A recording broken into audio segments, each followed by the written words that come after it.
Z Money. Travis, you weren't first. Z Money, what's up? Maxilla, what's up? How y'all doing?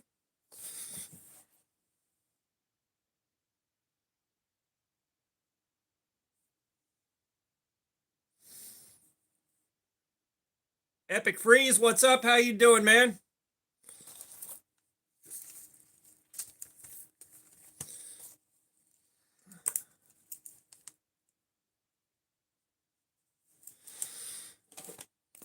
Maxilla, I'm doing good, man. I'm doing good. I had a pretty good week at work. Getting ready to do this live stream, hang out with you guys. I'm doing good right now.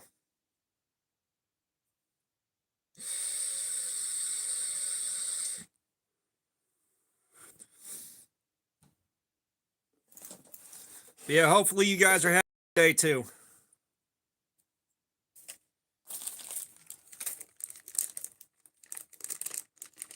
Ground Fog, what's up? How you doing, man?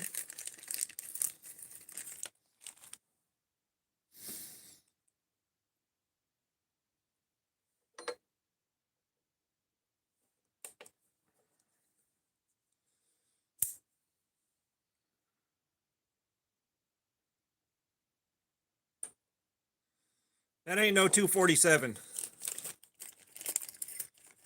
Woo!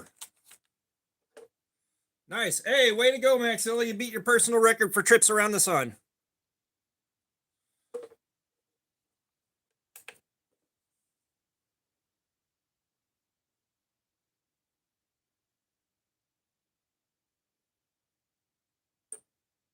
There we are. Joseph, what's up? How you doing, man?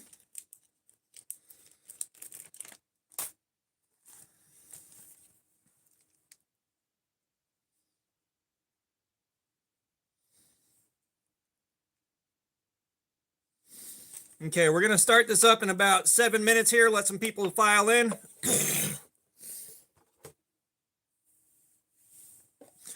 But today we're going in on the Kaiser Aegis. The one what has the snowflakes.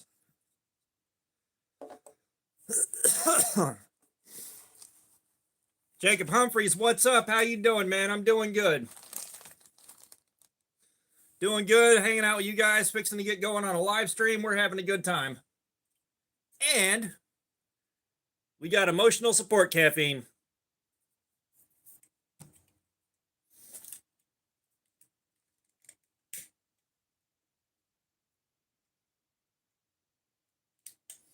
Let me try to find my other emotional support scented candles. Epic Freeze, I've been waiting on this one too. I've been excited about it.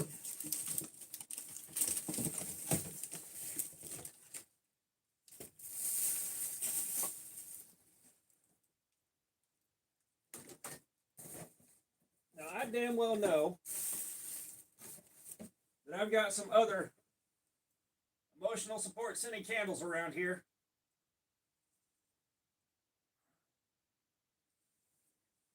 Unless I took them upstairs. But yeah, how you guys doing today? How's it going?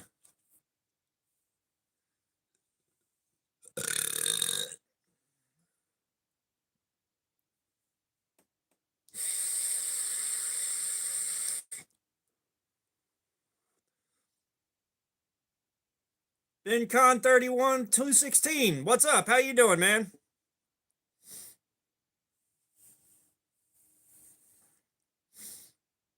How are you doing, man?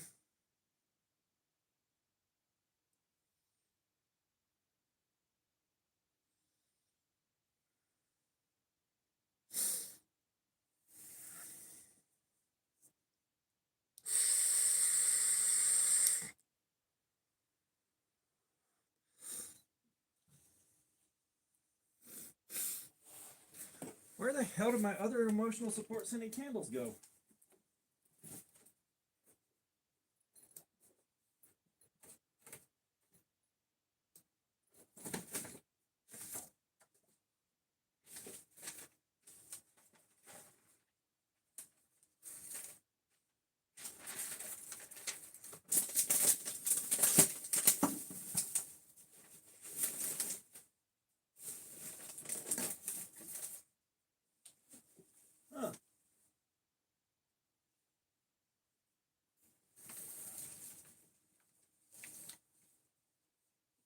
They might be in Narnia with the wee hobbits.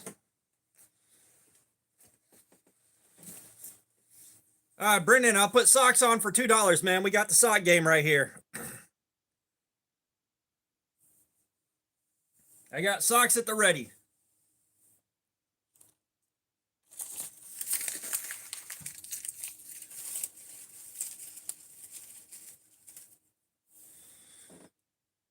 Liam Gallagher Real, what's up? How you doing, Liam? We got 3 minutes left and we're going to start our testing up.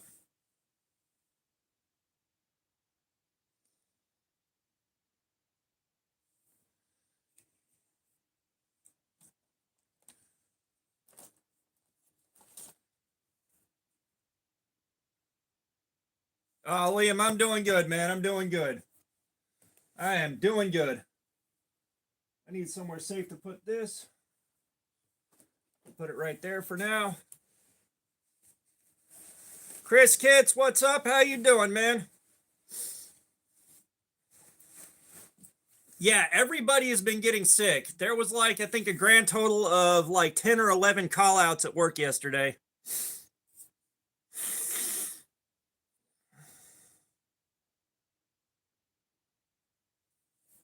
Yeah, I appreciate it, Liam. I like the stickers too.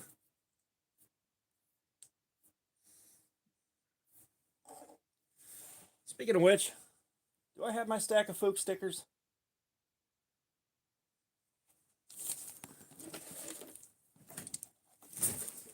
Damn near fell down.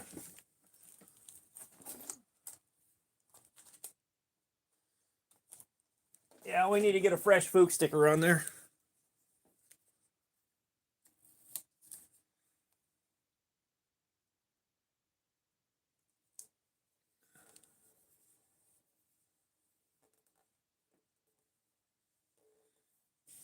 Yeah, I got a Hank from Mad Yako a while back that is absolutely fucking epic.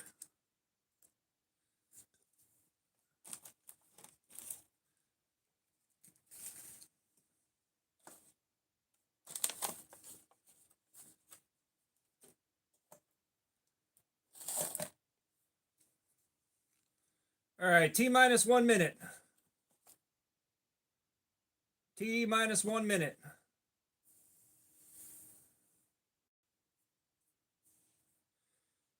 No, I don't watch Fallout. That was a gift from somebody that is a friend of the channel, which I haven't seen them in here in forever. I wish they'd show up.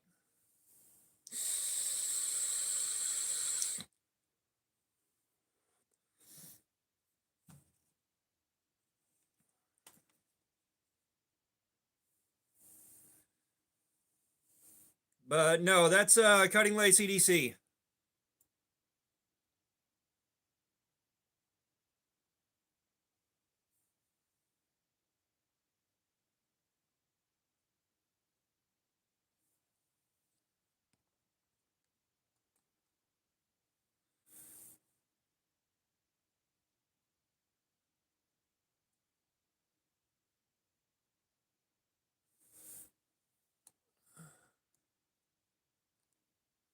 Sorry guys, my camera's all whacked out.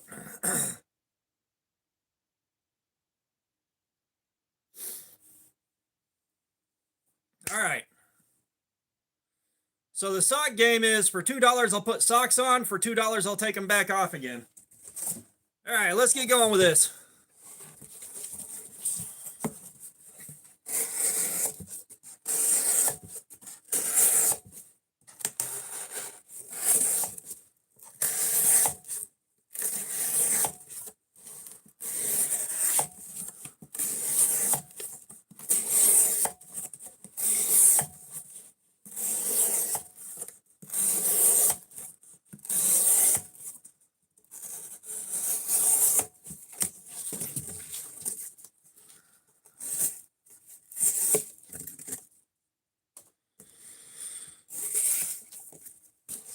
Yeah, so Liam, if you haven't been here for this before, this is a normal live stream.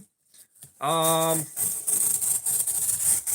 last live stream I did was kind of abnormal. But what we do here is edge retention testing. We're looking to see how much cardboard we can cut up before the edge of this knife is totally destroyed.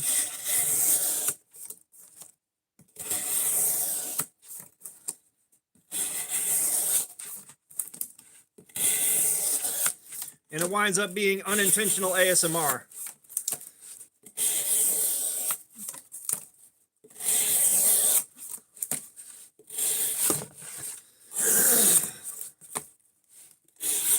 Kingwin, what's up? Yeah, normal for us.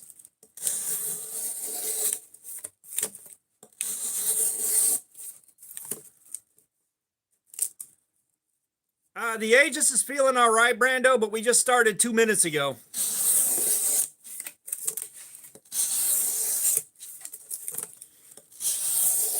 Like, we literally just started, Brando.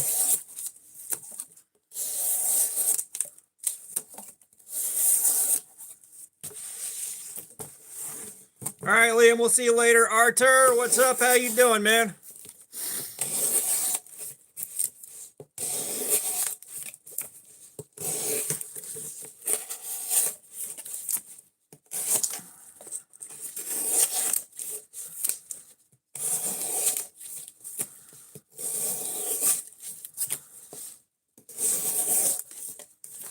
Yeah, you got here on the early side, Brando, but we also started on the early side.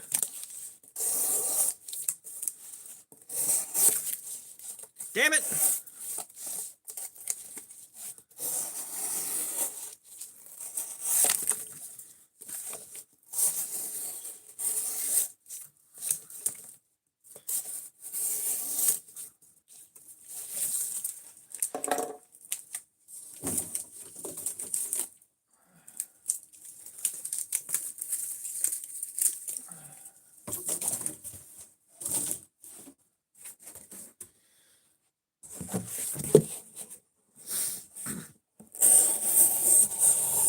No, I genuinely don't think we're doing 7 hours.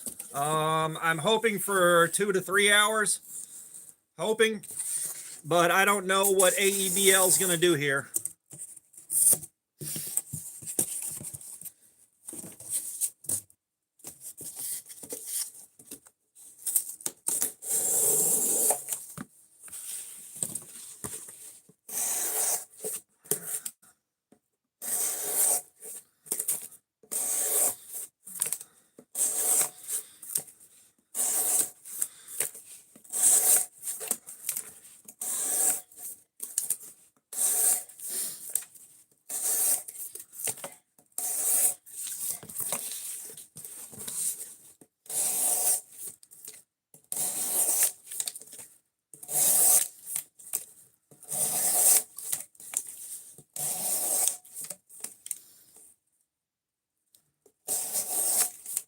Well, I believe Nitro V and 14C both had quite different performances.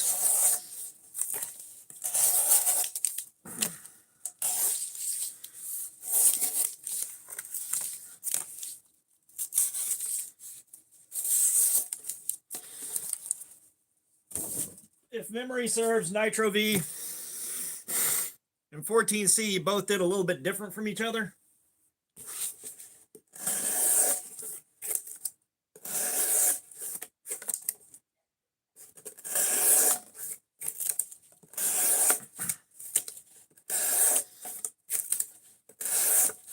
Oh yeah. Well, it seems like, especially on the budget end, knives are coming in sharper and sharper. Like I've seen pretty consistent 175s on the edge sharpness tester. 150 to 175 on a lot of edges, which is really good for a factory edge, apparently.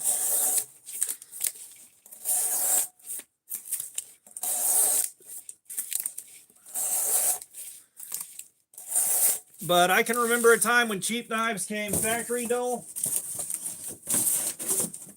and they went stupid dull pretty much immediately.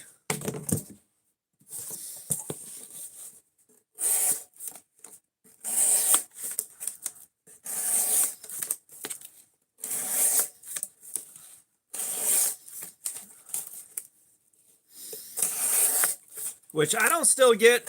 Like, I still don't get where Dutch Bushcraft knives, when they test these knives on the factory edges,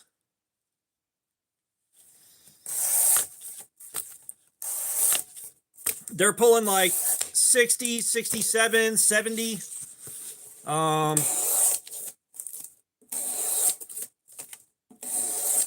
Like, I'm not sure if the knives they're getting from the factory are just that fucking sharp, or if they've got something special lined up with theirs, because it looks like they're using the calibrated test clips.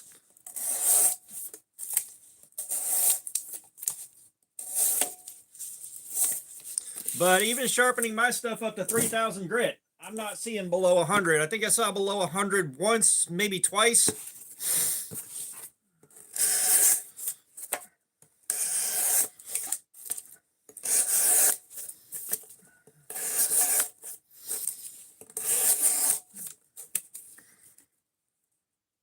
They might use the tester wrong, but it doesn't look like it.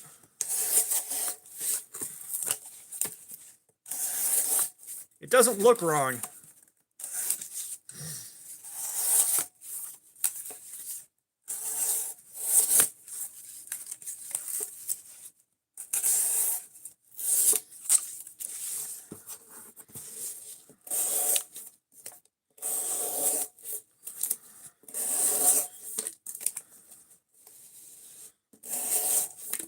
Yeah, some steels don't like polished edges, but the ones that do like polished edges, I feel like we should be seeing below 100 on those after sharpening them up, unless the knives want to be sharpened to like 12, 15 degrees, which that may be it. 17 degrees per side, that may be as sharp as 17 degrees per side.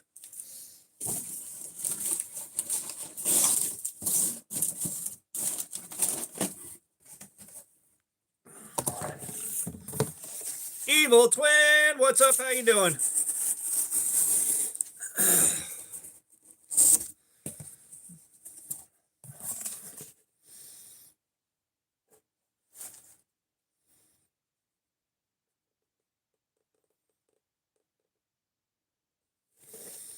You got a case knife for 40 bucks?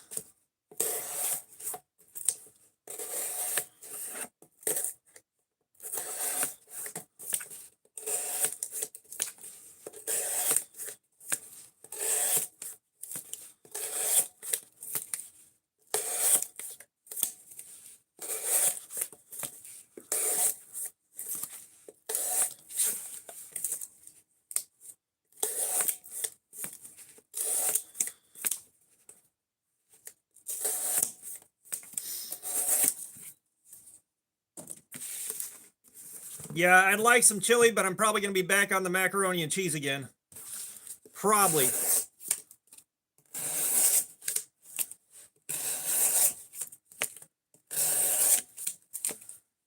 Joseph, what's up? How you doing, man?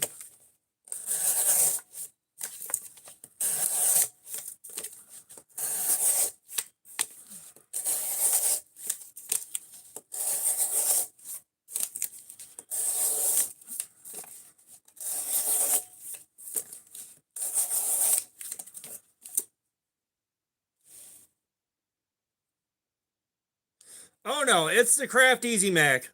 Doobie Dubois, what's up? How you doing, man?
Yeah, $12 for a bowl of chili is a bit nuts.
Hey guys, I just woke up before we started this. I just woke up before we started this, and I split the Get Up and Go can of Monster with the wife. Because we only had one left, so I'm not running 100% right now. I still got a lack of caffeine headache going on.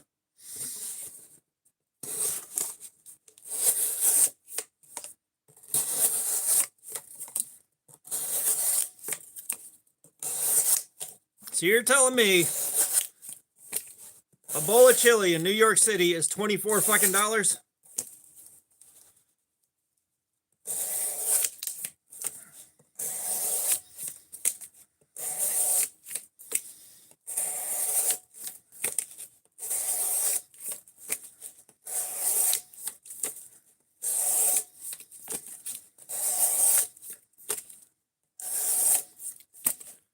We got coffee in the house, but I don't want to break out the gone crappin' sign super early.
The new cleaver is carrying like an absolute brick, and it's giving me problems getting it out of the pocket.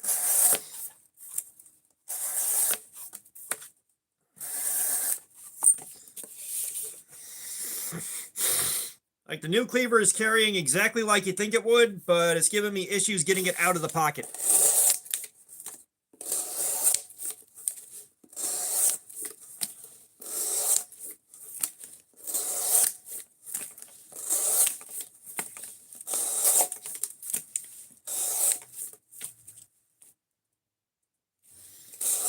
Yeah, still, $10 for a bowl of chili is fucking nuttier than squirrel shit, man.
Come on.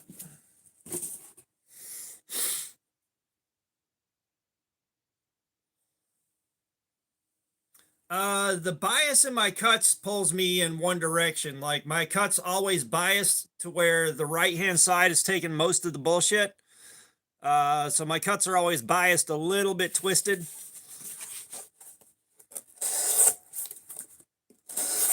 Even though it feels like I'm cutting straight, there's always that bias.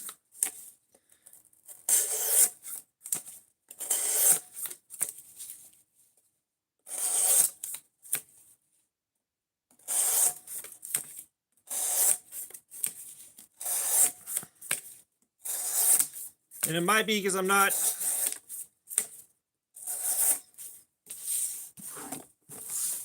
It may be because I'm tilted slightly to the right. I'm not this direction, I'm this direction on the cuts.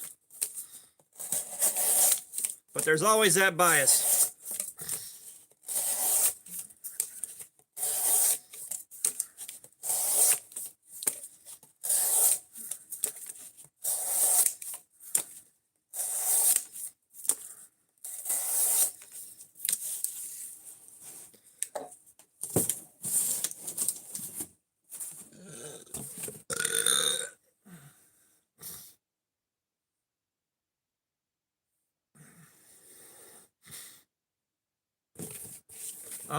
So it's riding in the pocket just like every other knife does.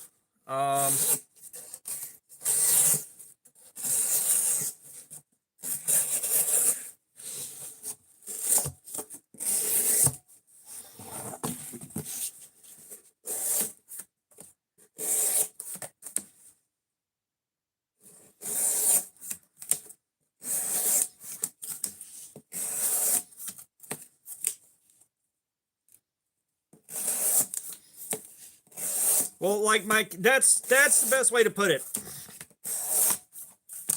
My cuts with every knife that I use always bias to the left a little bit.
Pooker, what's up? How you doing, man?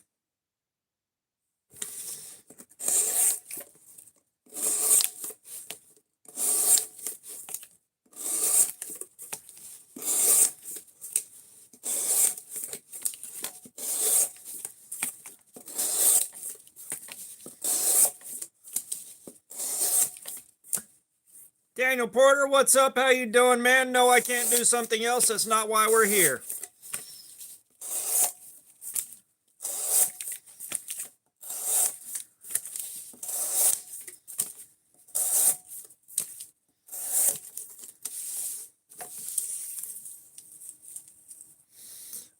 Yeah, Liam, the handle so far is pretty comfortable, but we only been going at it for 23 minutes, so it's probably going to be a while before we really see any wear and tear on my hand.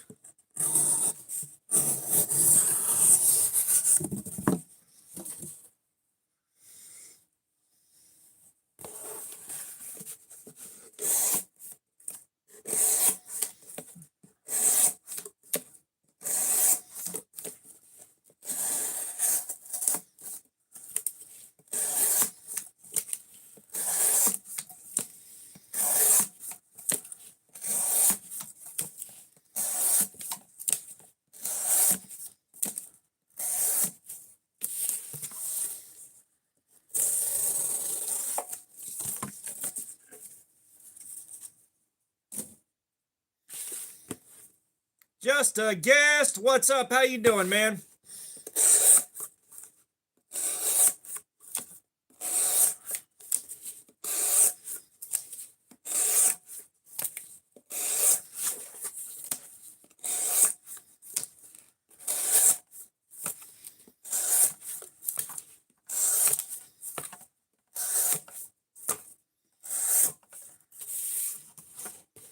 Minnesota Picker, what's up? How you doing? Welcome.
We have got the Kaiser Aegis.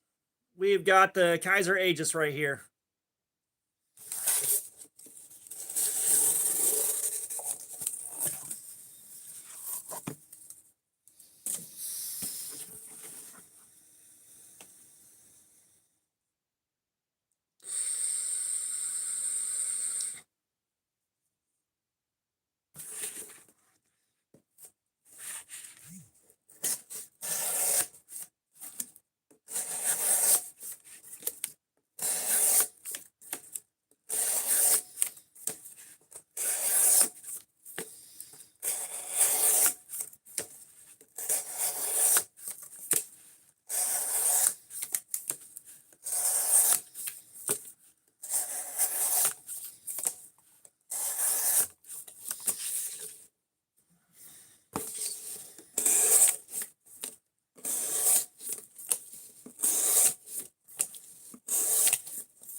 I don't know. Me and some friends of mine had an operating theory that Minnesota doesn't exist. It's really Texas, but witness protection. So everybody in Minnesota is in Texas right now in witness protection.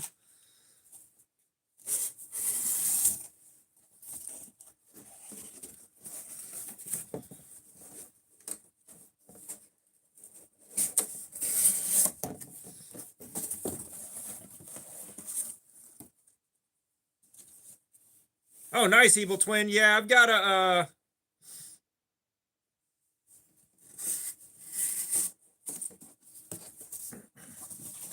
I've got a $20 gift card to Tractor Supply, so I got to drag ass out there and see what I can find.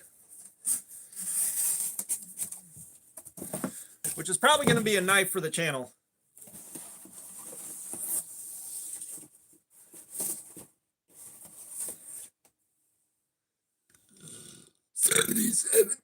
Oh man, I can't talk when I burp anymore. 77, what's up? How you doing, man?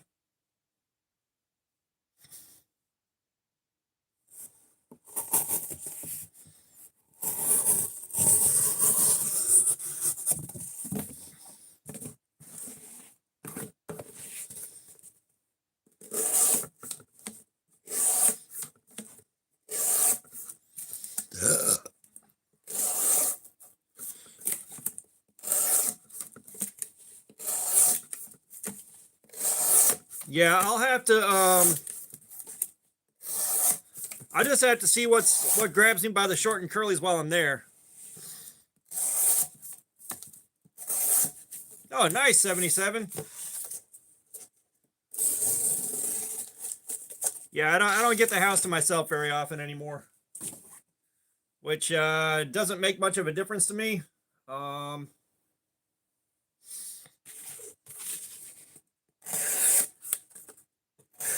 should say I'm not that worried about having the house to myself because it's not like it really changes anything.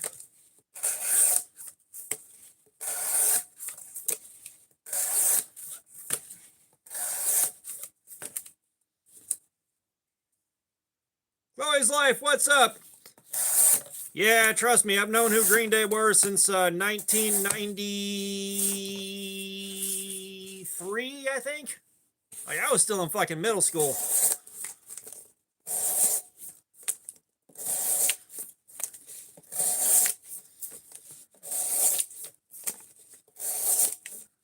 Mad Yako, what's up, brother? How you doing, man?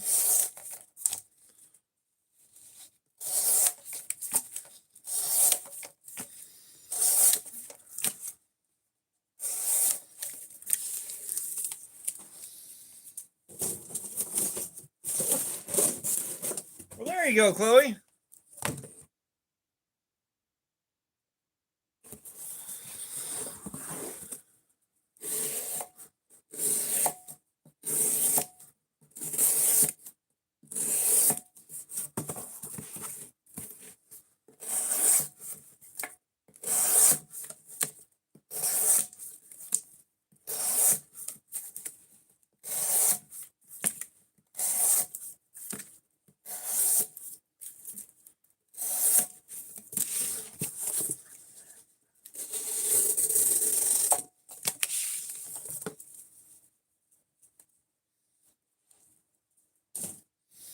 Well, our ratio right now is pretty good. Evil Twin, we had 20. Yeah, cardboard was harmed.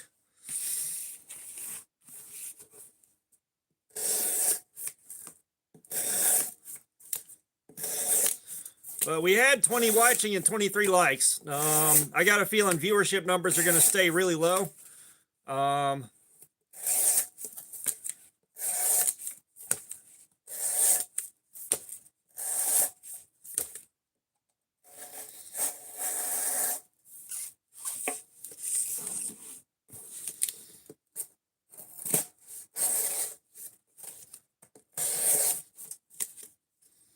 Alloyd 12, what's going on? How you doing, man? We are doing edge retention testing.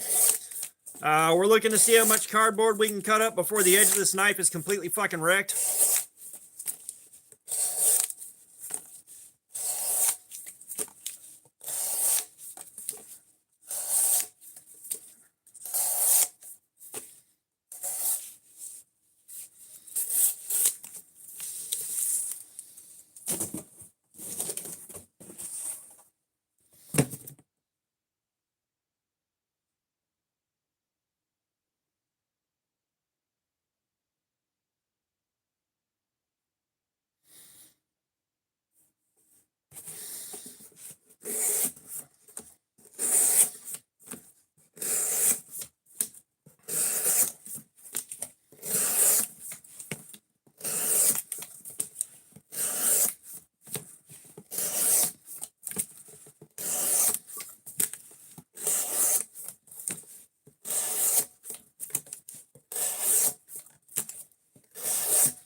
It's just ever since I came back from taking a 2-month hiatus. Maison, what's up? How you doing, man? But ever since I came back from taking a break for a couple of months, the viewership numbers have been really low when I'm not streaming at like 6 in the morning. When I'm streaming at like 6 in the morning, the numbers are really good on the views. But when I'm not streaming at 6 in the morning, the afternoon streams, the views have been really low consistently.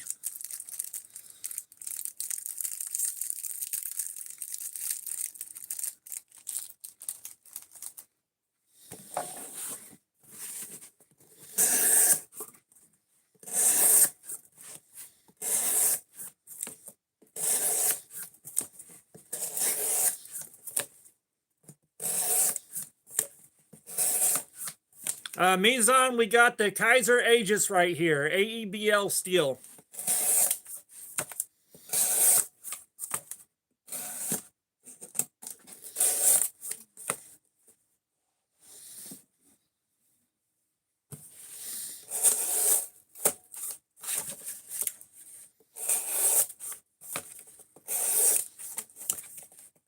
Yeah, Joseph, I'm on a different work schedule than I'm on a different work schedule than I was about a year ago. I went from closing and being off Friday nights to opening, and now I'm on mids, which the mids put me on Wednesday and Sunday off. And I got to be at work at 10 a.m., so I've got till about 10 o'clock tonight before I have to be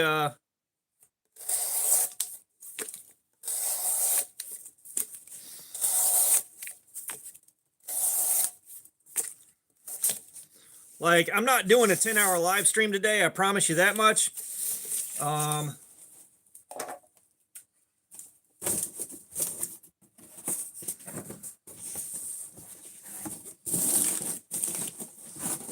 I can promise you I'm not doing a 10-hour stream today, but by about 10 o'clock tonight, I got to be in bed. Yeah, numbers were a lot higher than, like, numbers have been low. Like, my concurrent view count went from about 40 to 50 on average to 12 to 20.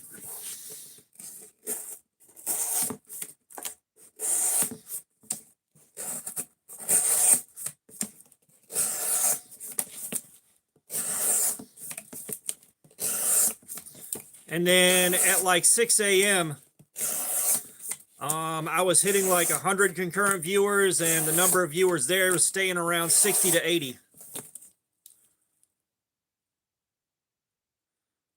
I don't have any thoughts on pickup shoppers. I have never had experience with it, so I don't know a thing about them. Mizan, I work in retail. I can take home all the cardboard I want.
Dan Avery, what's up? How you doing, man?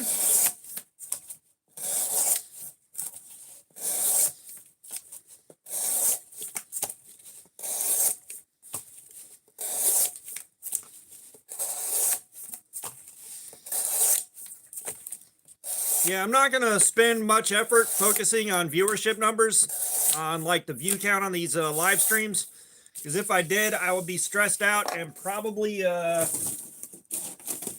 about ready to give up on doing live streams.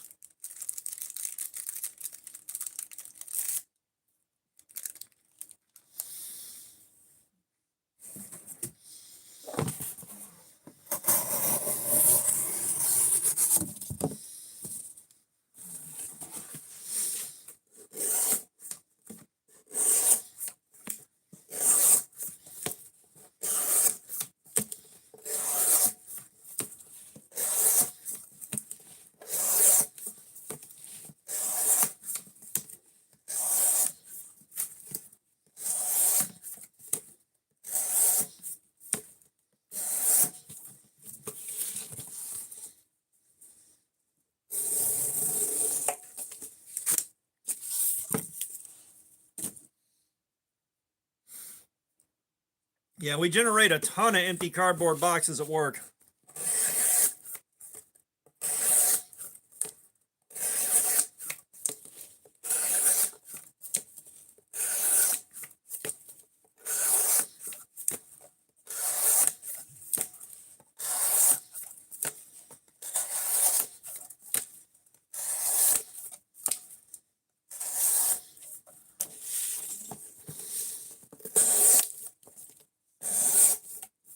So all the cardboard gets recycled, so it's not a complete waste. Like, I don't know how much energy gets wasted on recycling cardboard and whether or not it's more or less energy than it takes to just make fresh new cardboard. But at the very least, it does get recycled.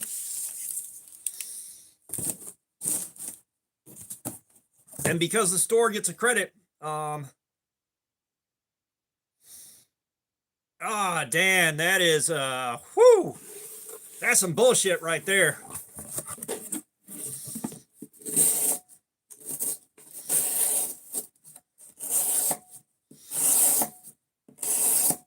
But the store gets a credit for every bale of cardboard we send out.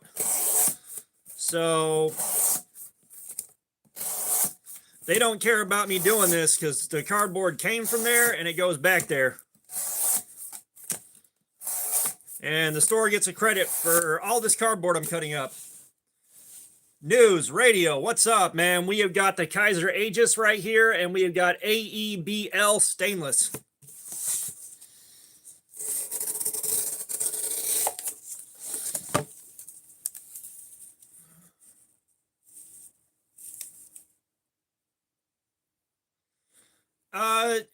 If you've already got a Switch, there is no point in buying a Switch OLED. You get slightly better graphics, and I think you get an Ethernet connection in the dock, but outside of that, you don't really get anything out of buying a Switch OLED if you already have a Switch.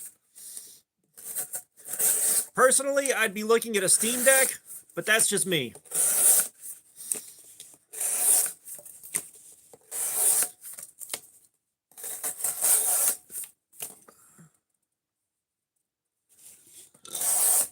Oh, nice, News Radio.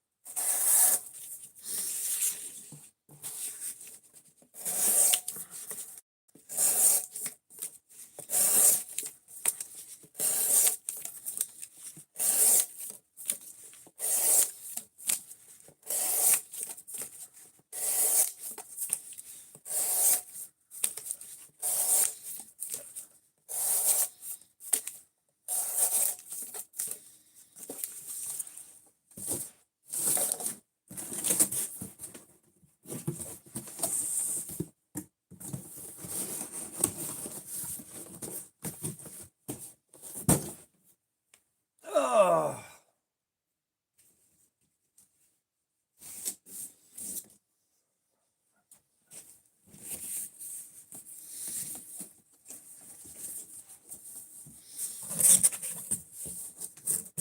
Yeah, trust me, if I could afford to buy one, I'd be buying a Steam Deck and hoping to God that it could run a BeamNG Drive. I'd be hoping it could run BeamNG Drive.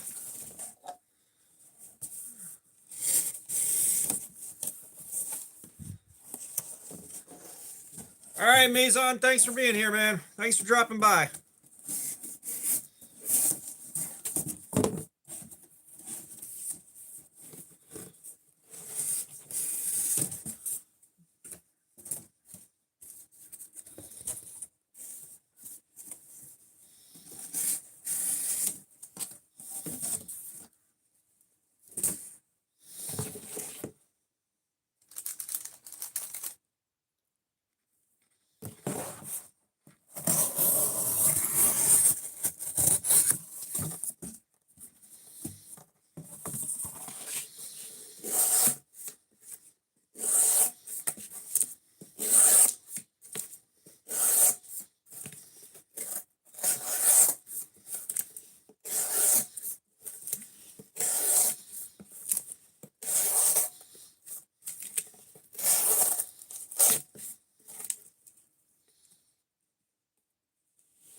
Yeah, I would almost say you might be better off getting a PS5.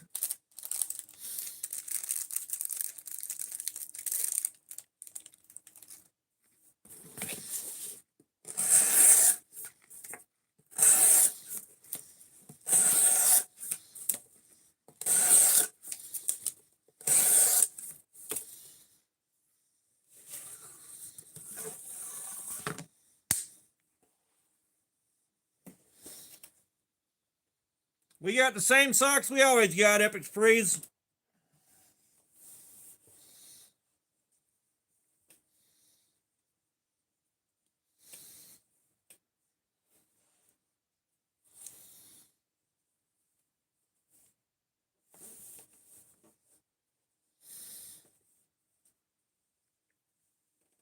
Movo, what's up? How you doing?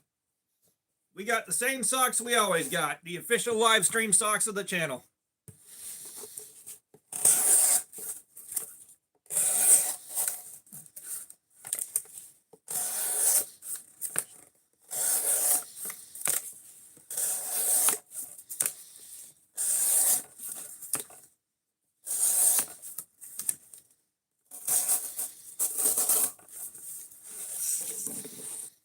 Yeah, you're probably right about that, Brando. I mean, the PS5, man, but we talked about that earlier, but the load times on the PS5 are so much fucking better.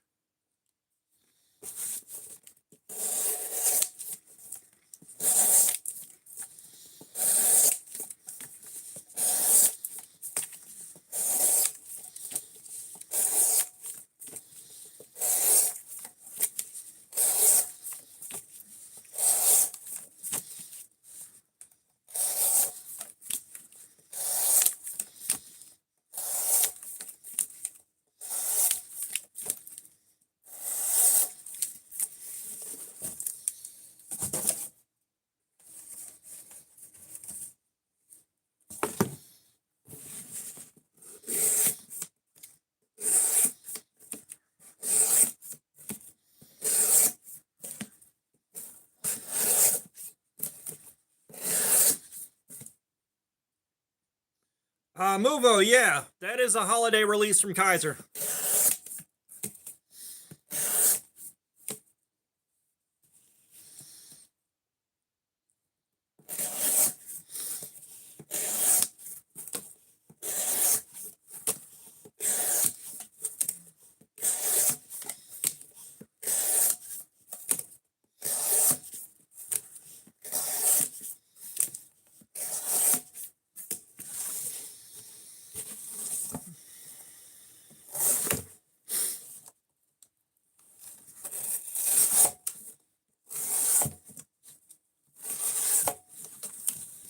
Yeah, we're on the factory edge. We are on the factory edge, Movo.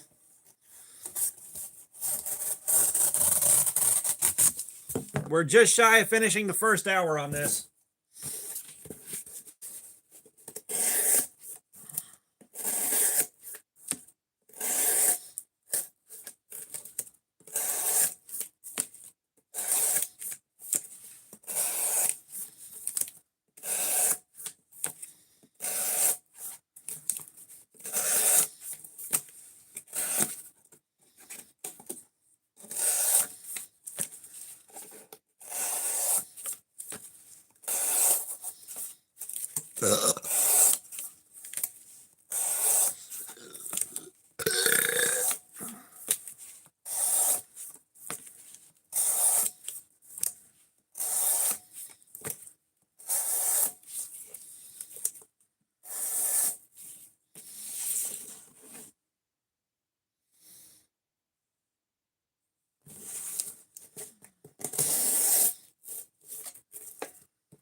Yeah, around the cabin. What's up? How you doing, man?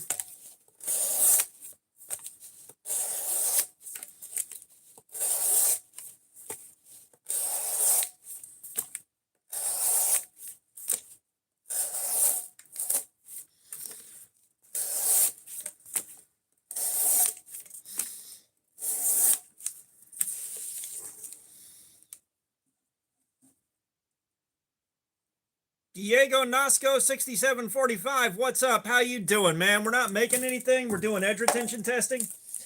We're looking to see how much cardboard we can cut up with this knife before the edge is completely fucking wrecked.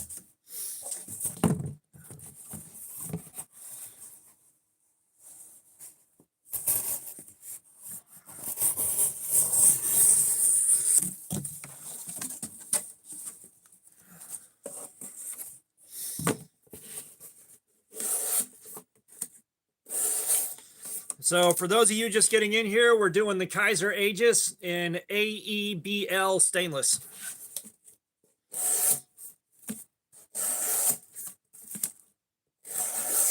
Yeah, we got about 9 minutes left to finish out the first hour, Brando.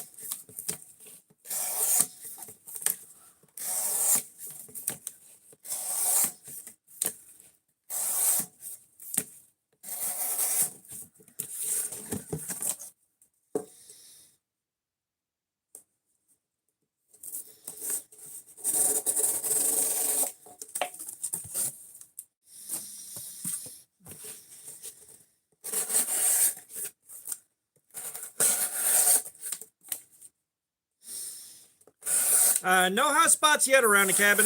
The handle's been really kind to me so far. No hot spots as of yet.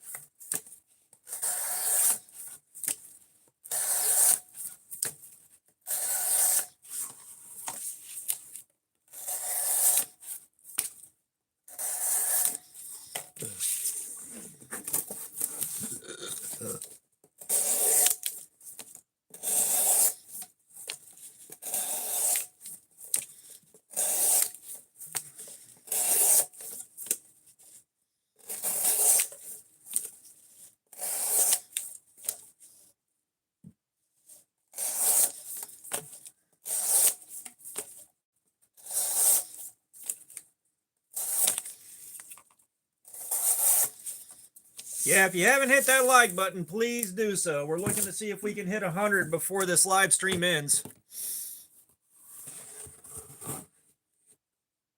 Yeah, the knife's been real good so far as ergonomics.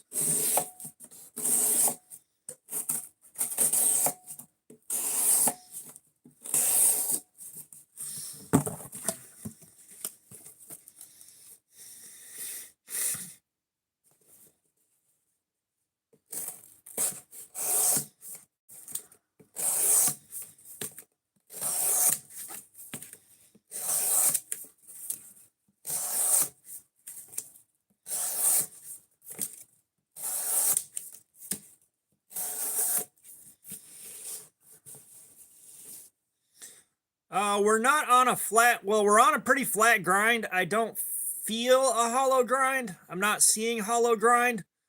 So we're on flat up until we hit the swedge on top. So you can see the swedge that we have on top here, and then we got a flat grind. I don't know what the factory edge angle is. I do not know what the factory edge angle is, like usual. Luna Hurston, what's up? How you doing, man?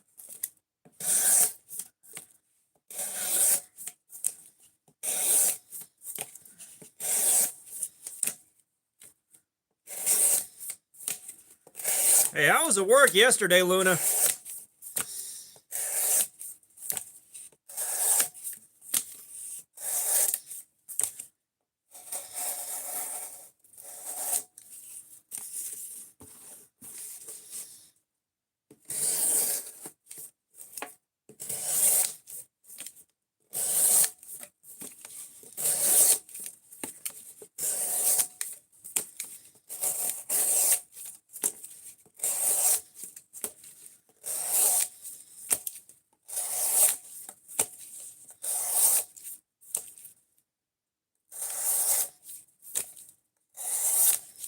Yeah, you stalking me, Luna? You wandering around at work trying to find me?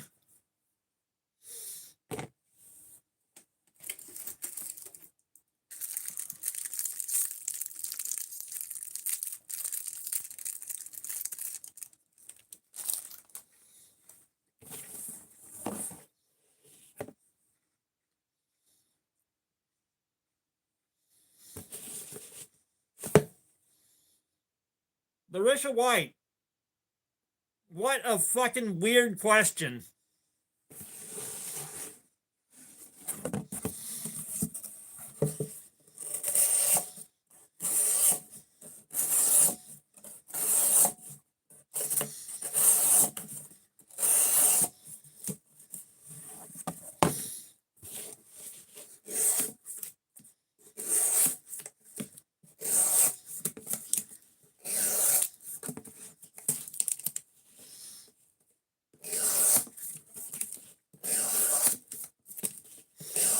What a fucking weird question.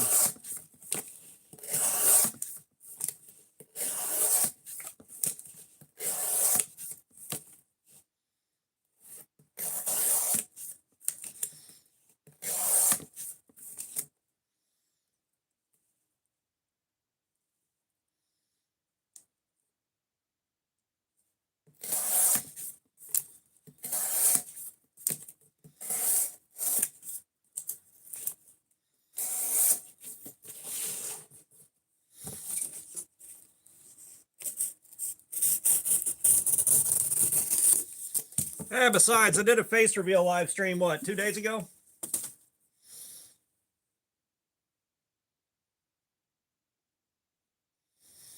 I've only watched Angry Beavers a couple of times. That was on when I didn't have cable TV.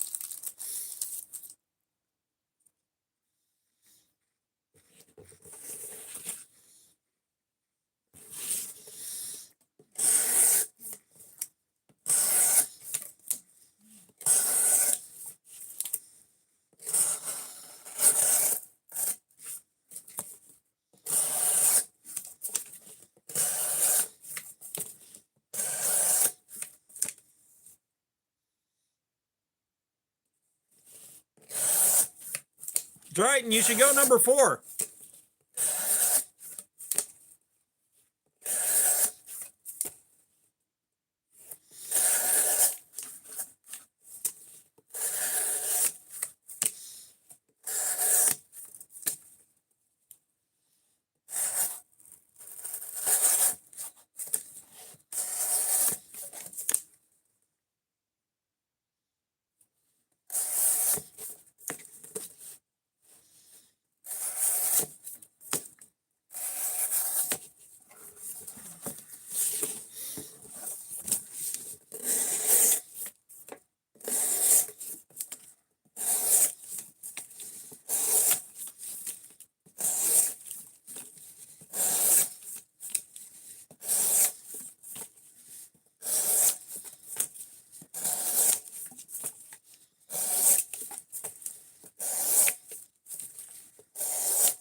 Oh shit, Evil Twin, don't fumble it.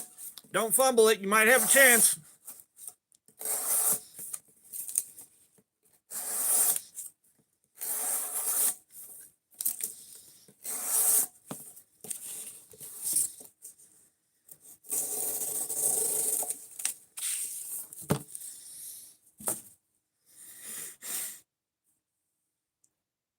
You might have a chance, Evil Twin.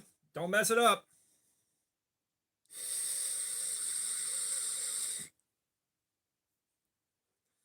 All right, we are at the end of the first hour.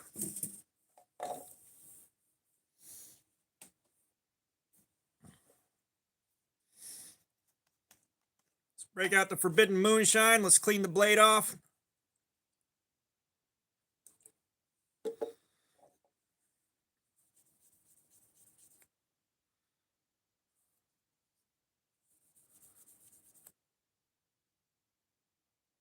Definitely seeing a lot of hairline scratches.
Hey, nice around the cabin.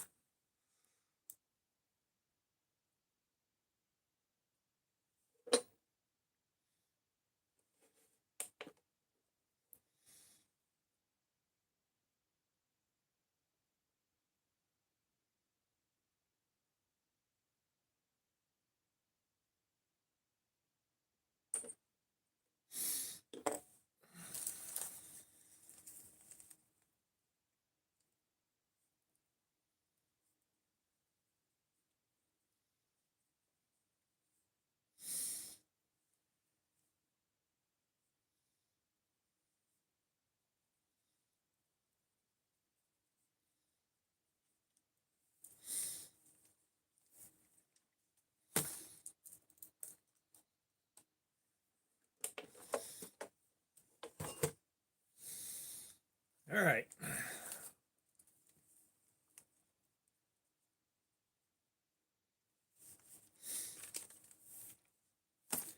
Yeah, we hit a 510, which I'm not super surprised by.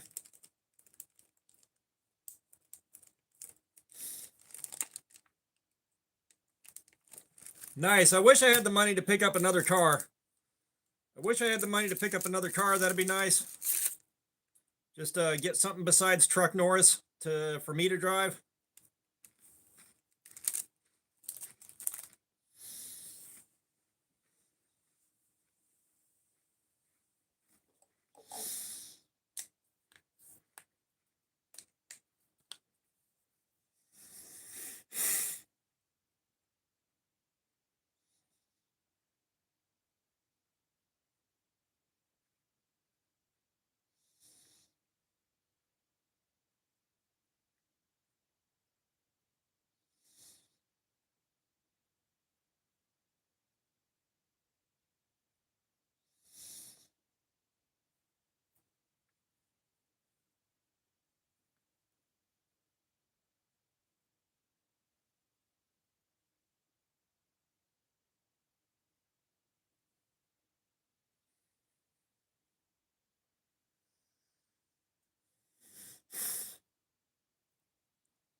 Ramos Barbario, what's up? How you doing, man? We're doing some edge retention testing on this knife. We have done oh, Theo Biggs. I'll take my socks off for $2. But how you doing, Theo Biggs? I'll take my socks off for $2.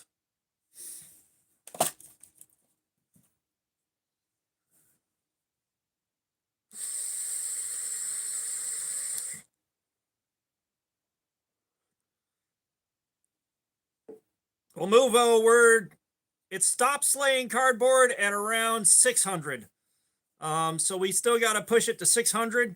I'm hoping it holds out for another hour. I'd be happy with another hour.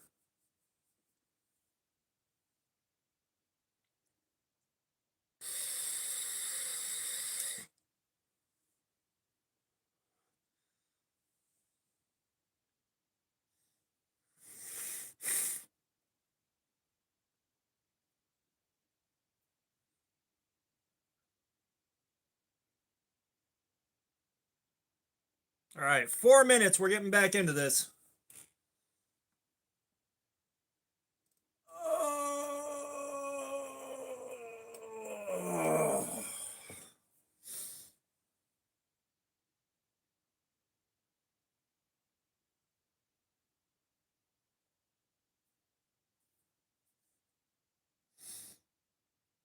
Oh, damn. Evil Twin got a girlfriend already?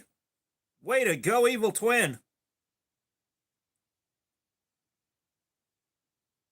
Way to go, sir.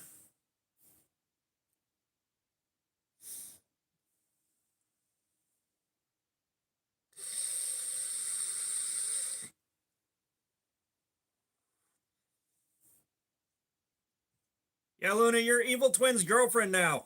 I've decided.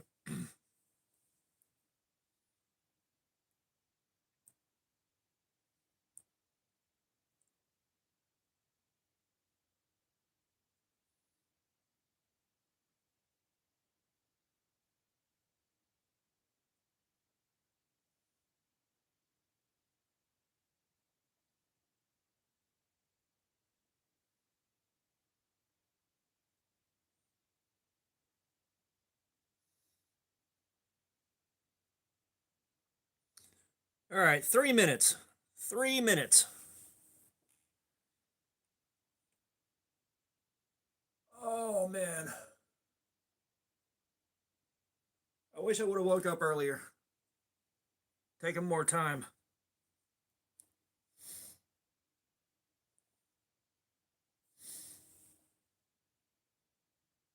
Baryonyx, what's up? How you doing, man? Welcome.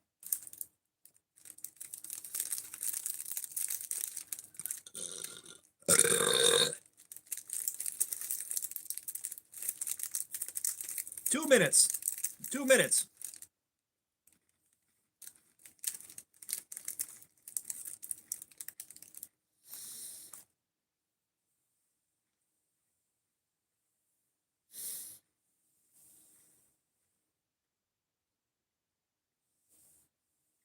Hey, I appreciate the sub, man. Thank you for that.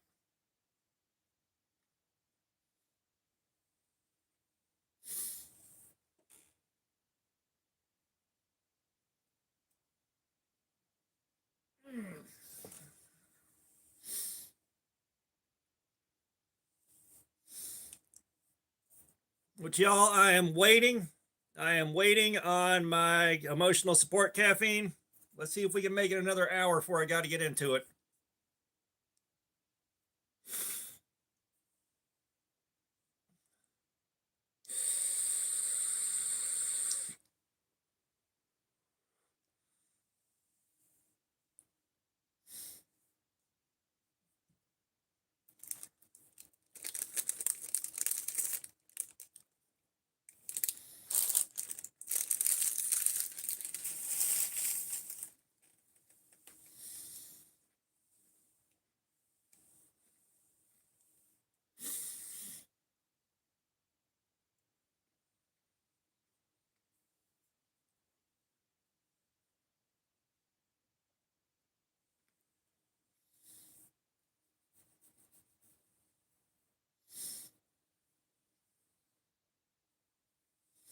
All right.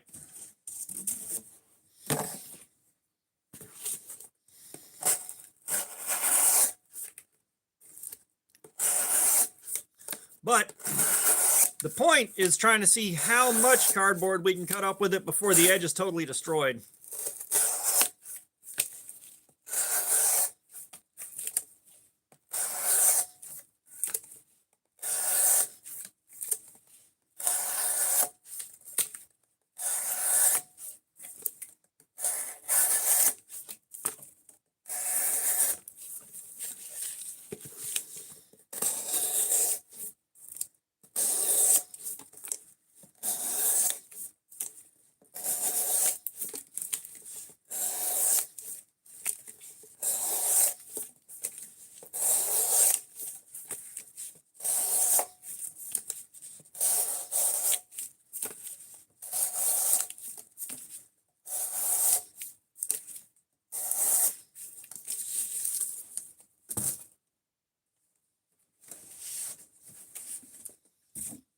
We're going to try to cut this one up.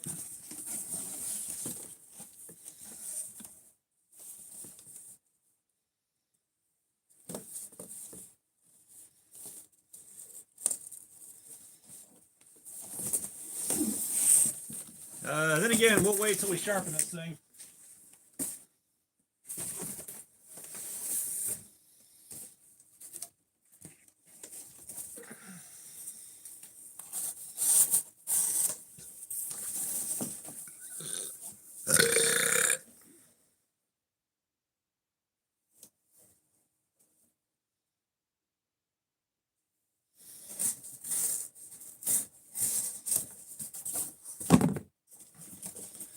This one's still not going to be fun to cut up.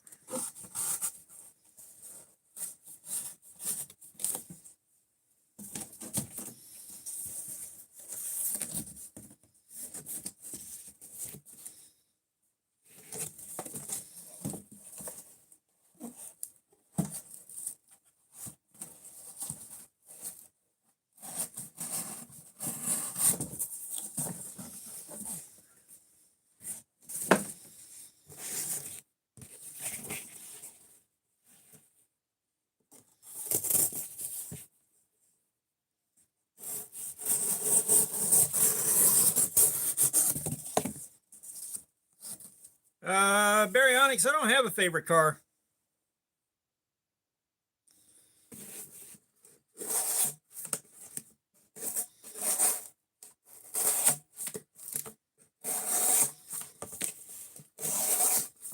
I tell you what, though, I would buy another 1969 Dodge van like I used to have if I had the money for it.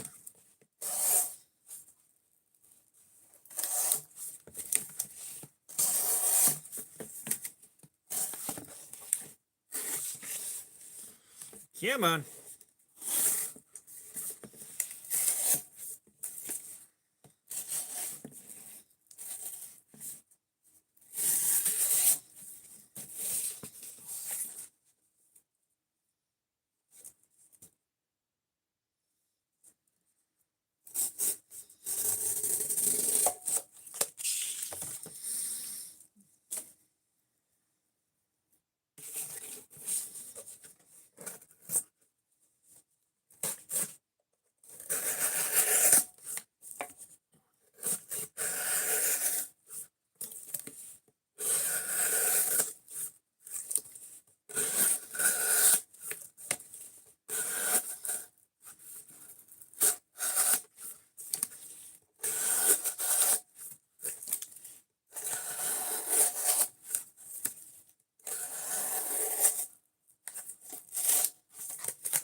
That ain't good.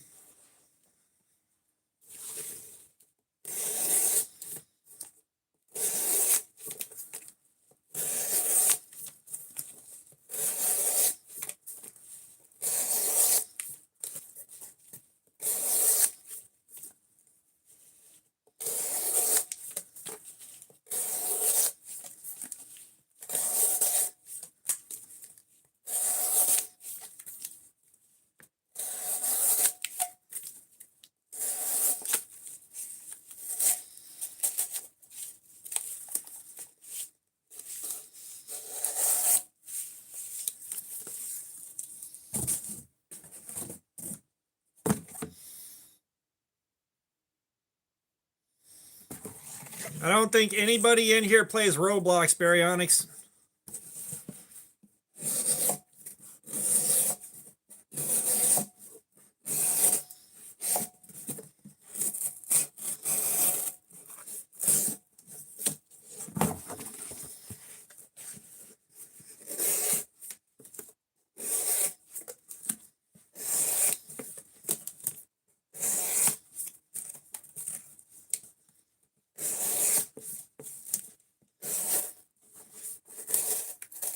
Yeah, Roblox is an antacid.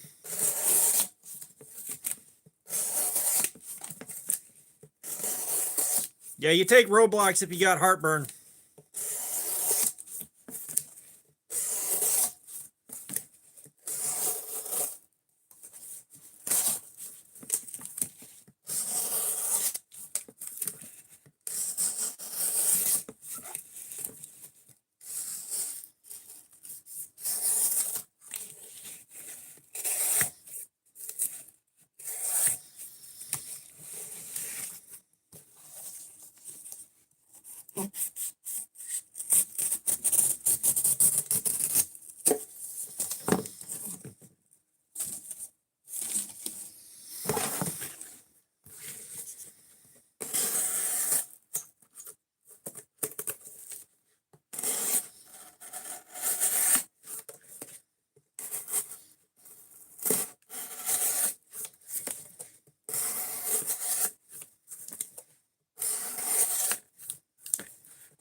God, I still wish they hadn't fucked Destiny 2 up so bad.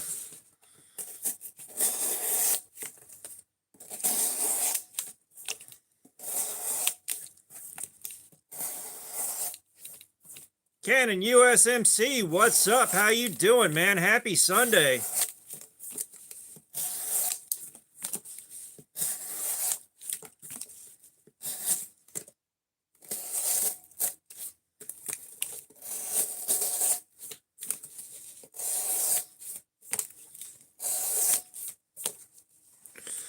We have got the Kaiser Aegis right here today. We are in AEBL stainless steel.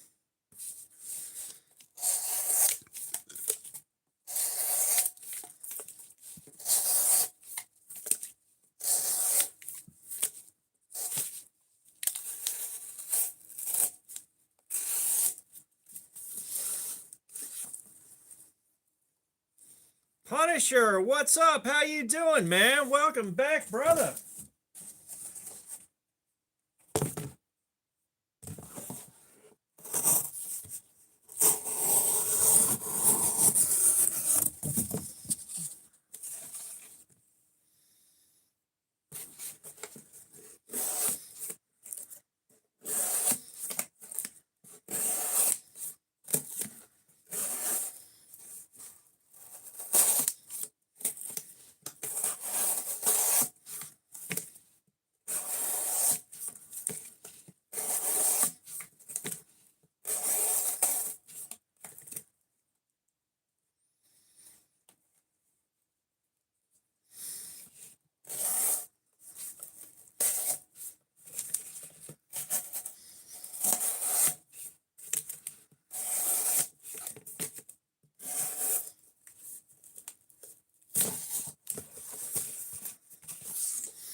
Yeah, hopefully you guys had a good start to the year.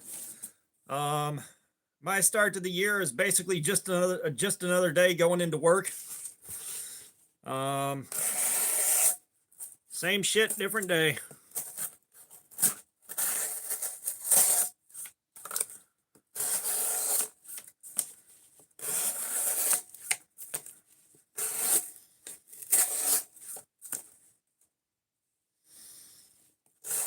Luna, I know a family of homeless orphans. I dropped by their house and their parents say they can eat as much as they want before I take it to get recycled.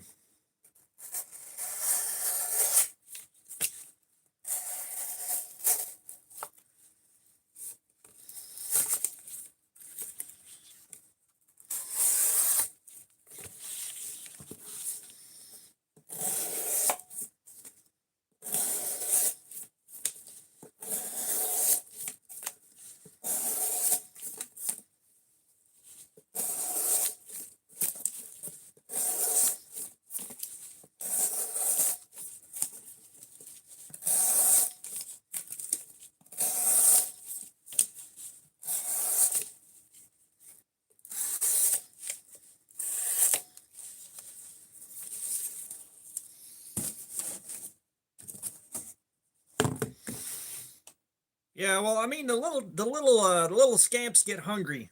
You know, they're still growing.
Luna, I forget who paid $2 for socks. That might have been Epic Freeze.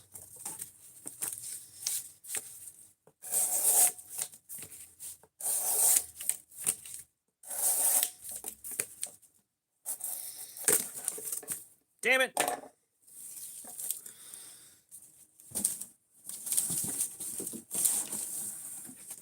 Yeah, we can tell the edge has got some wear on it.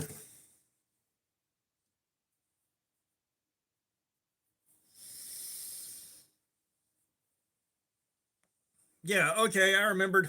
Took a second.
The edge is holding up okay.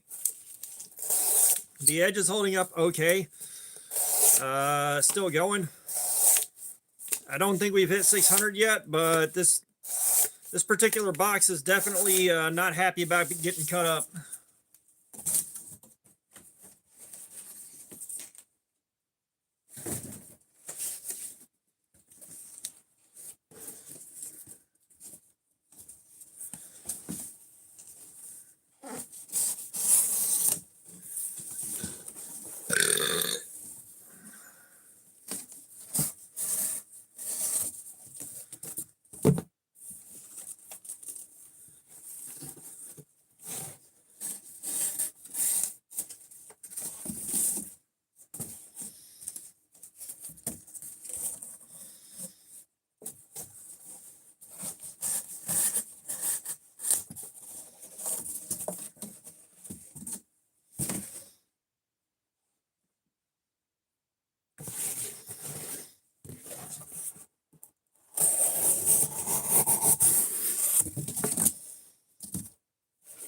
Yeah, I'm doing the work so you don't have to.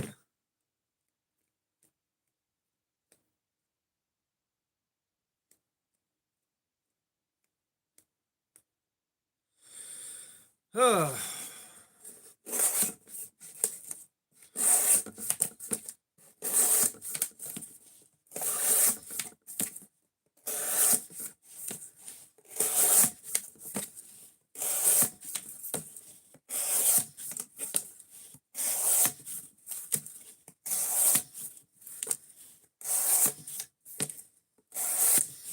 Now, the next important question here, the next important question is, can we summon Fook?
Yeah, Fook dropped by for a few minutes at the end of yesterday's live stream.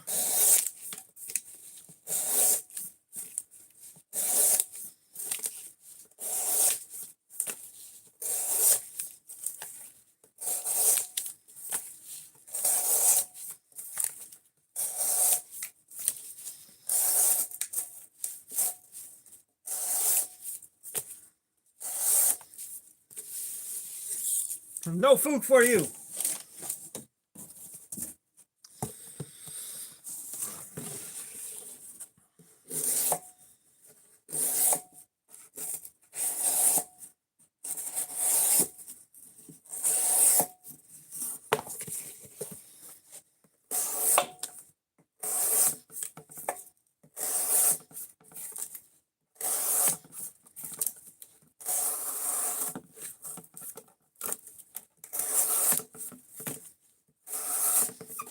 I even put a brand new Fook sticker on the table to try to get him in here.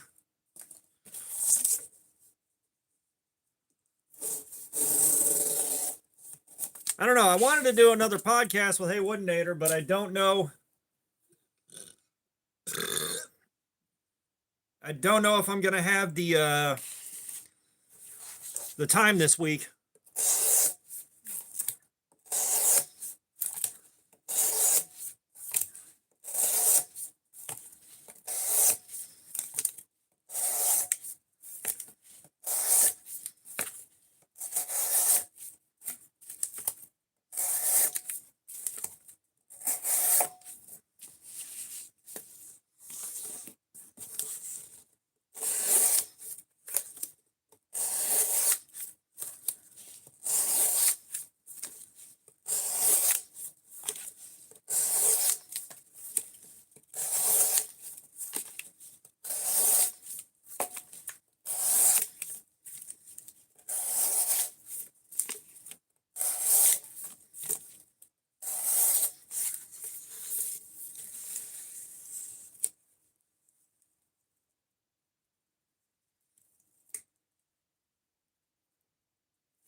What was buggy on you, Evil Twin?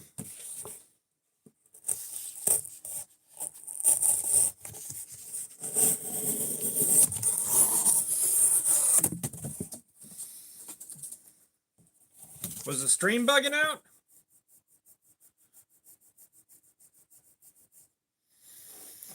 Speaking of which, yeah, I'm on Wi-Fi. Good.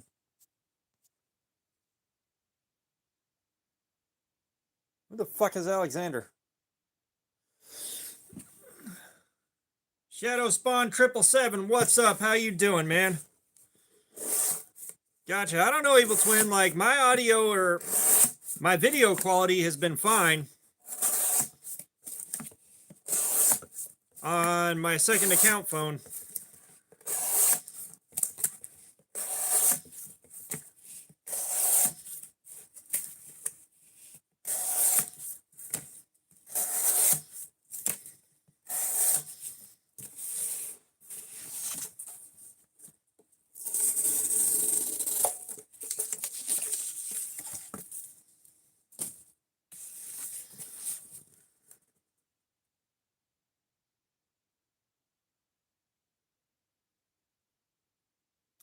Shadow Spawn, no, I don't know who the hell that is. Oh, Michael that does whatnot. Yeah, man. Yeah, Shadow. Yes, I am. That's Michael CO 101.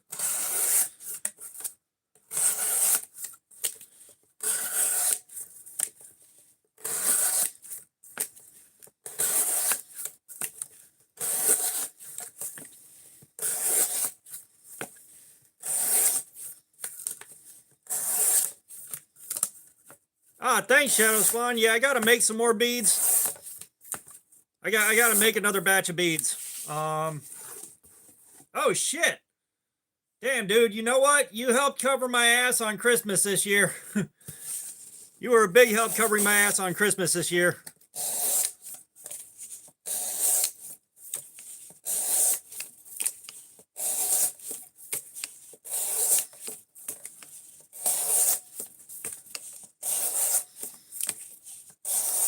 And those bead sales also went a long way helping getting the wife's car fixed a couple of months ago.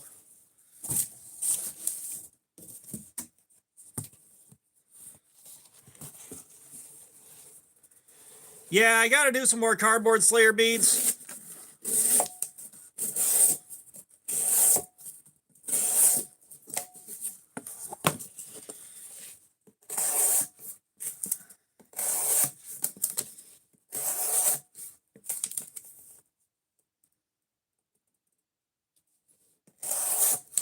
Oh, damn nice, Shadow. Trust me, I genuinely appreciate it.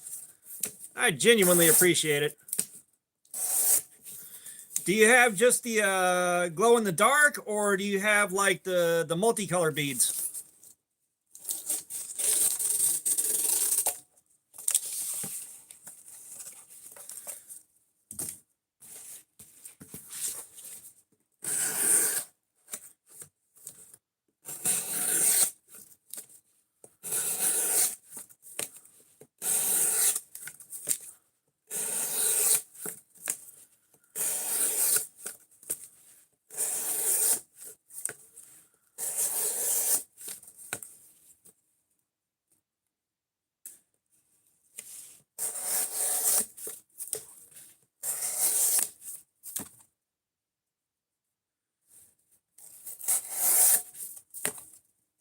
Bro, you have no idea how much resin it burns up trying to make just 4.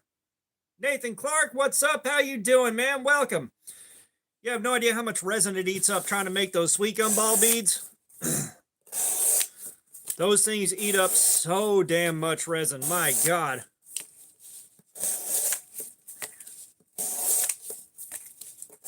Yeah, and Punisher, your red and yellow lanyard that I got from you. Your red and yellow lanyard that I got from you is riding on my keychain as we speak. It's starting to get dirty as hell.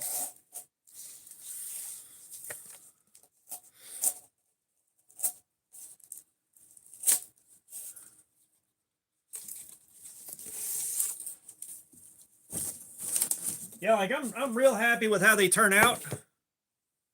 Nathan Clark, we're doing edge retention testing. We're looking to see how much cardboard we can cut up before the edge of this knife is completely fucking wrecked. Yeah, like I'm real proud of this week on ball beads, but man, the time and labor that goes into them is ridiculous.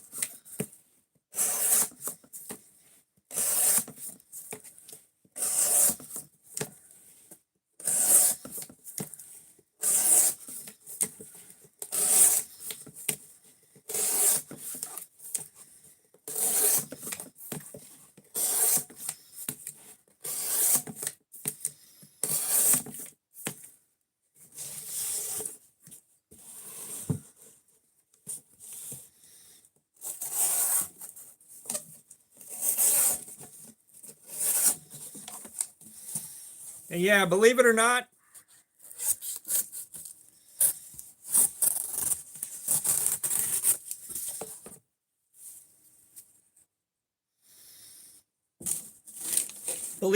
I don't have beads hanging on very many of my knives. But I do have a bead hanging off of the safety cutter I use at work.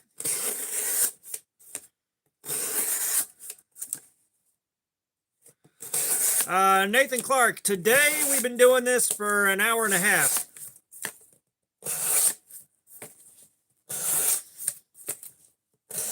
I'm trying to make it another half hour before I get into my emotional support caffeine.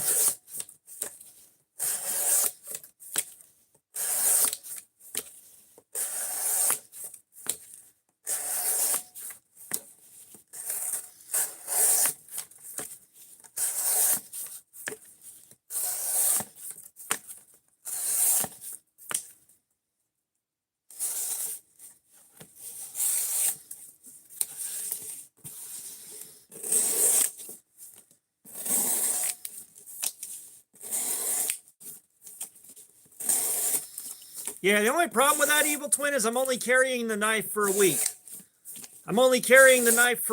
So there's not really much point in having a bead on it. And I would burn through so many of my beads that could be getting sold, hanging them off every knife that I carry.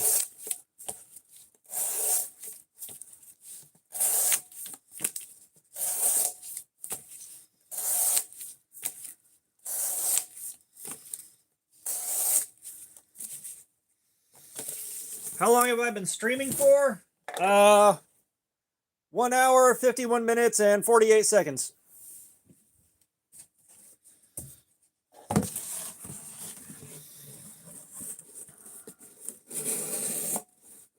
Death Metal Son, what's up? How you doing, man?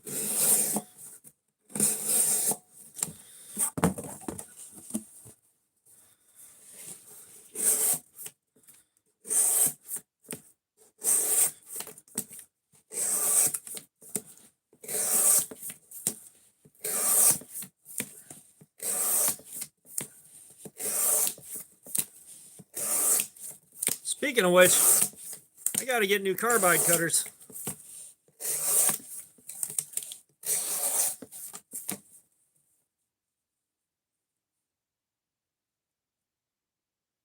Anthony Davis, what's up? How you doing? I don't know. I think I'm like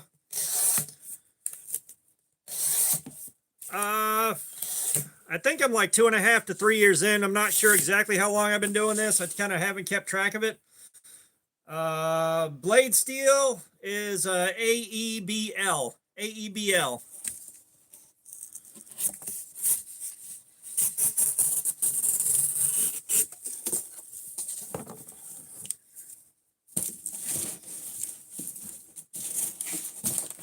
Yes, this is still a really small channel.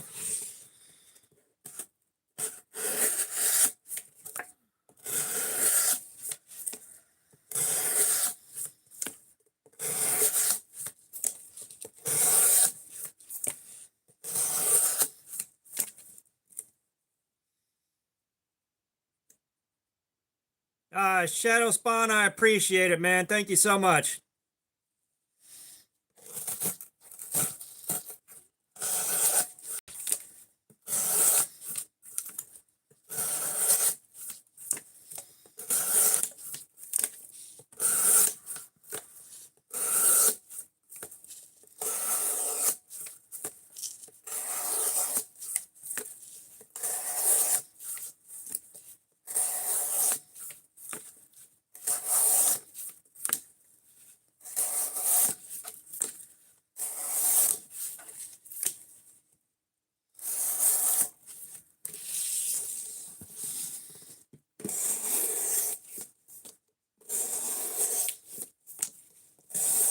anyone remember that movie Biodome?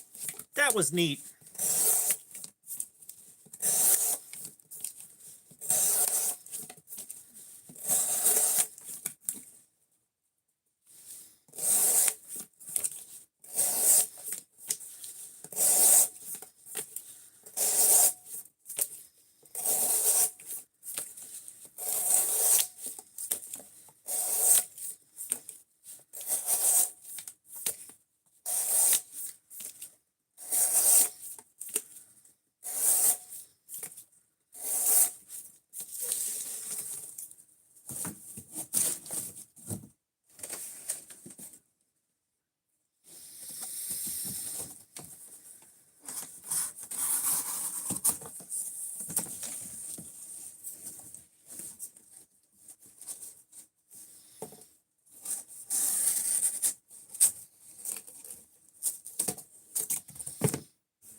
This one's going to be a pain in the ass.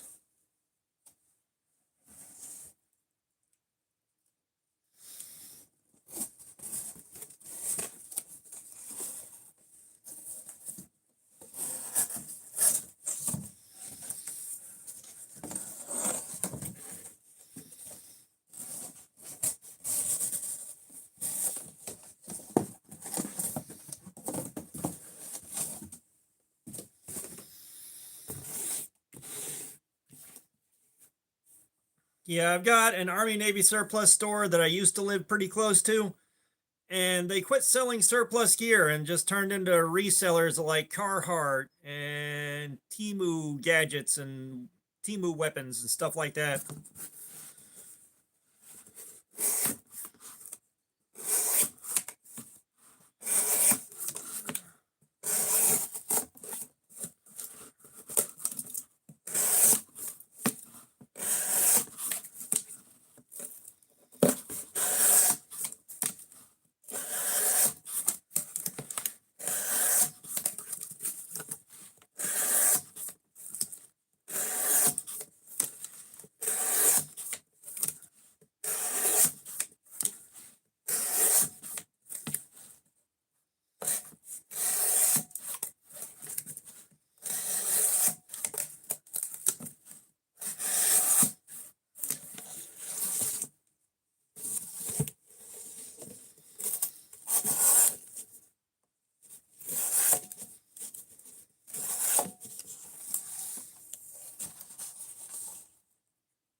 Yeah, I wasn't a regular at the Army Navy just because it was just far enough away from the house to be inconvenient.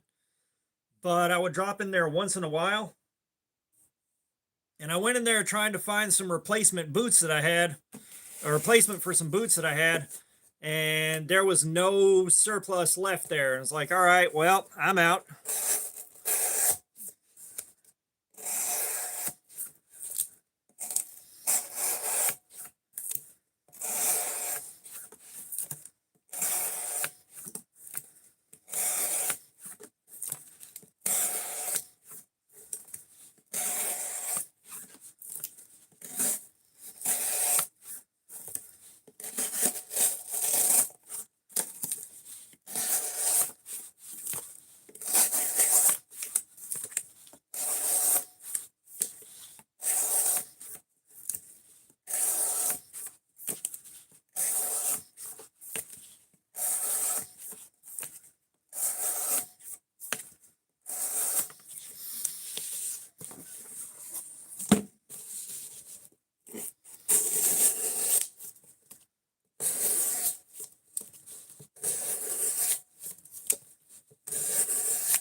Well, we're past an hour and 40 minutes, you guys.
Lord Alcatraz, what's up? How you doing, man?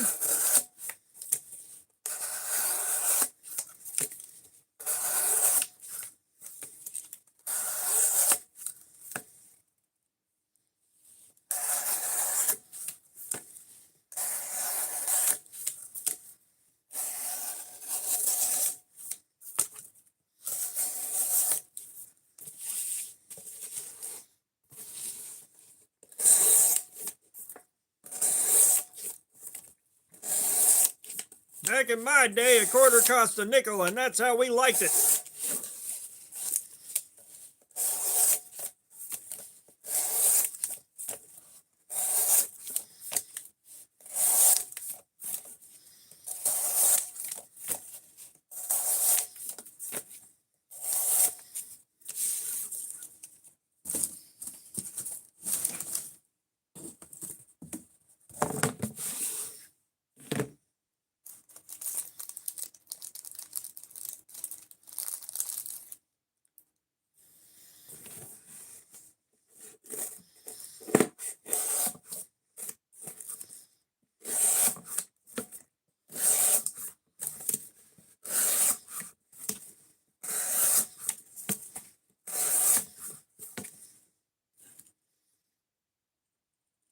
Eighth Blocks, what's up?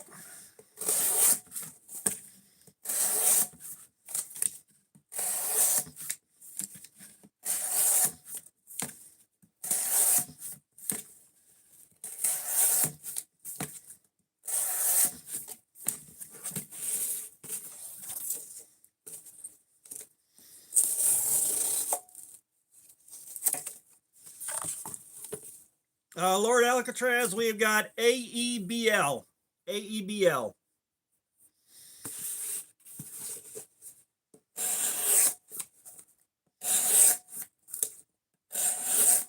This is the first time we're doing AEBL, so we're learning.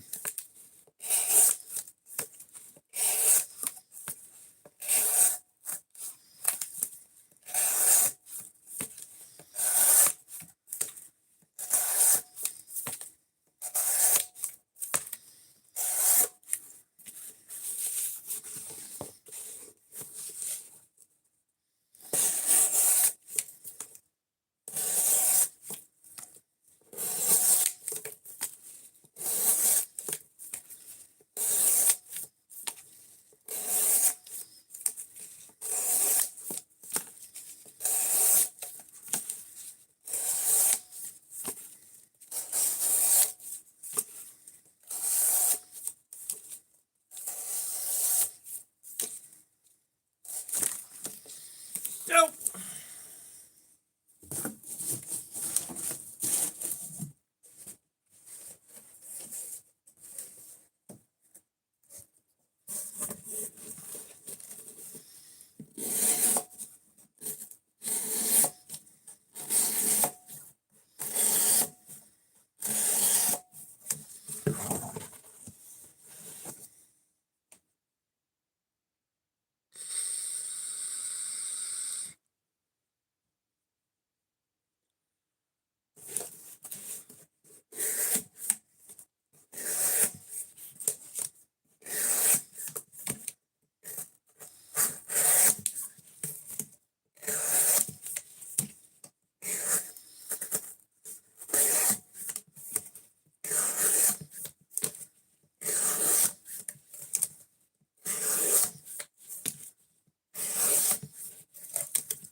There we are.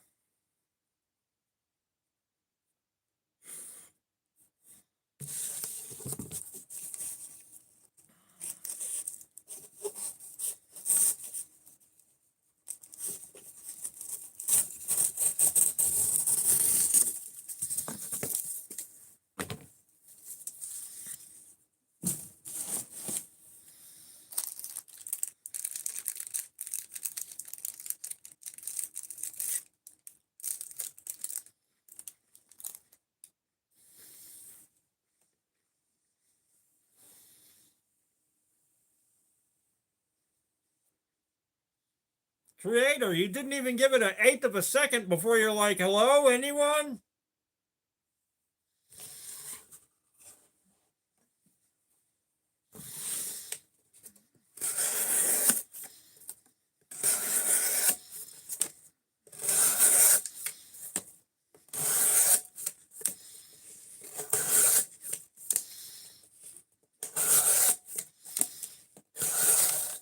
Yeah, if I don't make this vegetarian bacon, the kids at the orphanage don't eat.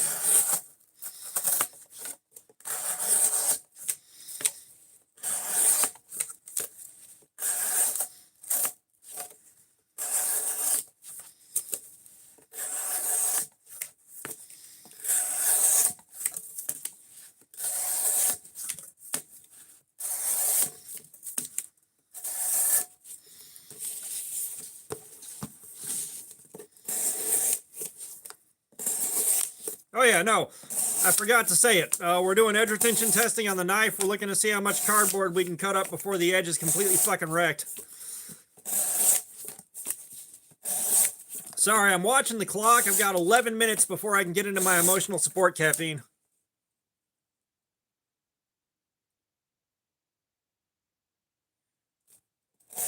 Yeah, AEBL was definitely intended for razor blades.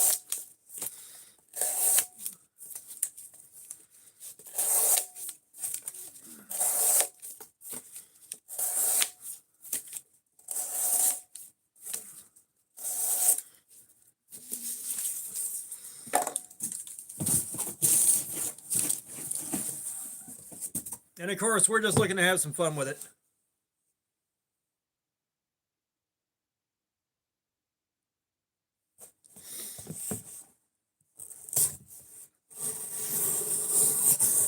Right, Evil Twin? Eyes on the prize, folks. 10 minutes and I can have emotional support caffeine.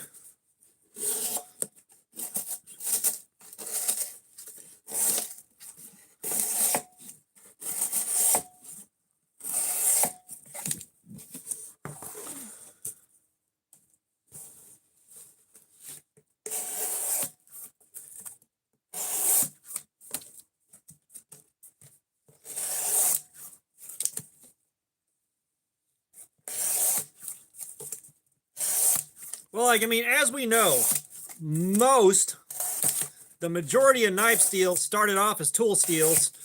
You know, someone's making a tool for something and they're like, I bet I can make a knife out of that.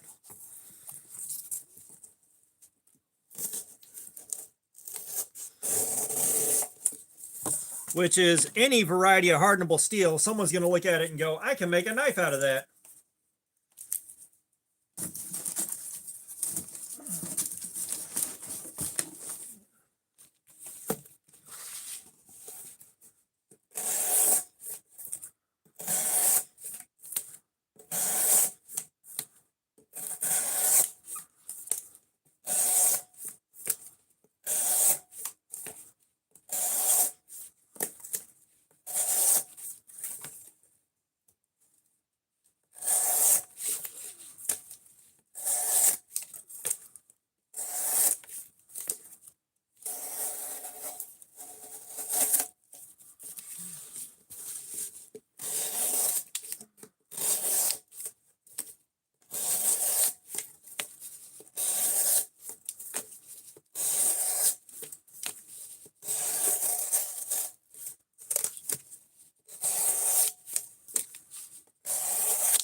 Oh yeah, I don't do New Year's resolutions.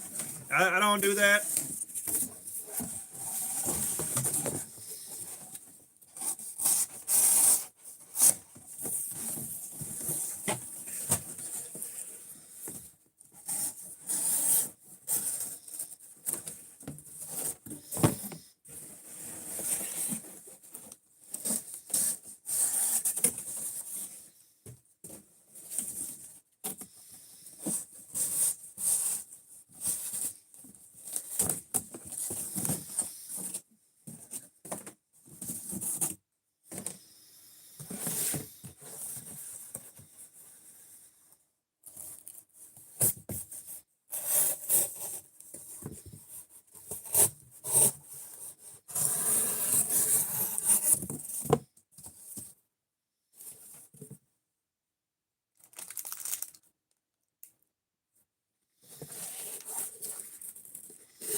Okay, hotspot's finally starting to show up.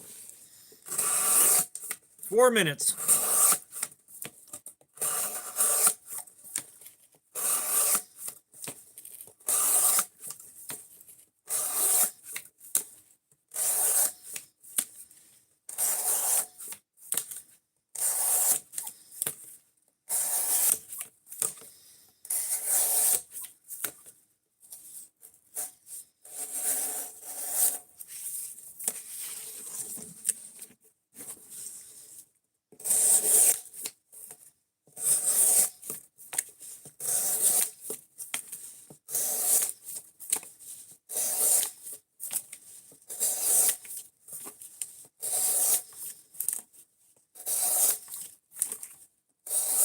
Yeah, I can recommend switching to vaping only if you plan on quitting vaping after a little while.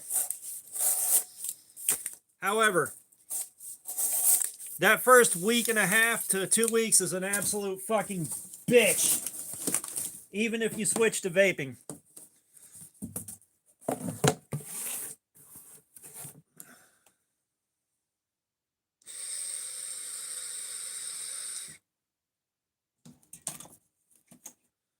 Uh, 3 minutes.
Well, most of the cost is baked into cigarettes is state tax.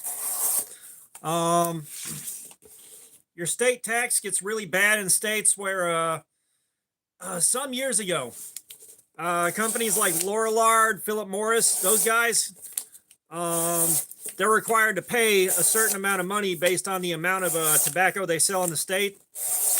They're getting charged. And a lot of states took bonds out on that money before they got it. So as more people are quitting smoking, they got to increase the taxes on it to get their bond money back so they can pay the bond. Jerry, what's up, man? How you doing, brother?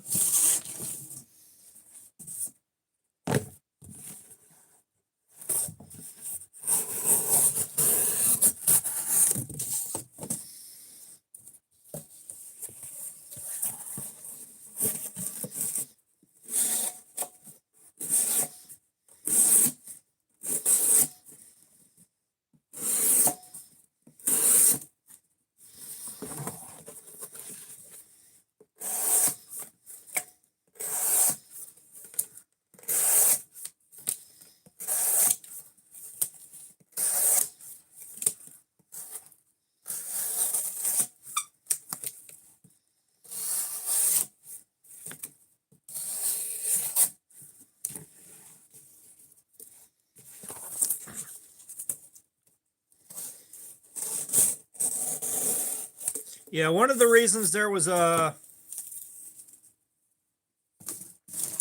such a hard push. All right.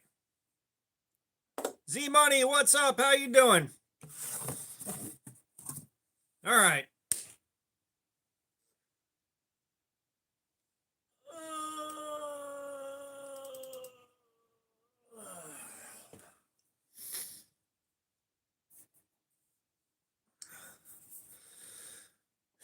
Time for emotional support caffeine.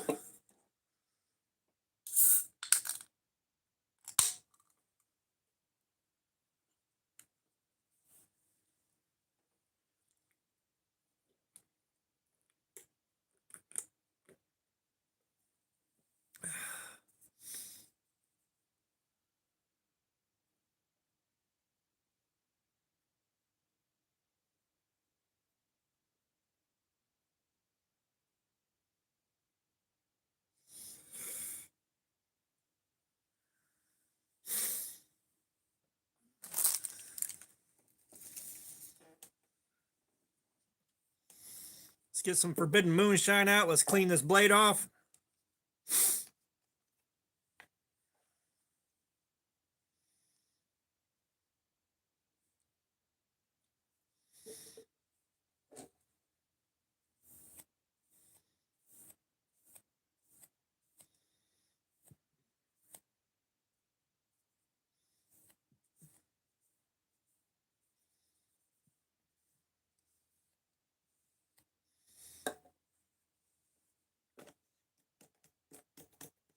Jerry, we've got the Kaiser Aegis today, which I think these are still $40 on Amazon.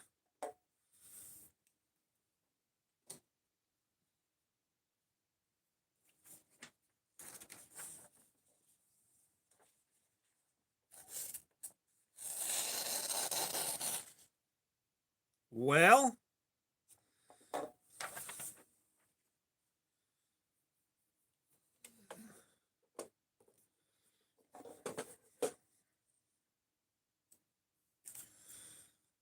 we expected it to be toast by now.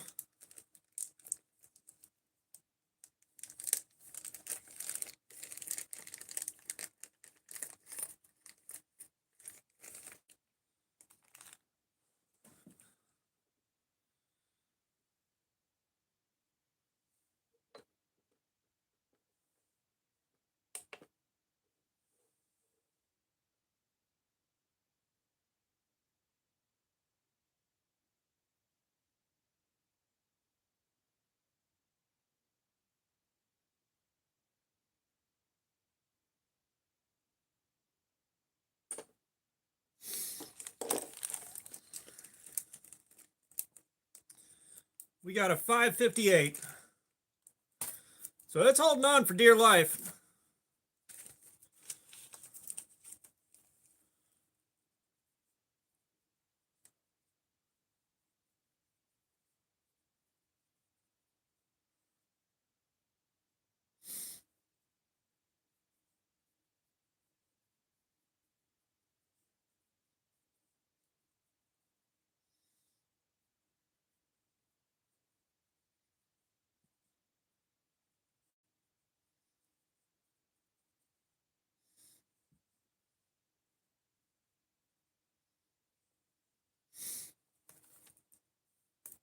So we got 2 hours out of it.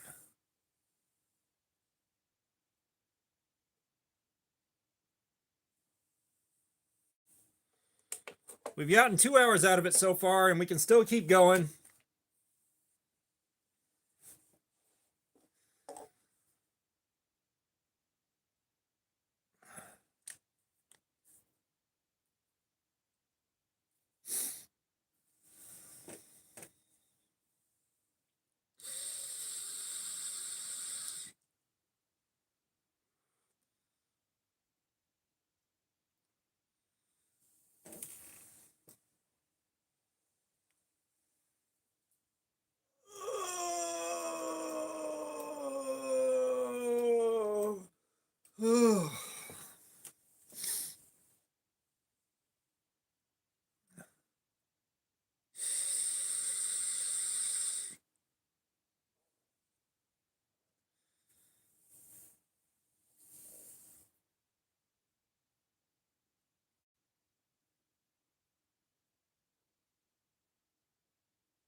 All right, 4 more minutes and we're going to start back up again.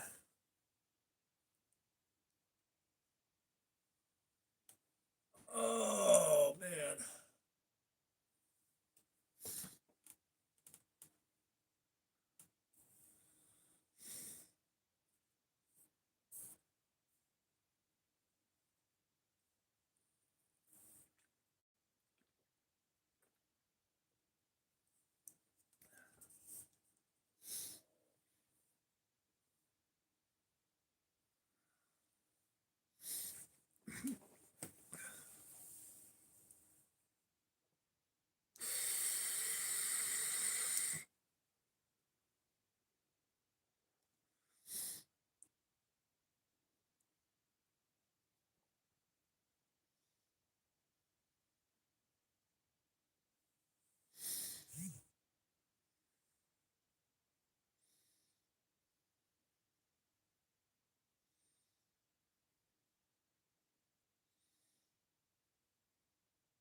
Oh, I tell you what, guys, I am definitely tired.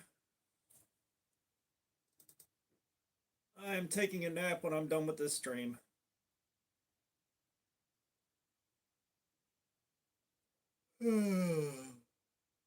Definitely taking a nap.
Yeah, don't off the judge.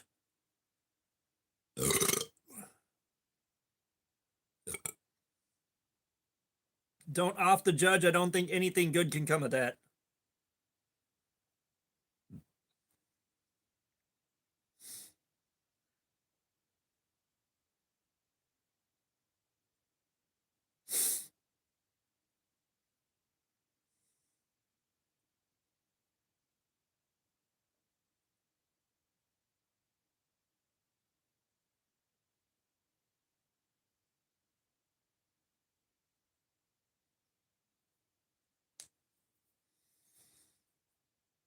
All right.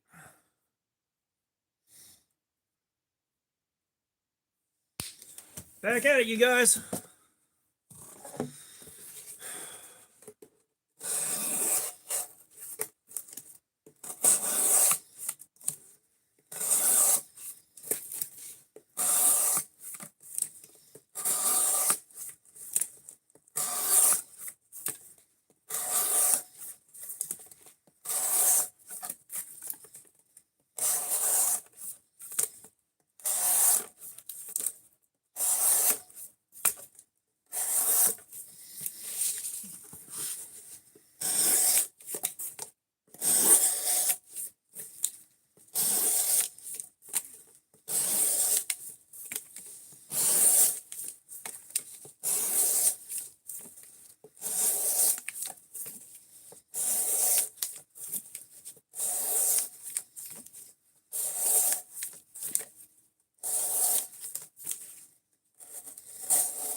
Tim Reed, what's up? How you doing, man?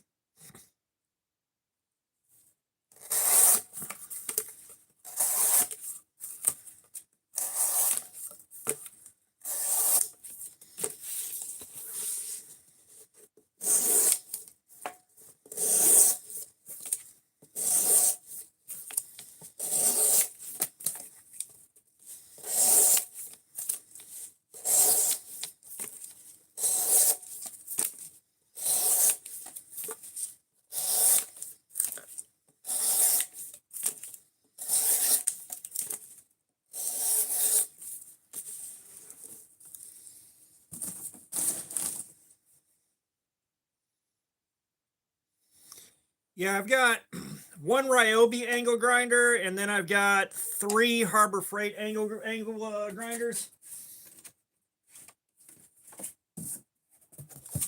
I think 2 of those 3 were $10 each.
Cam Game 6008, what's up? How you doing, man? Welcome.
Oh, damn it.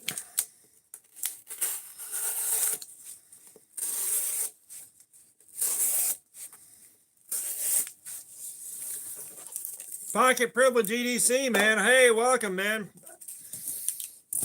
Appreciate you swinging by at the very least.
This one ain't gonna be no fun.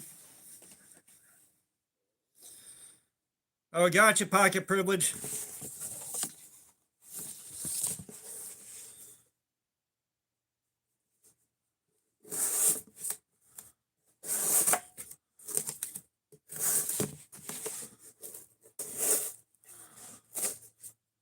Pocket Privilege, thank you for the 100, man. I appreciate it.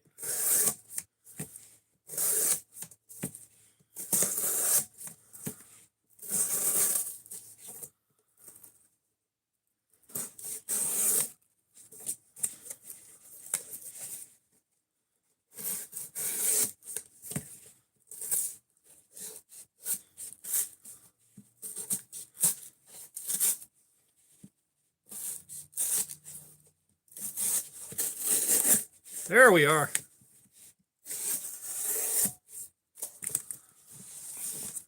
See you later, Pocket Privilege.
You know, the fact that this thing is still going is a very pleasant surprise.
A crackhead review board, like a scale of 1 to 10, how likely would they be to steal it from a job site?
Darius Zaleski, what's up? How you doing, man? We're not making anything. We're doing edge retention testing. We're looking to see how much cardboard we can cut up with this knife before the edge on it's completely fucking wrecked.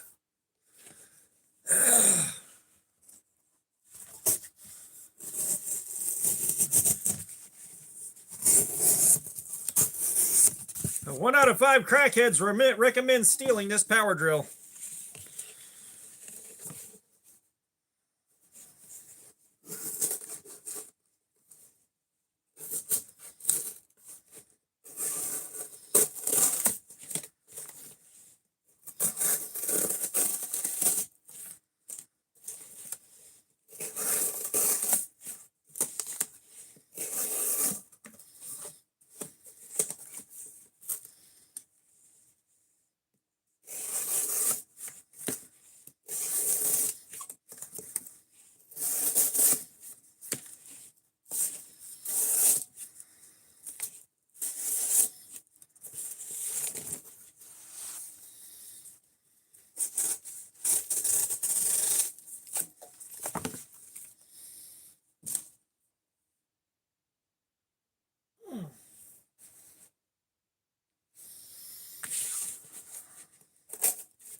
All right, let's take a quick check and see where our edge is at. First, let's clean the blade off.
Holy shit. Guys, we got a 7/16.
Yeah, I think that's the highest reading we've gotten so far, and we did make it to 2 hours and 20 minutes.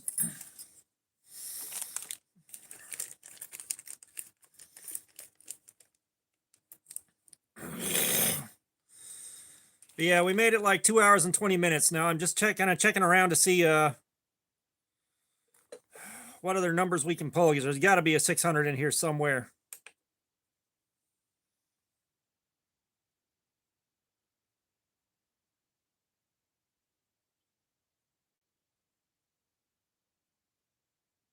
Ryan Hancock, what's up? How you doing, man?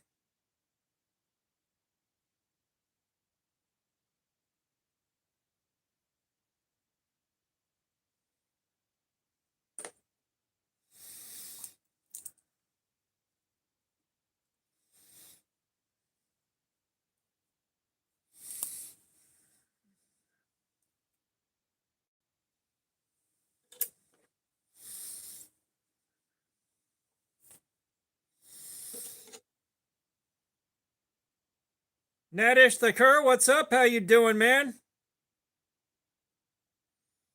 I never recommend buying fakes. That's just me. I don't like fakes. I don't like clones. I don't like counterfeits. So that's just not for me.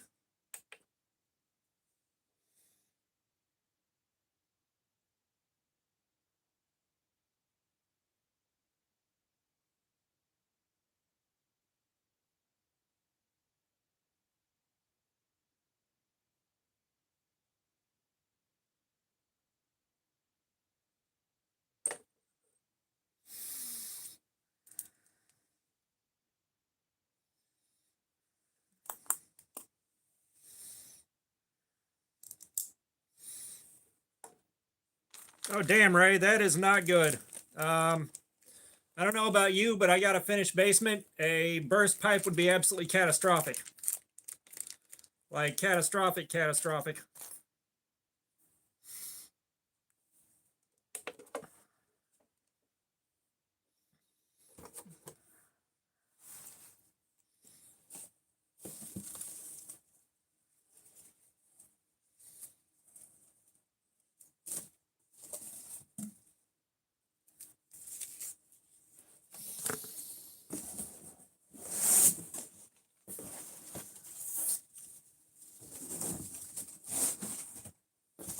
Okay.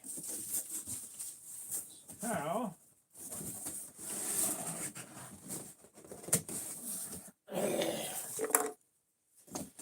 put that there.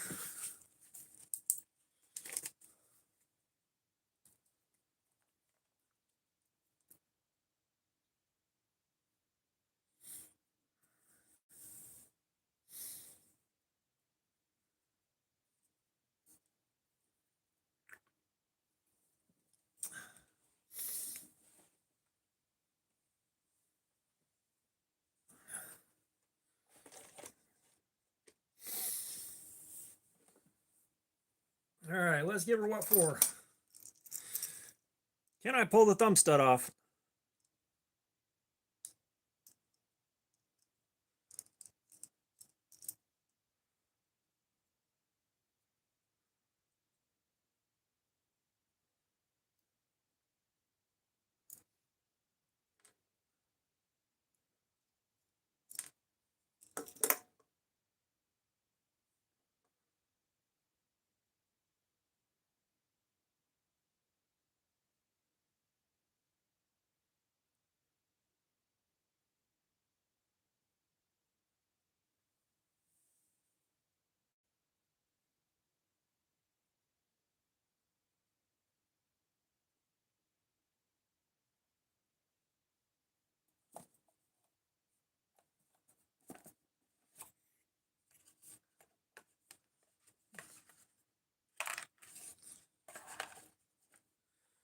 All right, that puts that somewhere safe.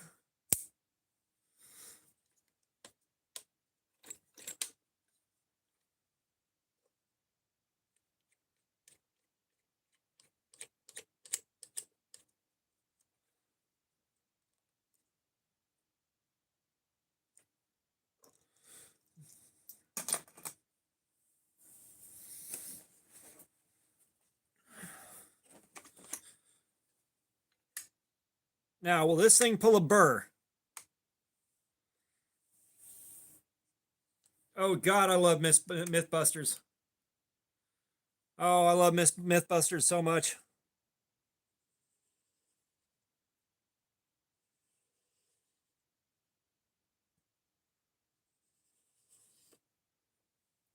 There we go.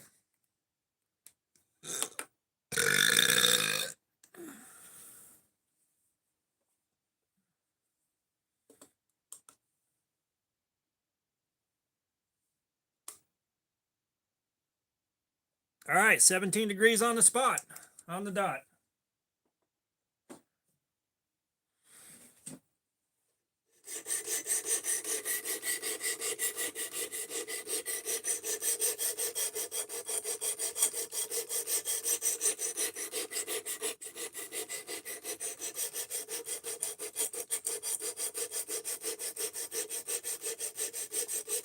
Oh yeah, I love the handle and I love the colors of the hardware on this thing.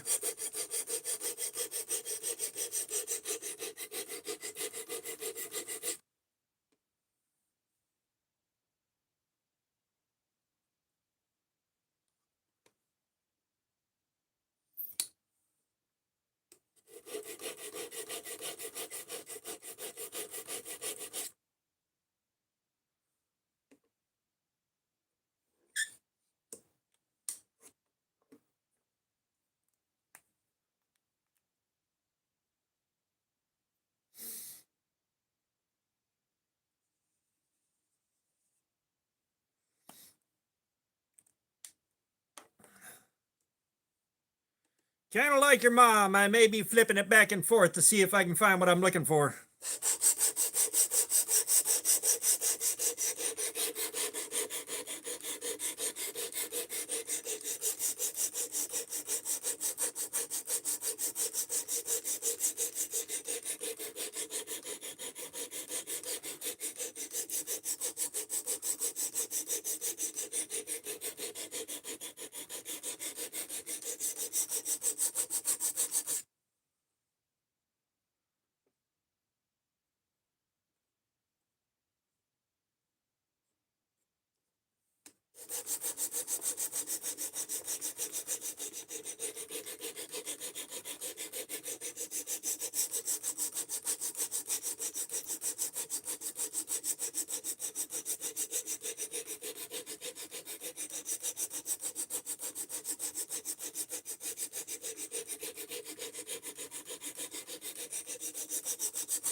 No burr.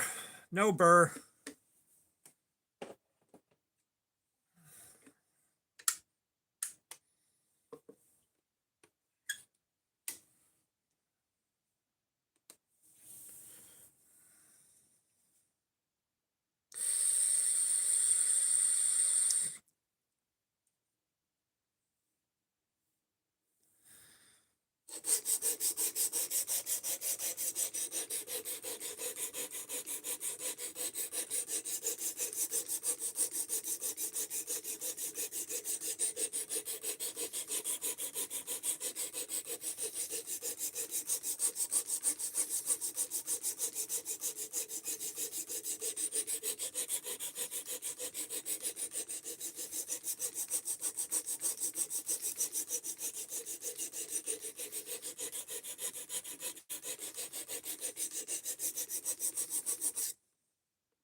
Yeah, I damn good and well know I've apexed.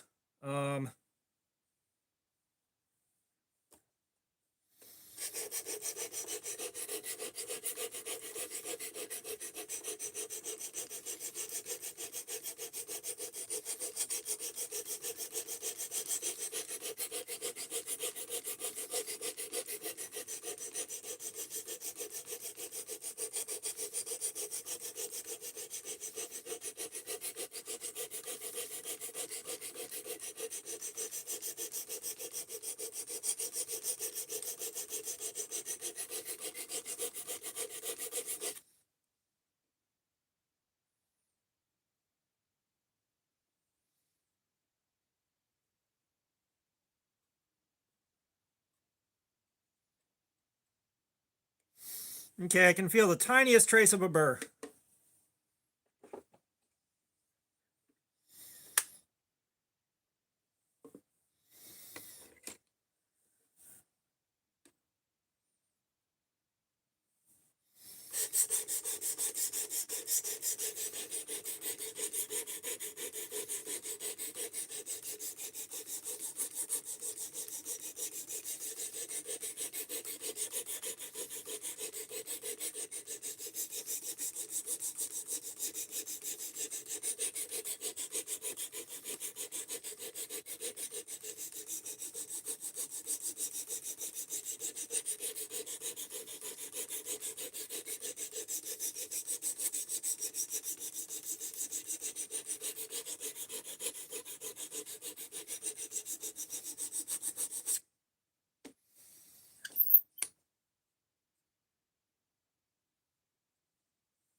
All right.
All right, best of luck, dude. Best of luck.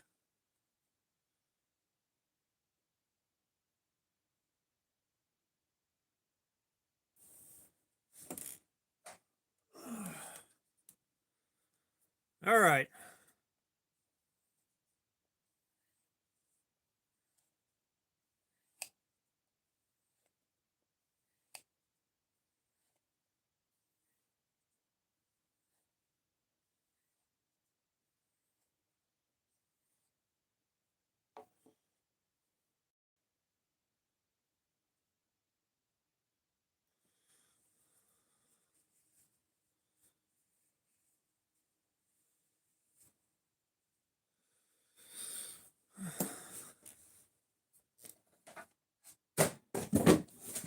Damn it.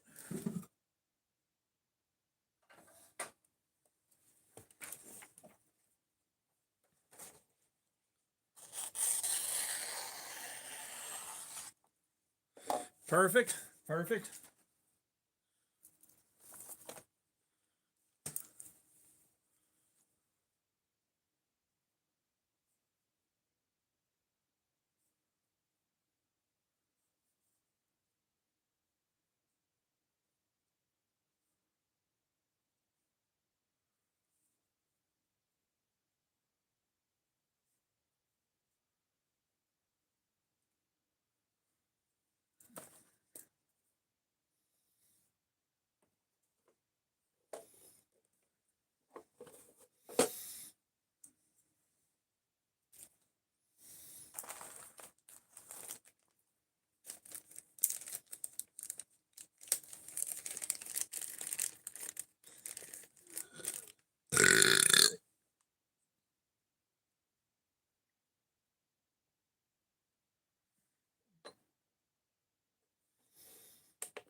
Hey, 150, not bad.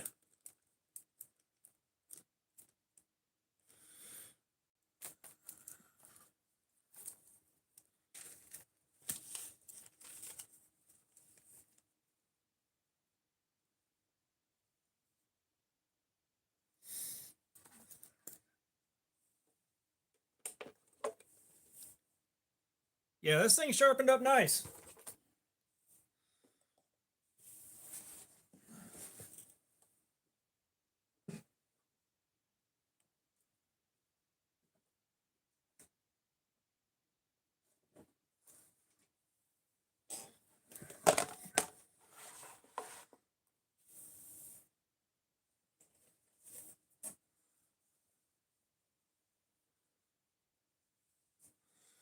All right.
Me with Knives, what's going on? How you doing, man?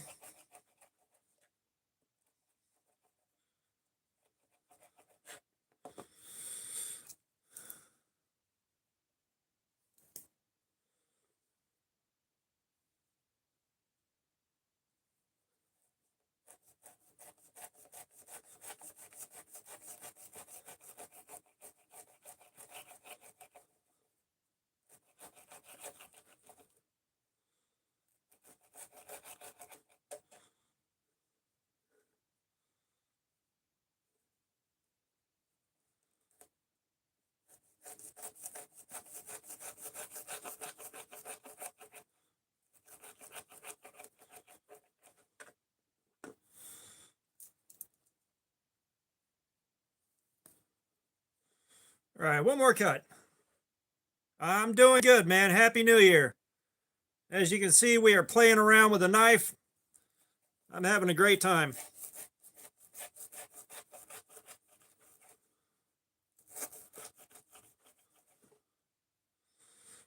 Okay. For those of you counting at home, that was 10 cuts.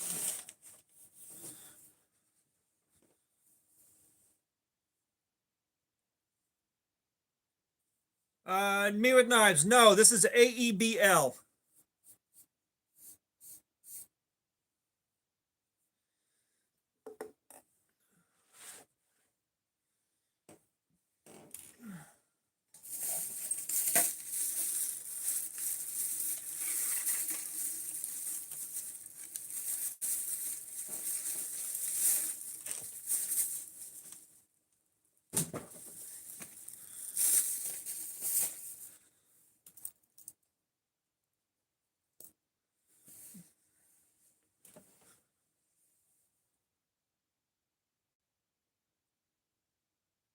Is that Kyle Stite 947? What's up? How you doing, man? Lego, what's up? How you doing?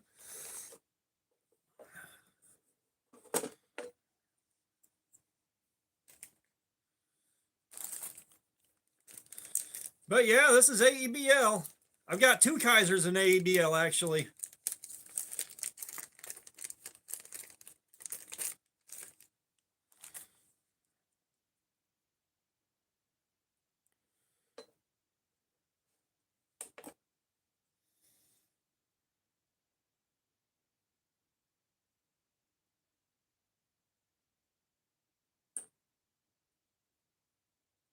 Okay.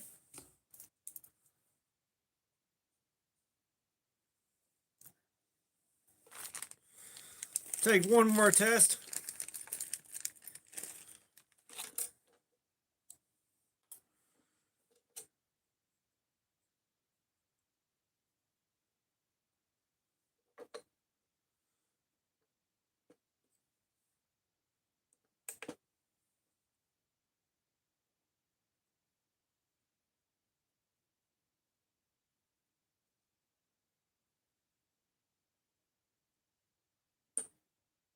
There we are.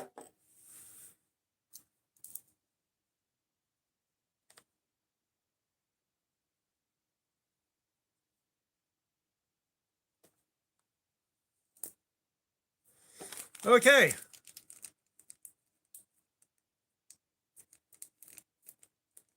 No, I've been calling out the readings. Yeah, 317.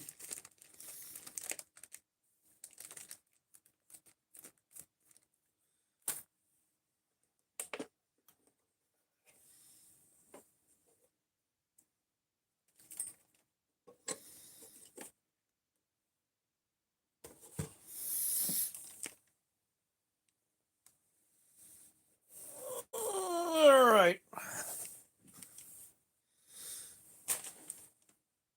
Let's sharpen this bad boy back up again. Get ready for round 2 on the cardboard.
Oh.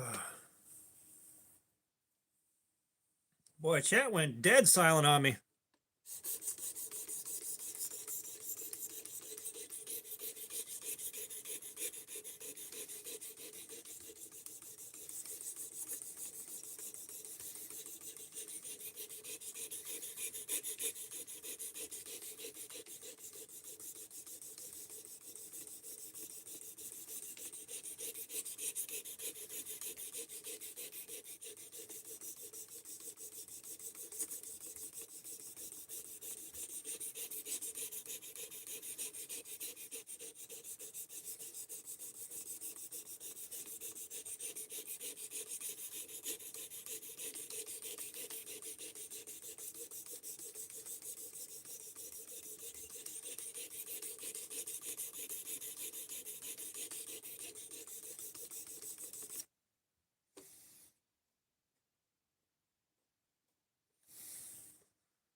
You're good, Evil Twin. It was just like everything went dead silent for a minute there, and sometimes that's a bit of a concern. Like I'm zeroed in and focused on getting this thing sharpened. Even though I know I'm going to have to do this again one more time.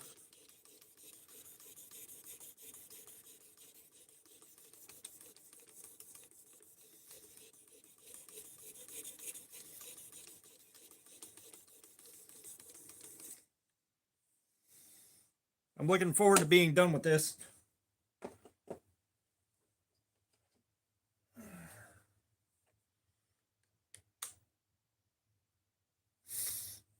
So if you've got the if you've been watching the long form videos, I've got the Concept Corvette XL. Yeah, we're getting a burr. We are getting a burr. But I've got the Corvette XL, the Concept Corvette XL. I've got that in the pocket this week. I don't know what I'm going to carry next week. Haven't decided yet. Maybe either the Tenable Cryo or the Tenable Raven.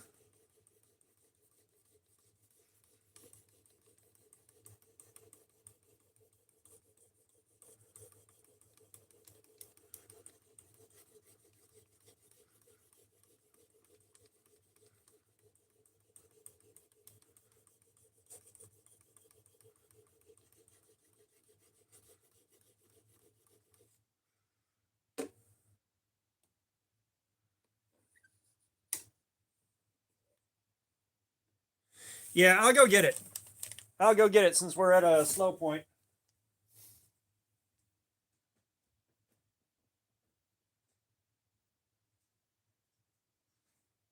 Front door.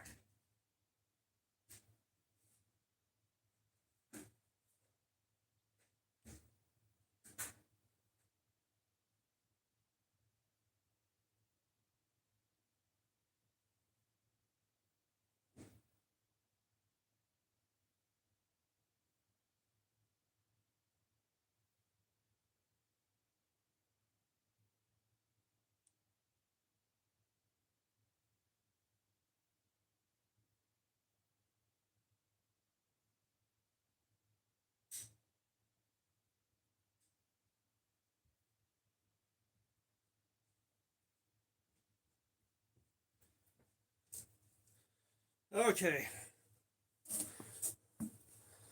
This here is what I'm currently carrying. Big old bastard.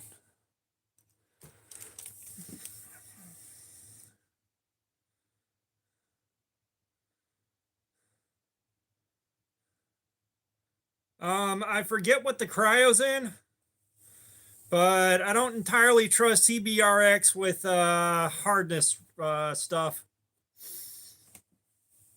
I'm not saying he's wrong, but after the lead tester incident, I'm like, eh.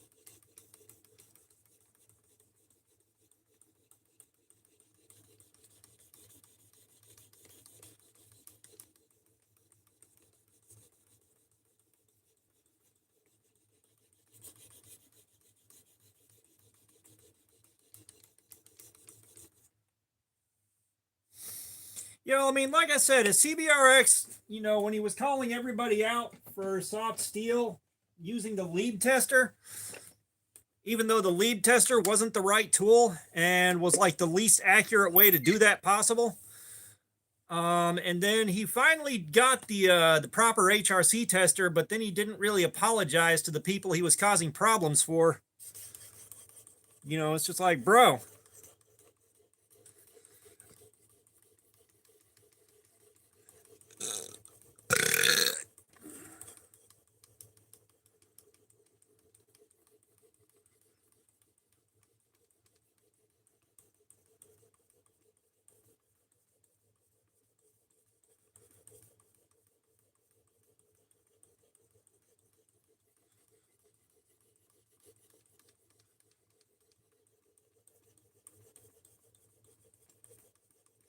Yeah, like, and I was gonna buy some TSA confiscated knives and do basically what Metal Complex is doing. I had that planned. I just didn't know when to do it exactly.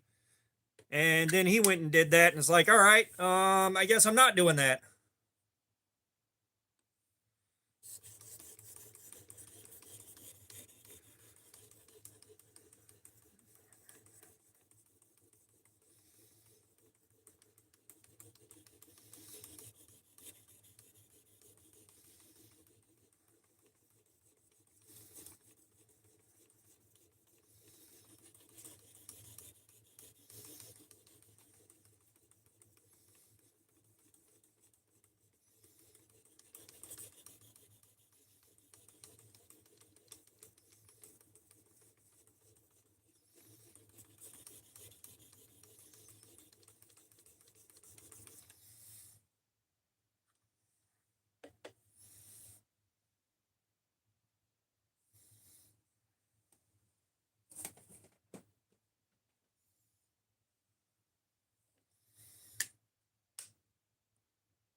Chris Kitts, what's up? How are you doing? 2 hours and 20 minutes. And we got 10 cuts on the rope and went from 150 to 317 on the tester.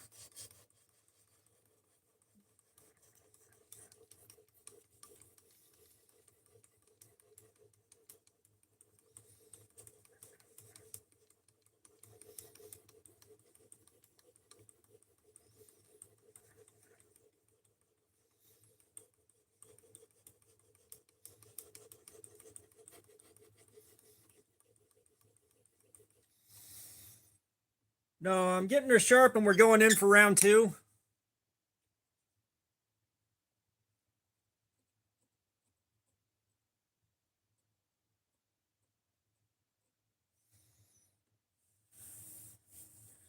Oh, yeah, you know those TSA lots. Because God knows, if I was handling those boxes and handling the TSA stuff that came in, there wouldn't be a single damn nice knife that made it out of there alive.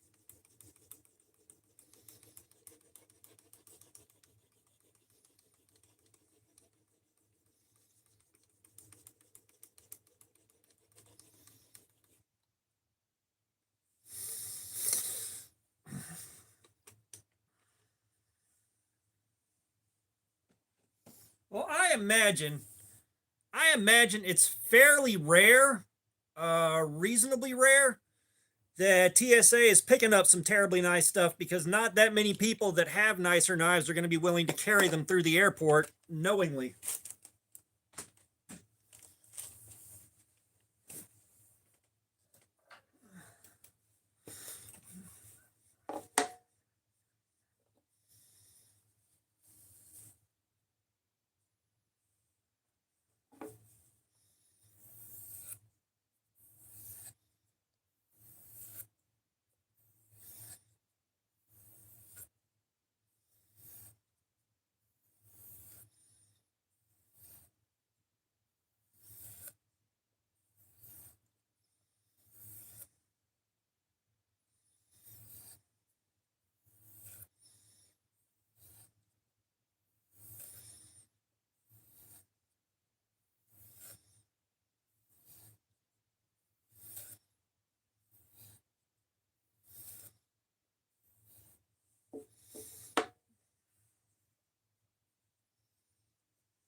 All right.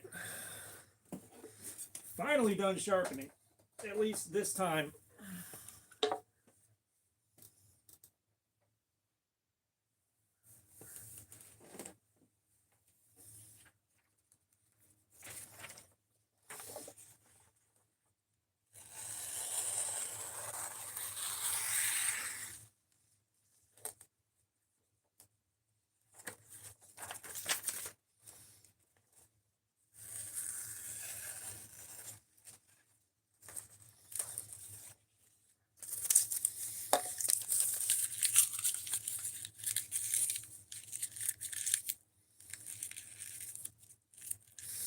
Yeah, like I wouldn't be taking anything into the airport with me at all. As naked as I feel without a pocket knife on me.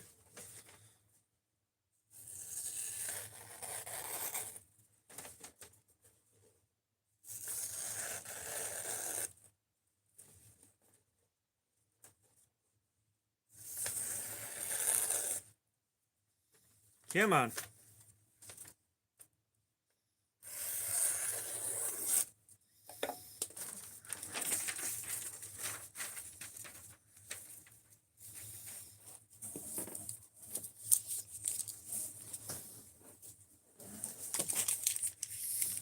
All right.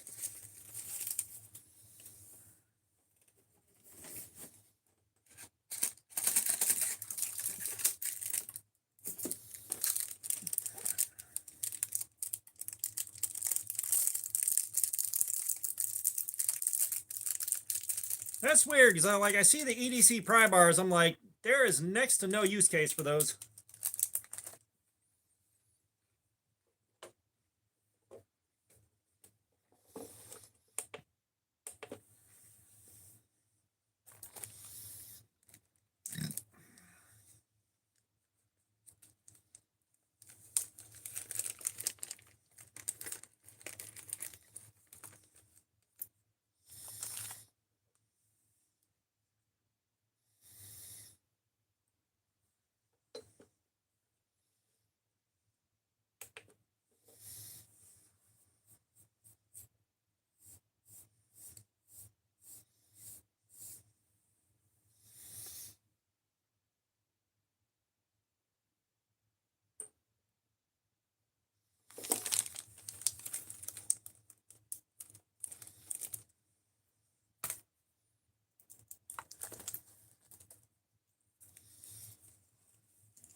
Sorry, 149.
Folk dropped by for a few minutes the day before yesterday.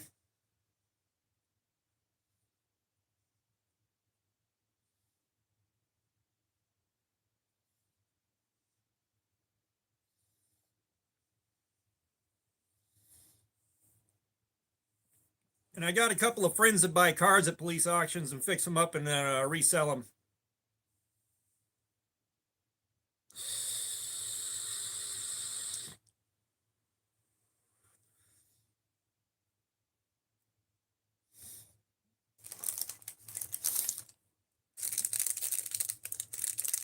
Yeah, like I said, Fook was here on the last live stream I did. Um,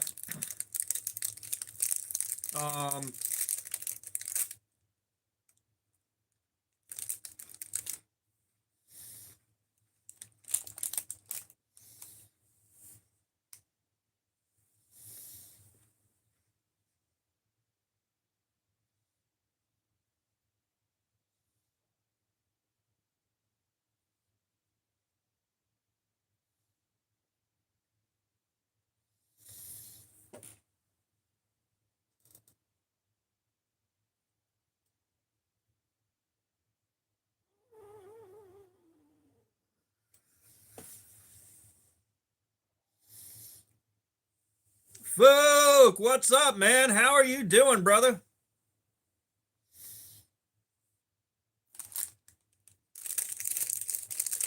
We got Fook in the house.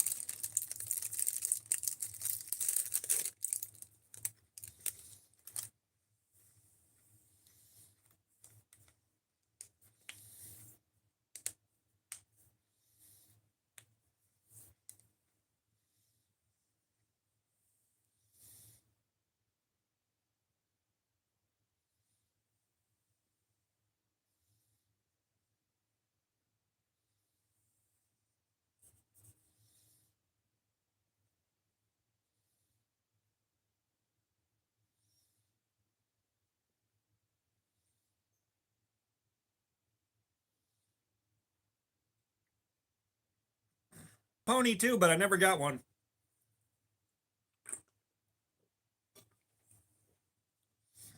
I even cleared out space in the garage for it.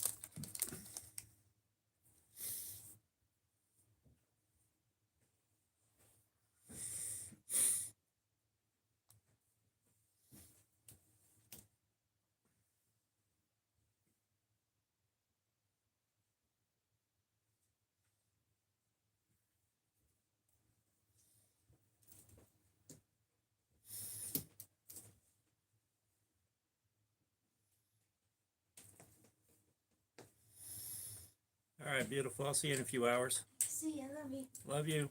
I picked up a few things, so I'll probably need you to. Garage door. Yeah, just leave them in the car. I'll come get them. Love you. Love you.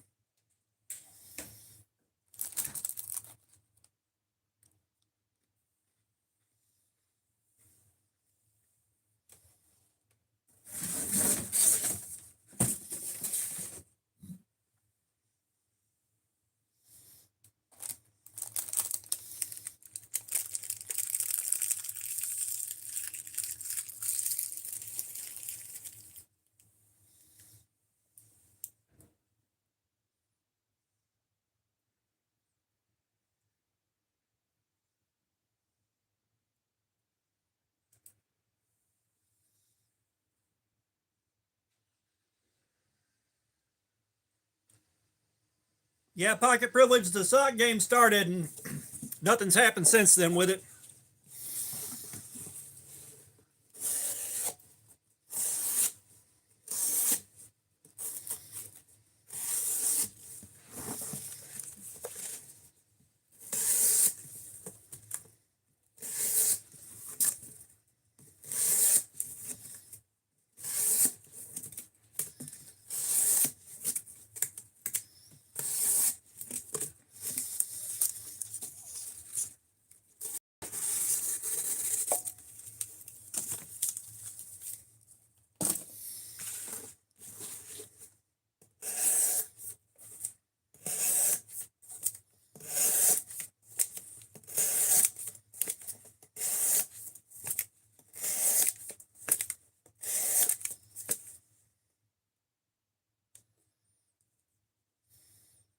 Yeah, Pocket Privilege, I did the full polished edge. The only thing that I haven't put full polished edges on,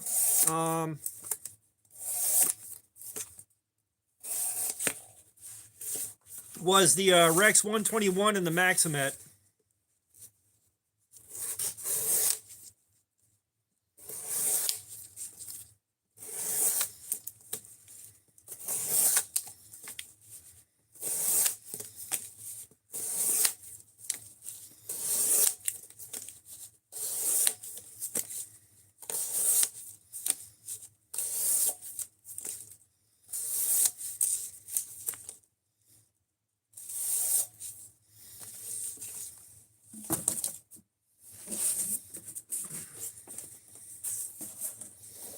Yeah, Pocket Privilege, I got M390.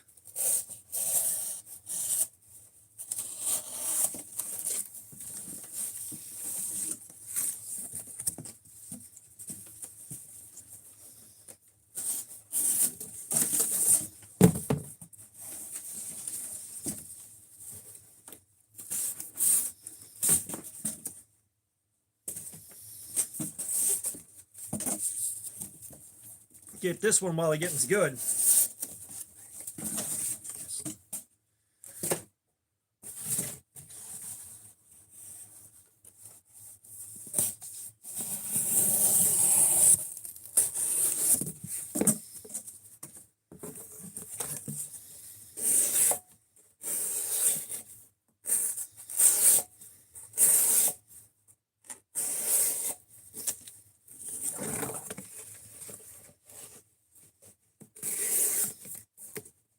Yeah, my first M390 is a bug out.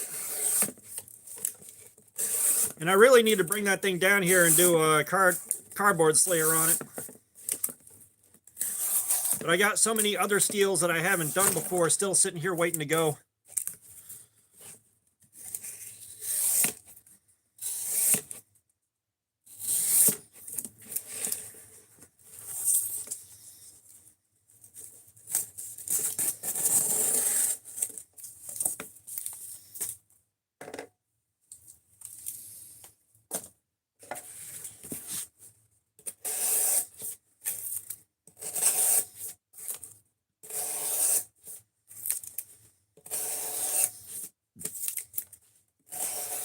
Pocket Privilege, I don't get very many knives in a week.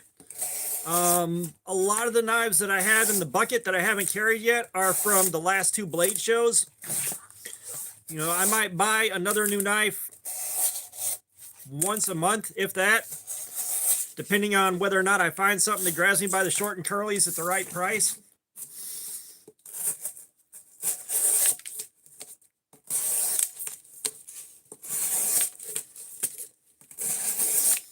But I bought up a ton of stuff for Blade Show, or at Blade Show, which is why I'm saving up for Blade Show again this year.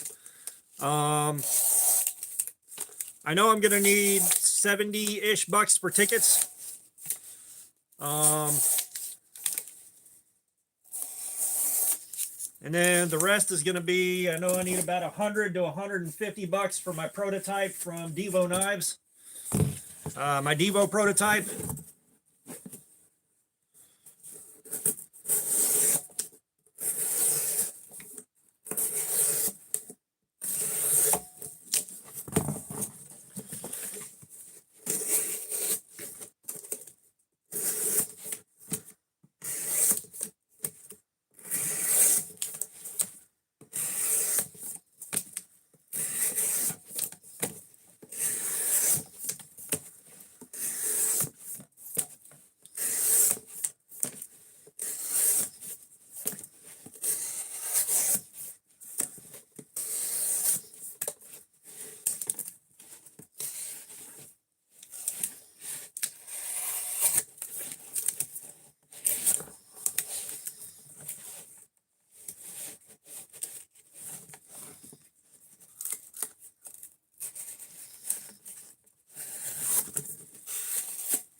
Uh, I'm trying to think. Because like the super expensive to you and super expensive to me are probably two different things. I may have tried to freehand sharpen the Rex 121, but I haven't freehand sharpened that many expensive knives. Most of the time, the more expensive stuff, I got lasts a long time on Cardboard Slayer. So I don't wind up doing any freehand sharpening just because I'm too far gone by the time we get to the end of the blade's second life.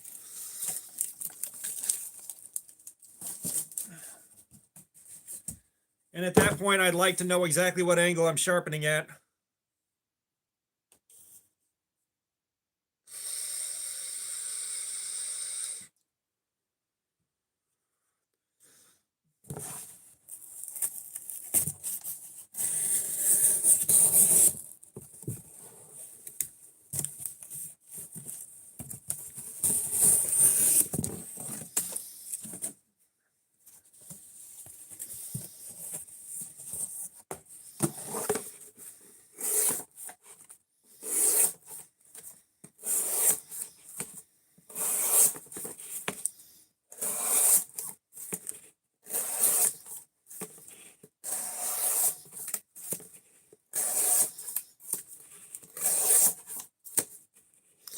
Like I am working on getting the confidence to be willing to sharpen freehand some of the more expensive higher end stuff that I get, but I don't get very much stuff that's like I don't have a whole lot of stuff that's above like 50 bucks. There's not a lot of it.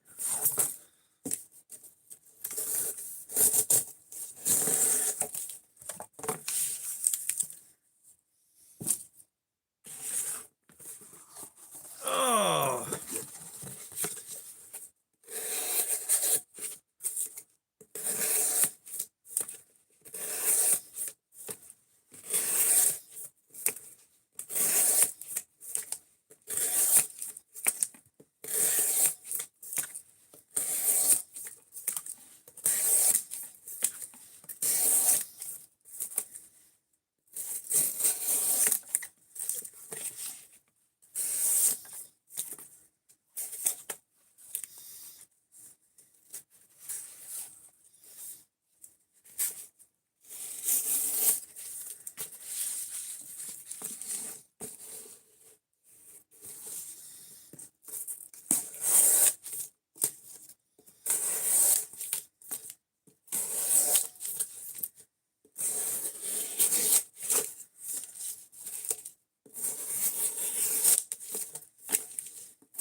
Um, I definitely liked it more in auto mode. The button lock in the manual, I didn't like the fact that you couldn't centrifugal open it with the button lock. Like you couldn't open it without pushing the button all the way down. Which I get it, that's a huge part of the lockup for automatic mode. But I didn't like that.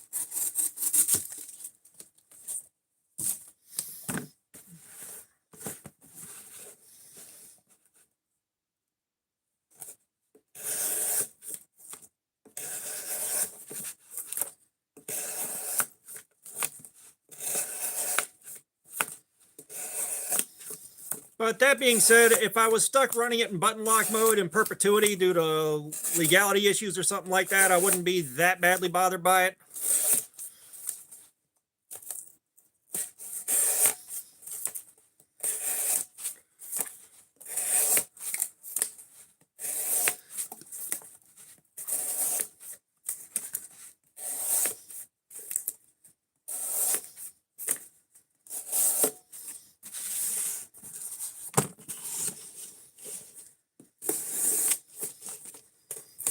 I kind of doubt the next iteration will be auto only just because the whole point behind the RMX and the entire gimmick is the fact that you can swap it back and forth.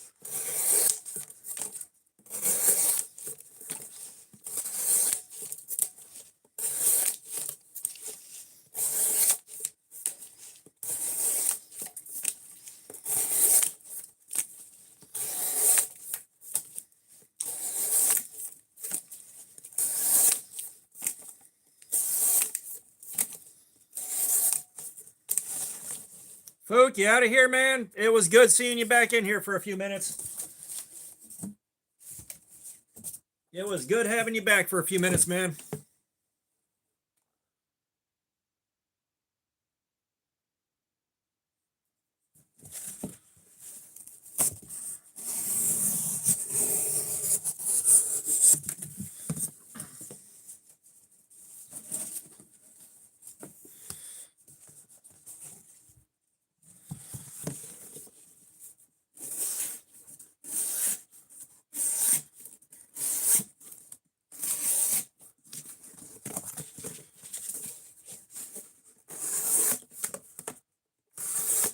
Yeah, me and button locks don't always get along so good.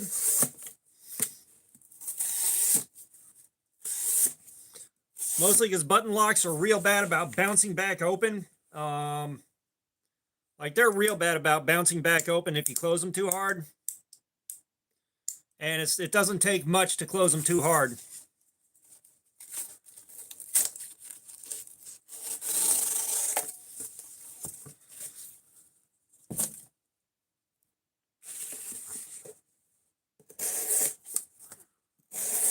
I like the number of people complaining about too many axis locks in 2025, and it's like, bro, there's tons of other options out there. There's tons of liner locks, there's tons of frame locks, there's tons of button locks.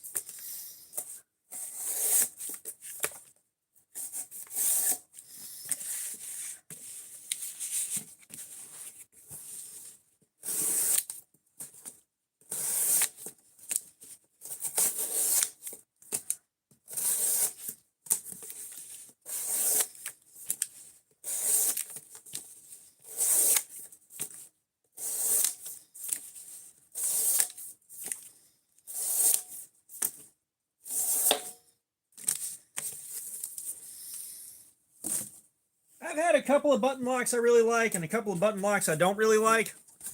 I'm still waiting to see what 704 gear sends out.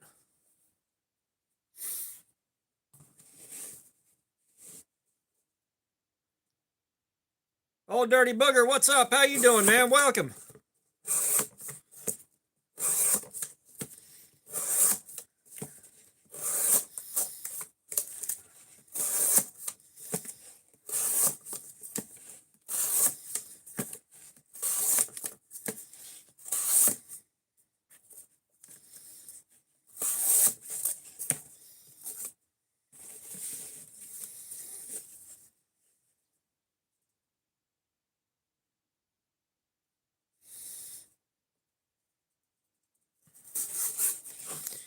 Yeah, I think the best use of a button lock or a button type lock is definitely the top liner lock.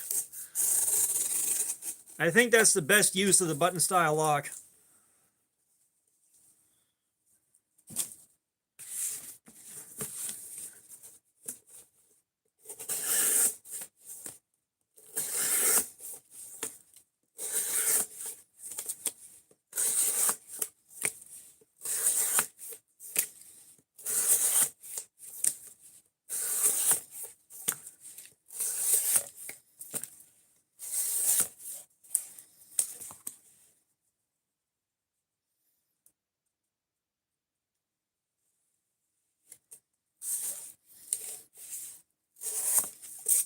No, Luna, I don't have very many fixed blades. I don't carry them at work, so I don't buy them. So I don't have a Gerber strong arm.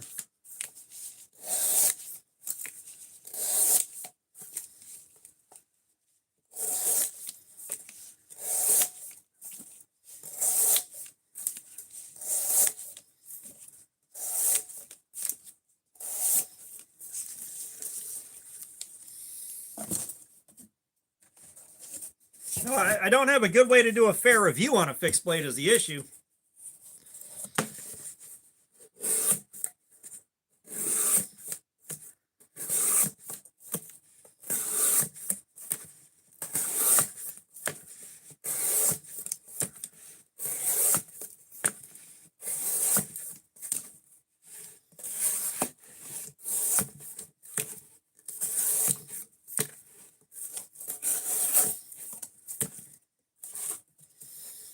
Trust me, if I could carry a fixed blade at work, I'd definitely have one on me. But I'm already pushing my luck with just regular pocket knives.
The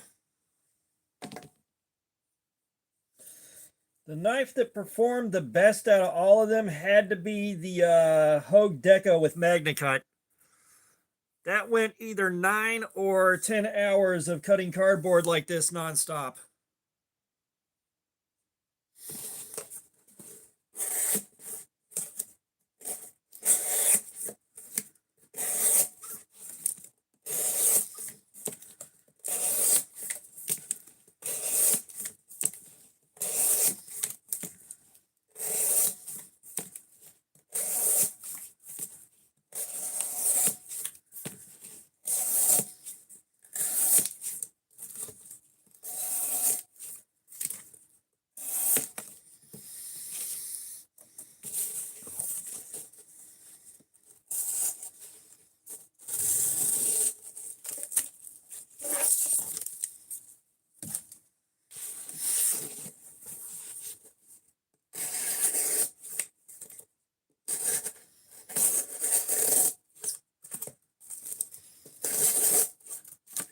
Although I will say, where is it?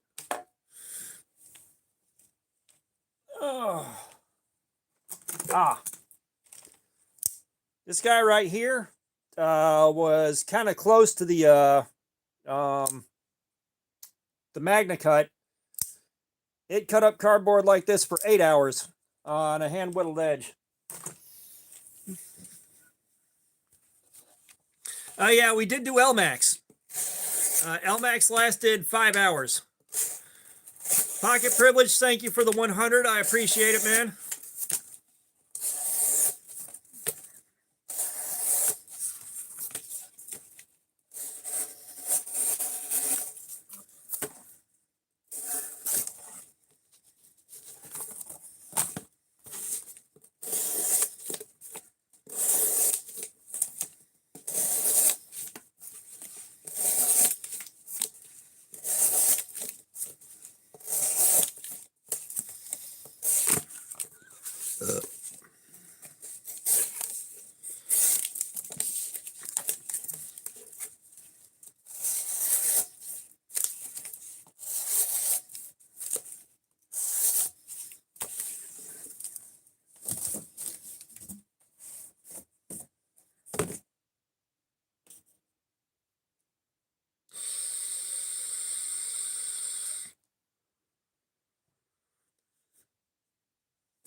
Oh, what the hell's this?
I think Maximet went for 7 hours, if I'm not mistaken.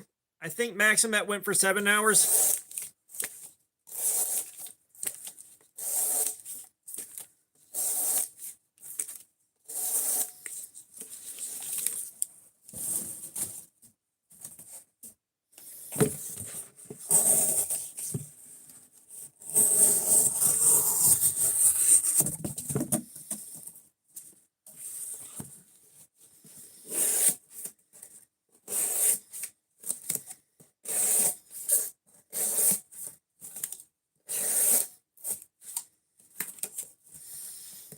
Yeah, we tested Rex 121, but we didn't get a complete test on it. If you remember right, we kind of jacked with the results a little bit when Aiden had me cut glass with it in the middle of the testing instead of towards the end.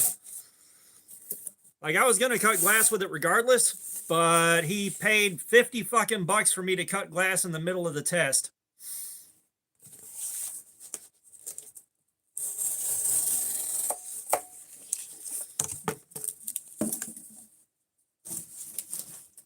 Which skewed our results.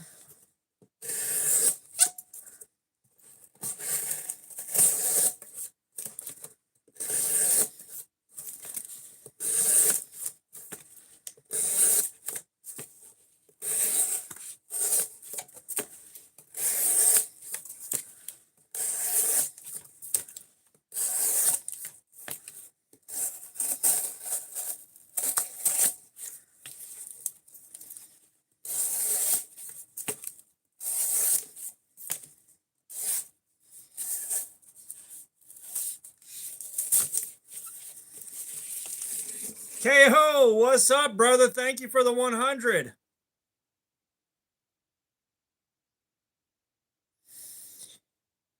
Yeah, well, I'm going to save, like, if I do Rex 121 again, I'm going to save it for doing a stream to raise money for charity.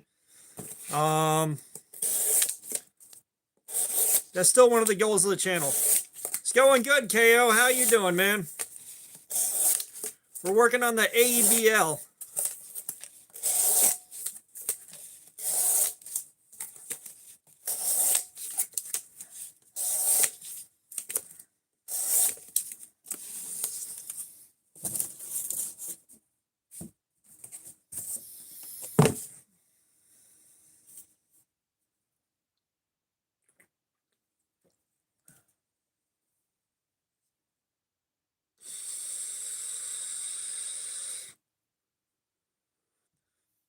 Nice, KO. Nice. News radio. Yes, Rex 121 can cut glass. I think Maximet can also cut glass, but I didn't try it. I should have.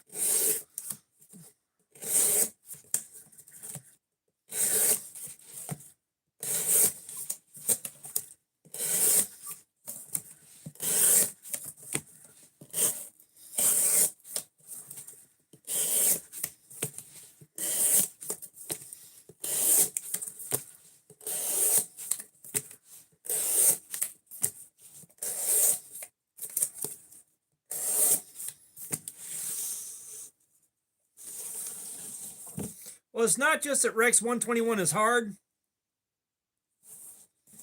It's not just that Rex 121 is hard. It's got large carbides that stick out and make the edge micro-serrated. Yeah. And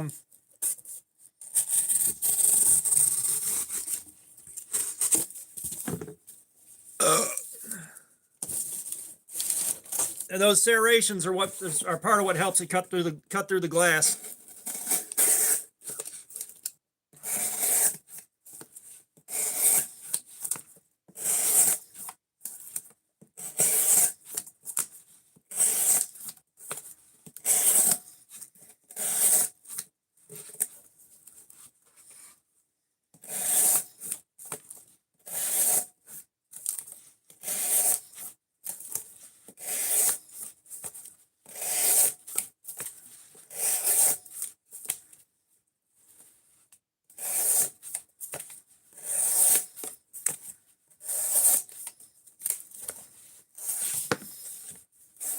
Yeah, I still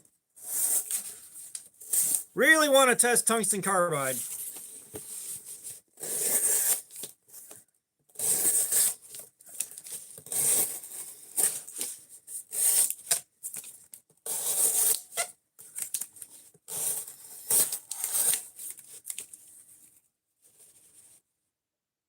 right, Punisher. We'll see you in a bit, man.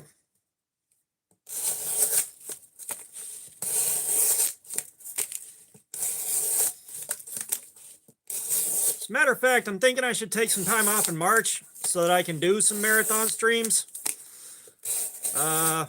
You know, I've talked about it before.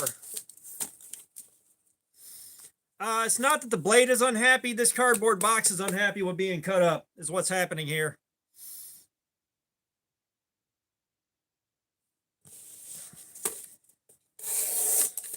But I'm thinking I should take some time off in March so I can do some marathon streams.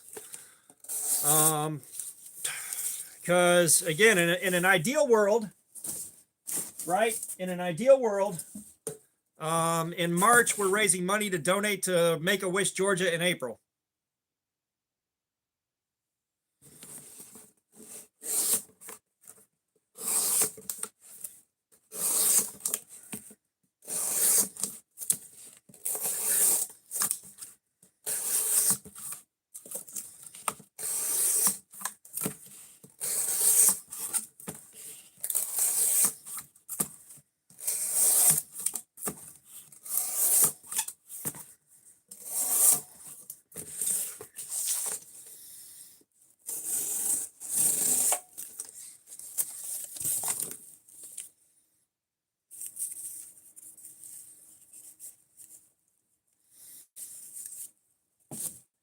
How much is the Olive Knives Lenta? See, that's the problem. Is they're if I understand anything about anything, they are expensive.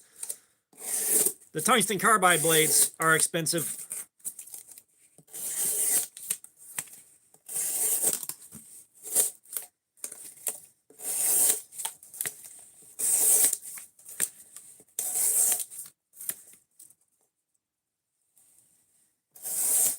Yeah, I don't have $330 for that. You know, kind of like you're saving up for the knife company. I'm saving up for Blade Show, which I am hoping this year I can do it like I did last year, but we'll see.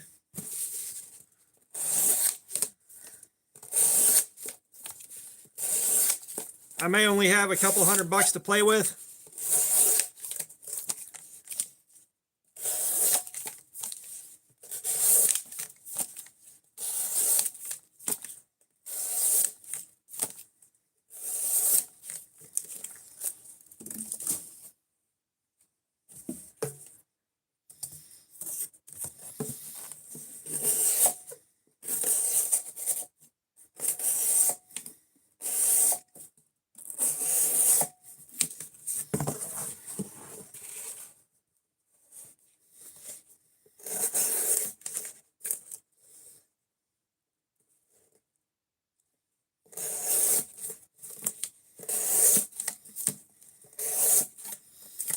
That's a bummer, KO.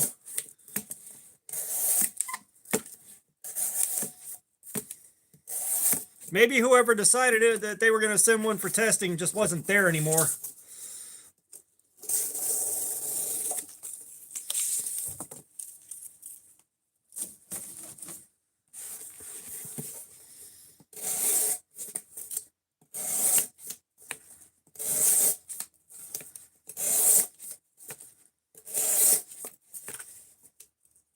Oh, gotcha.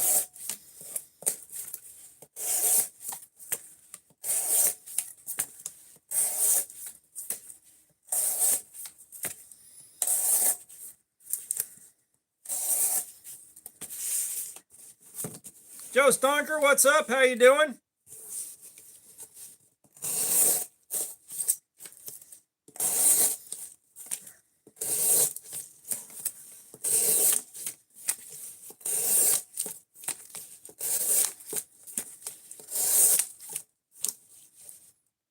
Midnight Dream, what's up? How you doing?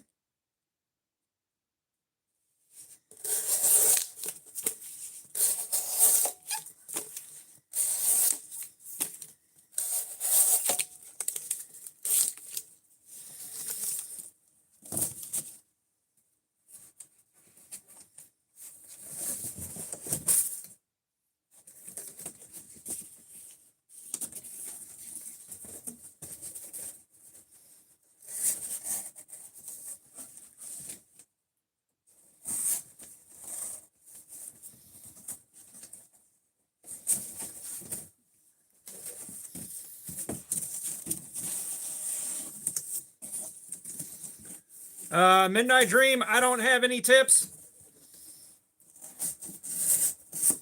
I am doing the bare bones minimum for content creation.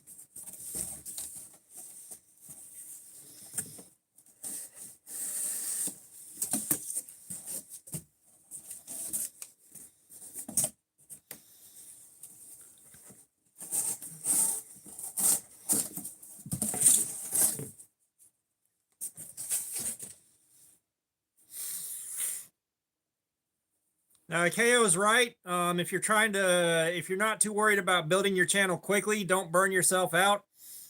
However, I am grinding to try to build the channel up as much as I can. So we out here doing the thing.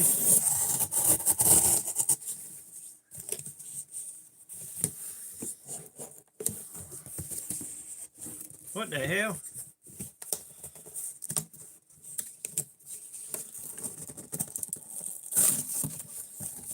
What the hell?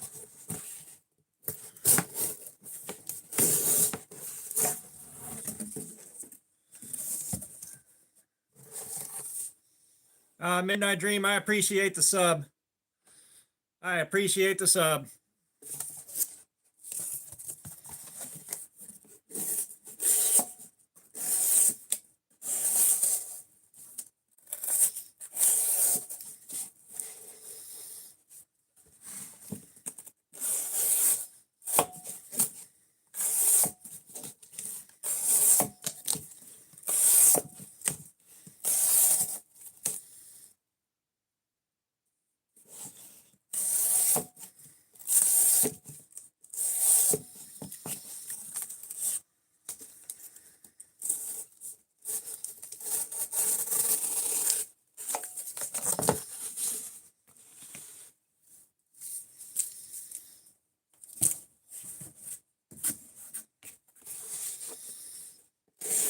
What are you doing edits of?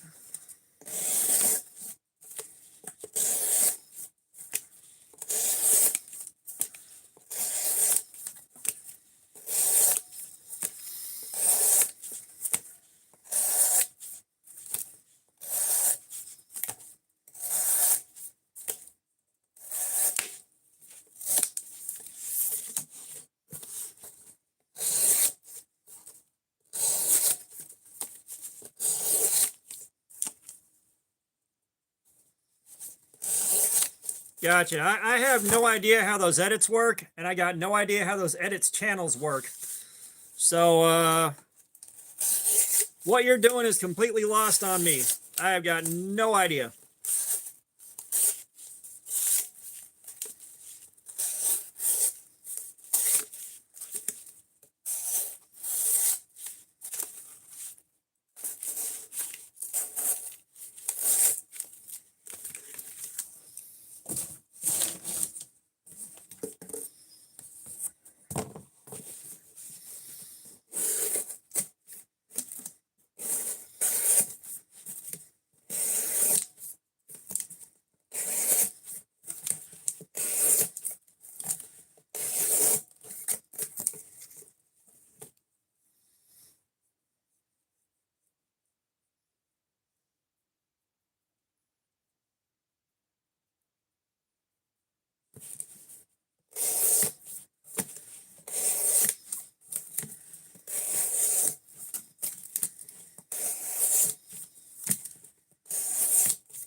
No, we stopped and sharpened it. We did the rope cut, and we sharpened her again, so we got this nice mirror polished edge on it.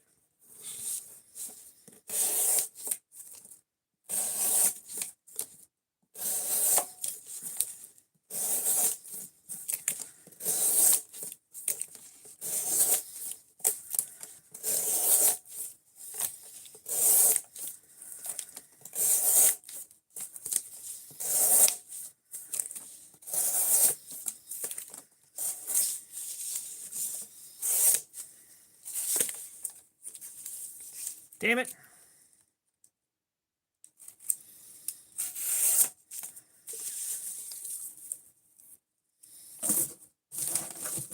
Yeah, we pulled a 700 and we pulled a 716, and then we pulled a 580 something at the next worst spot.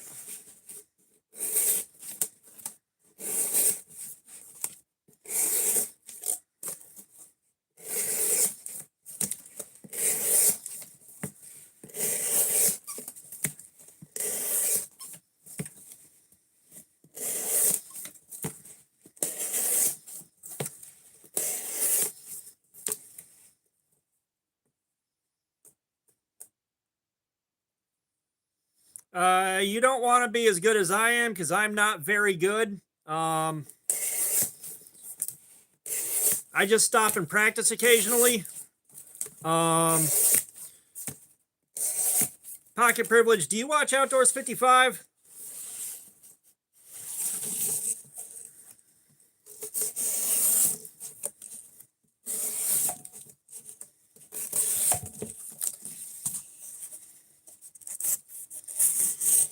Yeah, he's the guy you want to learn how to sharpen from, not me. I am very much a rank beginner at freehand sharpening. Like, I am still a beginner.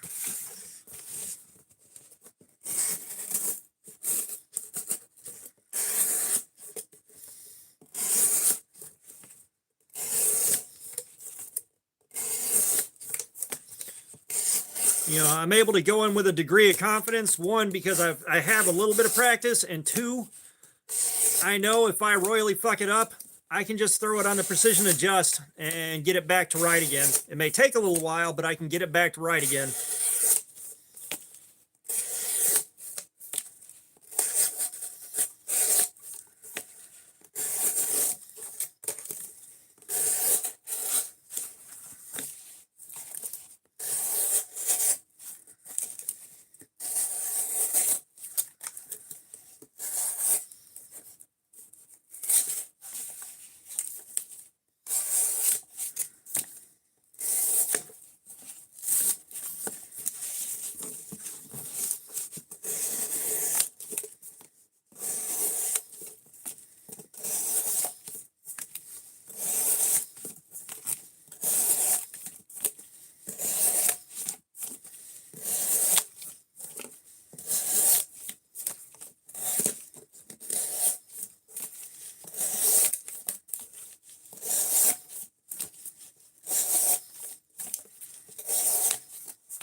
What do you mean favorite box sticker? I don't know what you're talking about. Okay, Okurun. You're already as good as or better than I am, Pocket Privilege. I guarantee you that much. Like, I've been freehand sharpening for less than a year. That should tell you.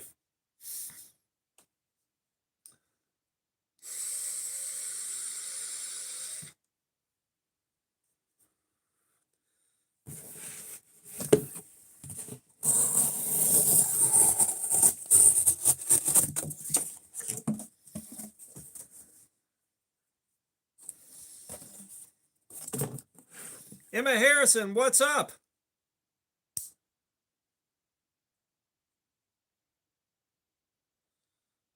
We're cutting up cardboard boxes so that we can feed the orphans. No, we're doing edge retention testing. We're trying to find out how much cardboard this knife can cut up before the edge is completely fucking wrecked.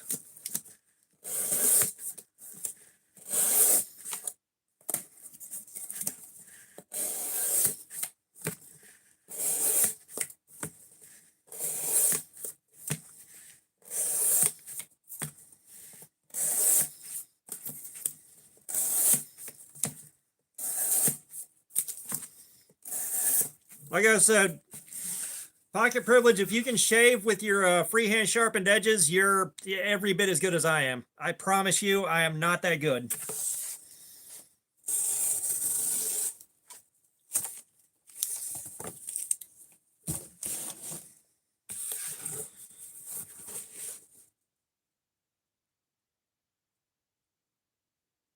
All right, Chris, email me the link for that video.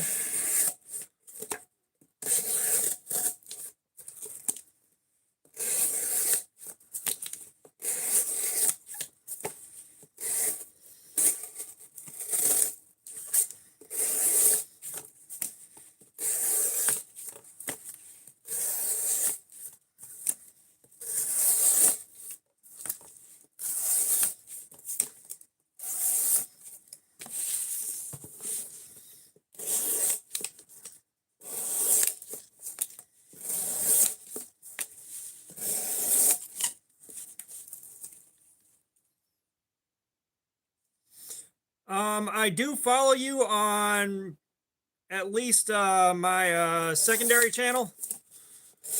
I'm pretty sure I follow you with or I'm subscribed with this channel. That being said, I may not remember to actually go looking for the video, is the thing, especially if it's a short.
Oh, nice, Chris.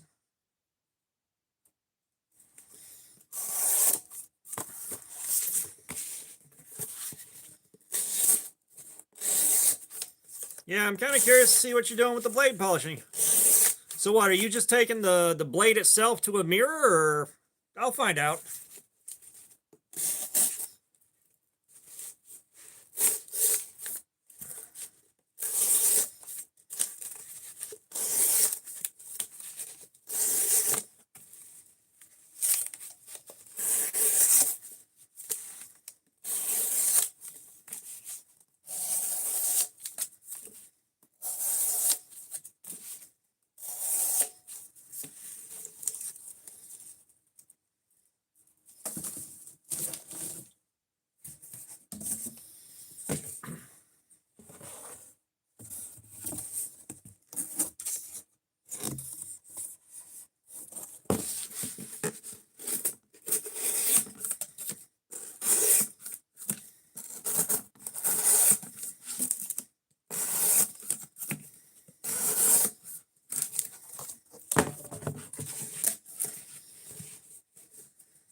Oh, gotcha.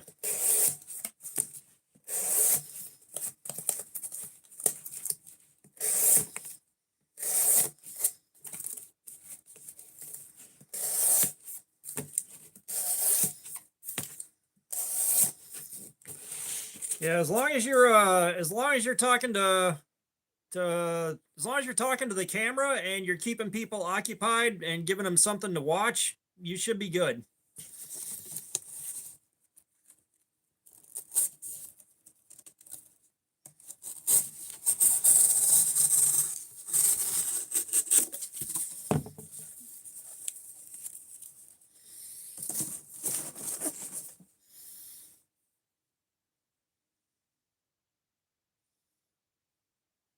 Yeah, I'm gonna tell you right now, it is really hard to talk to the camera until you get comfortable. But yeah, like I am definitely dedicated to the channel.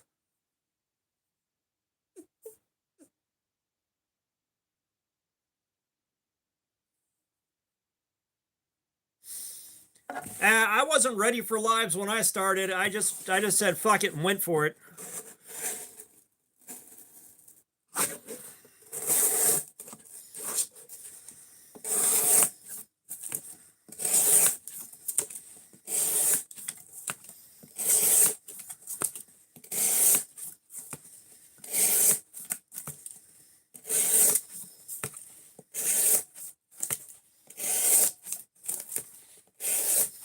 You know, like I'm still not used to doing lives. Like I'm not used to doing a live stream where I'm not doing something.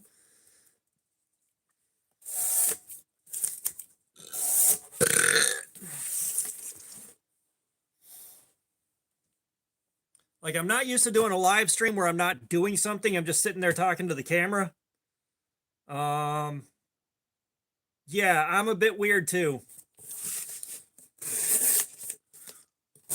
You know, one of my kids was diagnosed with autism and they're telling me all the symptoms that got them diagnosed. And I'm just like, would you quit telling me my own problems?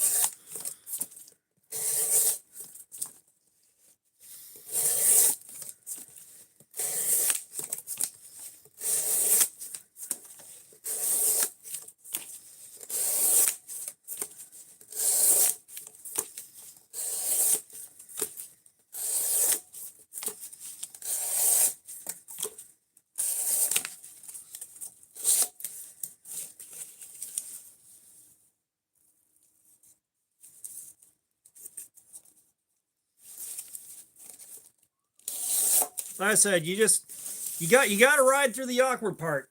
You got to ride through the awkward part. All right, you gotta stream until you get a few regulars. Like I didn't start off with regulars. Yeah, no, like you gotta stream for a little while and get you some regulars built up.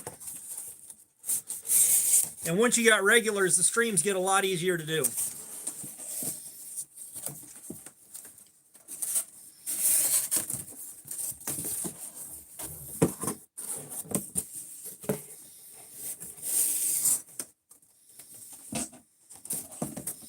That's one thing I will say.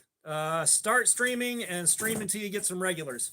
Because like right now, my live stream has got 10 concurrent viewers and that's it. But the chat is still active and we still have regulars chatting and people are swinging by that have never seen the channel before.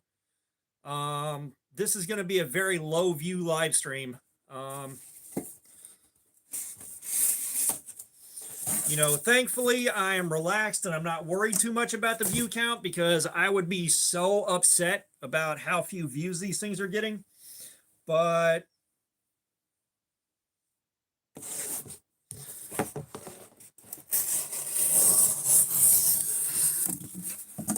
I'm making it a point of not worrying about it too much. Yeah, like Muvo's pretty regular. Evil Twin is very regular. We got Punisher. Fook's been a regular for a long time. We got Brando. Me with Knives comes in pretty regular.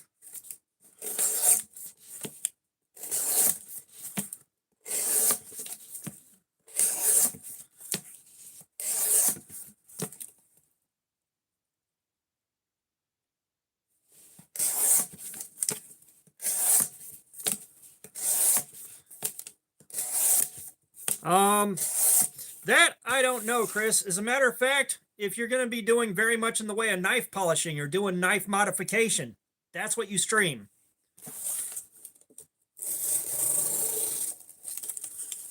You know, if you're doing polishing, yeah, Aiden, Joseph, we got a bunch of regulars, you know, but it took me a long time to get my regulars. But yeah, like you could have live streamed polishing the buck one, the buck.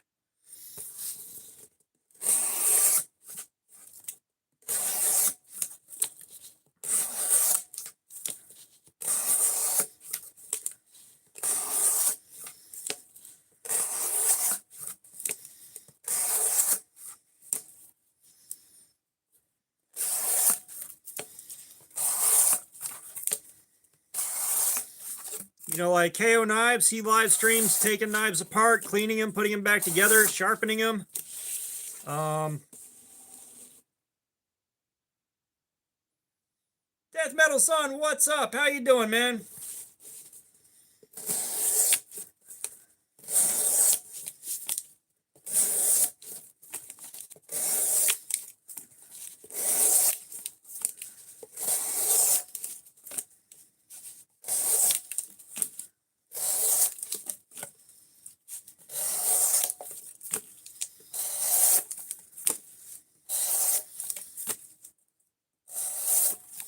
Yeah, Chris, you may not know this, but KO did the CAD and rendering work for a knife design that I have with that's been sent to Gin Knives to make. I don't know, like I'm not 100% confident it's going to get made, but they said they're going to make it. They asked if I wanted to collaborate with them, so I sent the design in. But yeah, I may at one day have a knife design out there on Amazon that you can buy.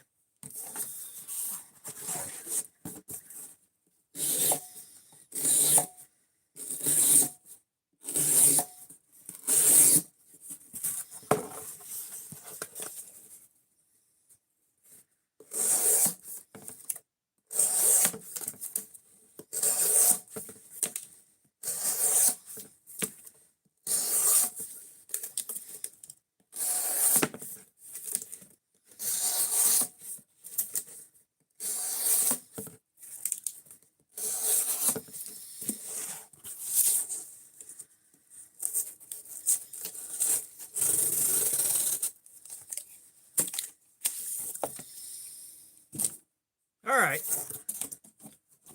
We've got an hour knocked out. Oh.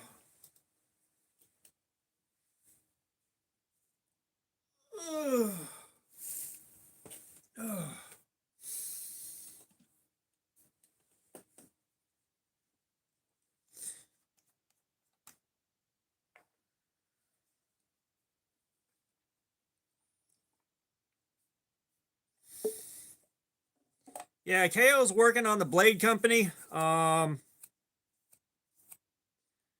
He's promised to send me one of the prototypes of the knives that he's making whenever they do get made. Like, I'm excited to see that.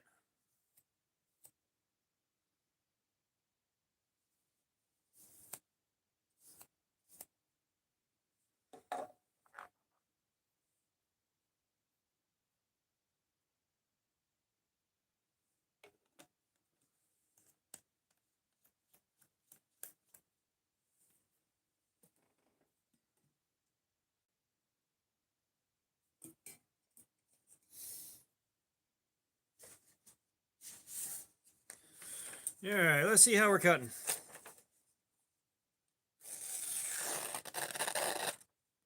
About like expected.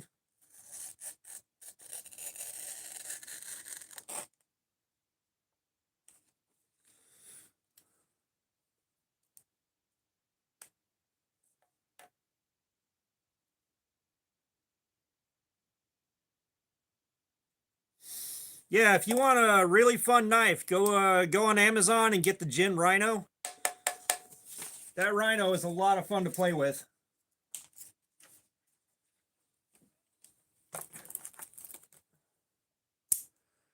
And that's this right here. You got a button lock, you got a thumb stud, you got a thumb hole, you've got a front flipper, centrifugal open. This thing is really, really good.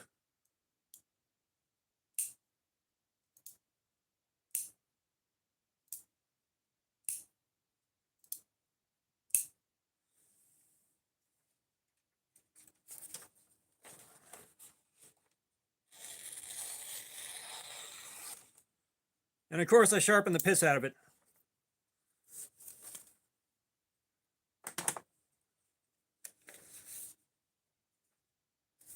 Like, that thing is like 33, 35 bucks, something like that.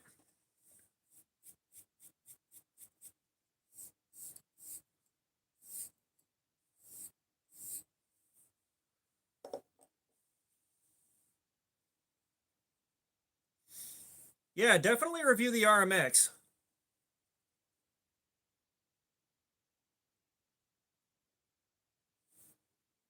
Yeah, definitely review the RMX. Those things still have some hype to them.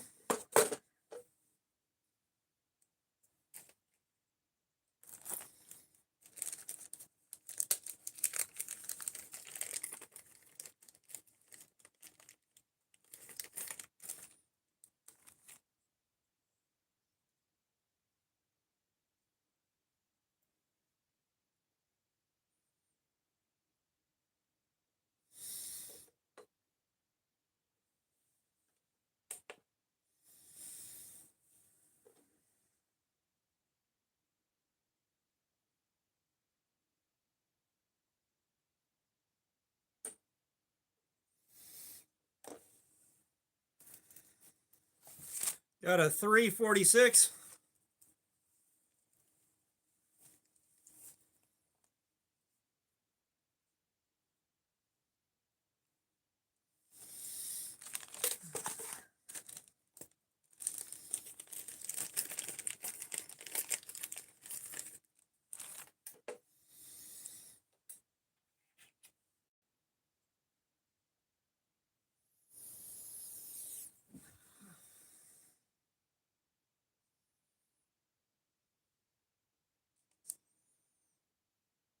You guys just got a face reveal.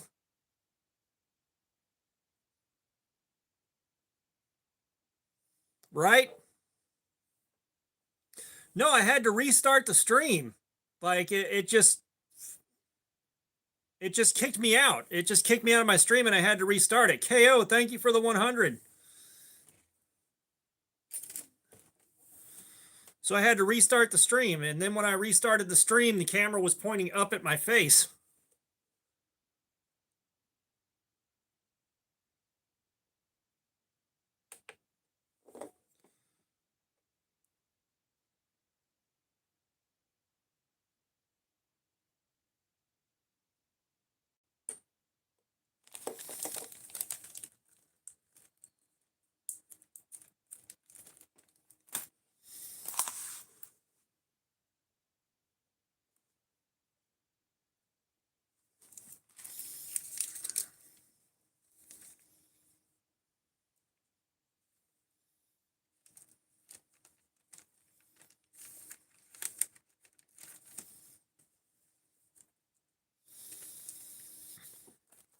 All right, I'm gonna run out and check the mail real quick. I'll be right back, guys.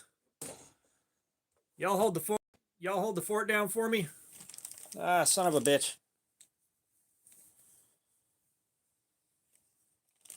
I want to see if I got a package from 704 Gear. I'll be right back, guys.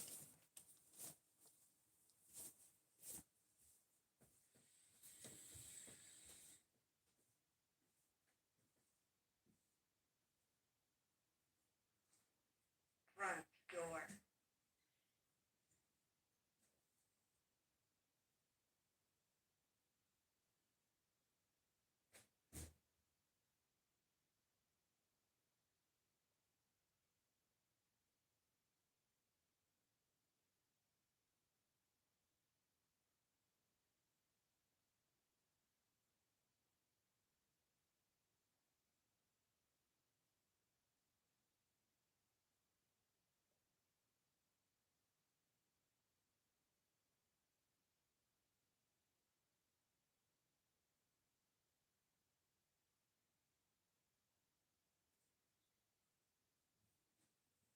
forgot that it's Sunday.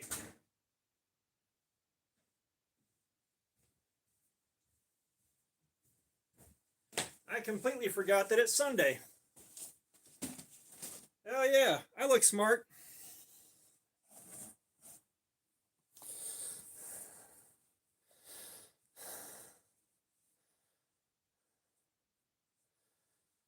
Oh baby, what's up? How you doing? No, I didn't do I wasn't gone crapping.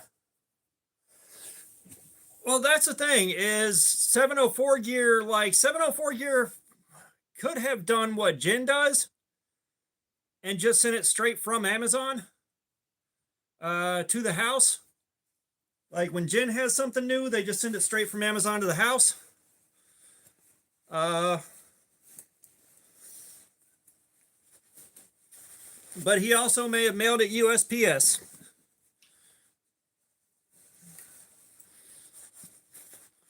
Well, Toe, that was fast.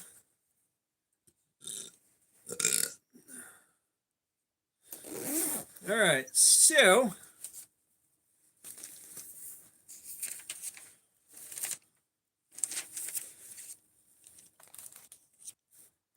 where'd my pen go?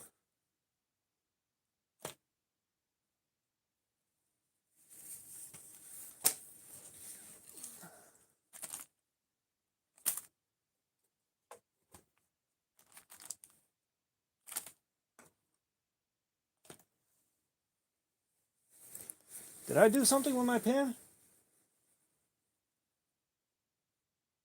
I know I had it out here. Well,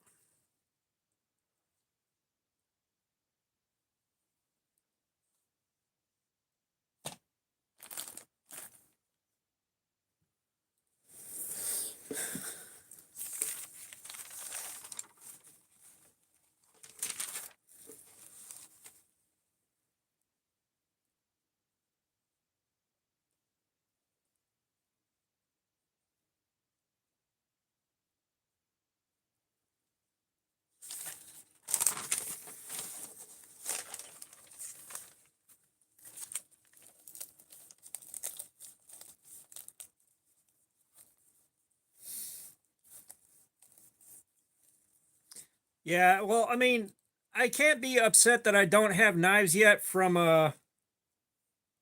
704 Gear. He is at liberty to mail them out whenever he is ready to. I just keep getting excited thinking they're here because I really, really want to check them out.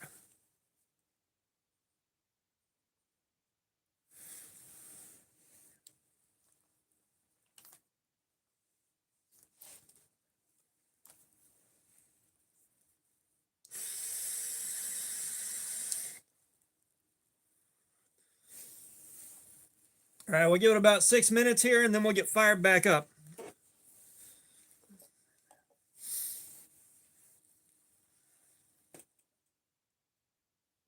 Now, where the hell did my pen go?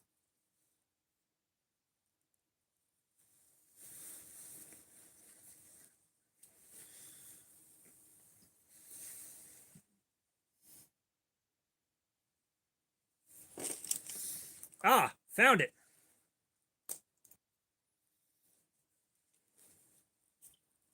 There's a little tiny bit of emotional support caffeine left. Little tiny bit.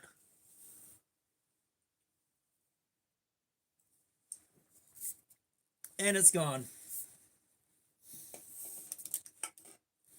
That electric blue is some real good shit.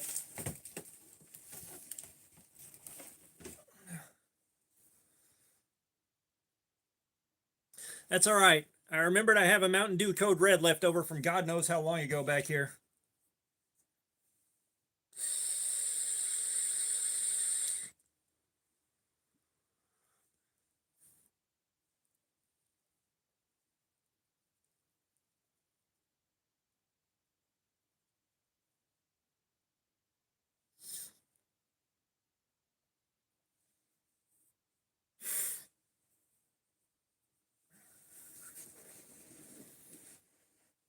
Yeah, speaking of shipping, I've got a car part I got to send back for Amazon so that I can get a refund on it.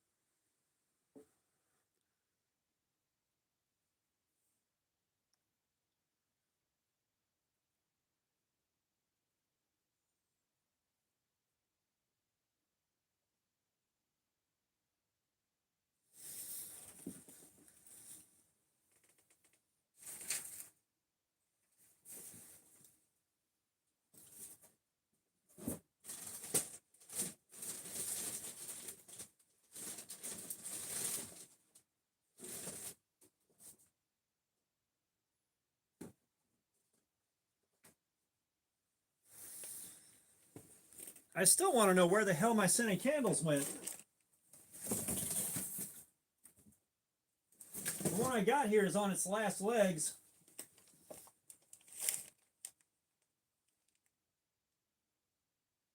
And I had like 2 more of them down here.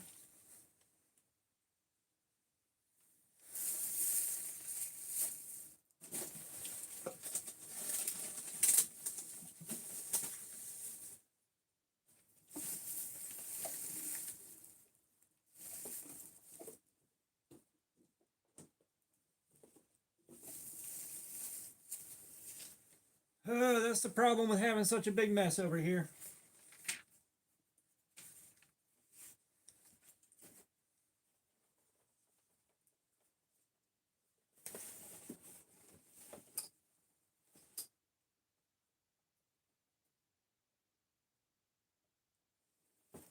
They aren't in the chair. All right, well, I give up.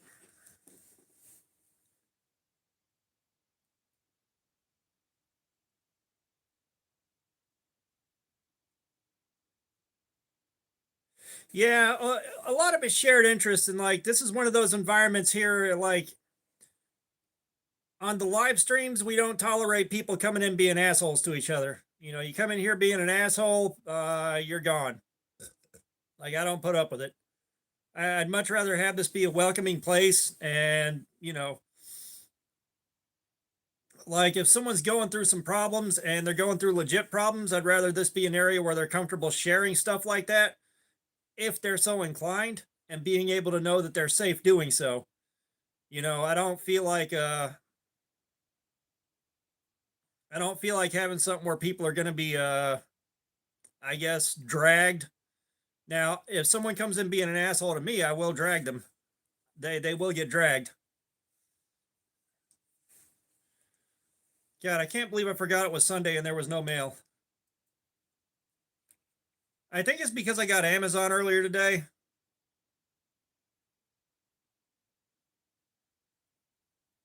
I think it's because I got Amazon earlier today and I'm not used to the wife going to work on Sundays.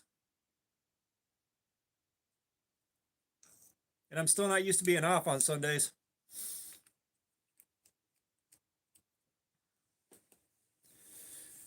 Yeah, yeah, that's the thing, is the lack of religion in politics also helps a whole lot.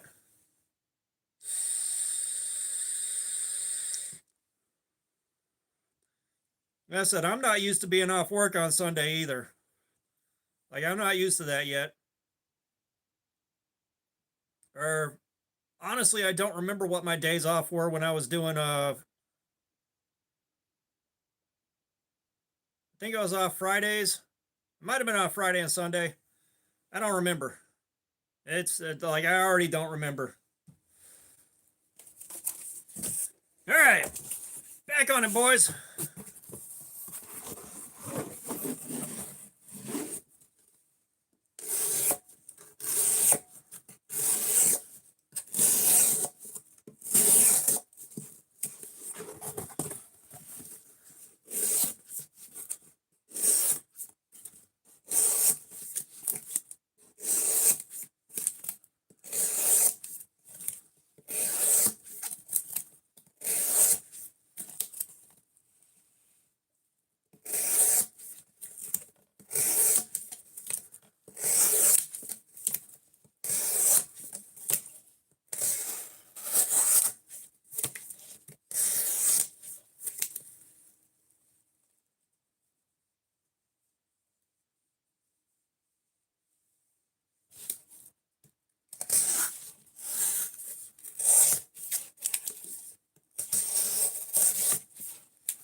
Courtney Wright, what's up? How you doing?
God, getting mail once a week would be annoying as hell.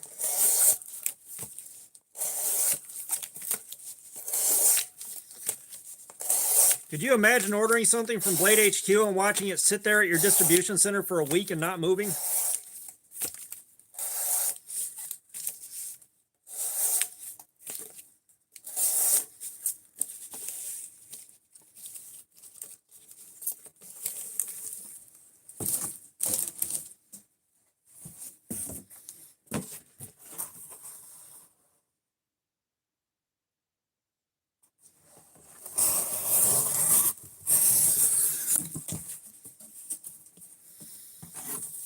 Oh God, my letter carrier, like my mail person, she knew when I ordered something from Amazon because I'd be sitting there listening to the, like you could hear the mail truck in the back of the neighborhood. So every time she pulled up, I'd be standing there at the mailbox waiting, like, gimme, gimme, gimme, gimme, gimme, gimme, gimme, gimme, gimme, mine, gimme.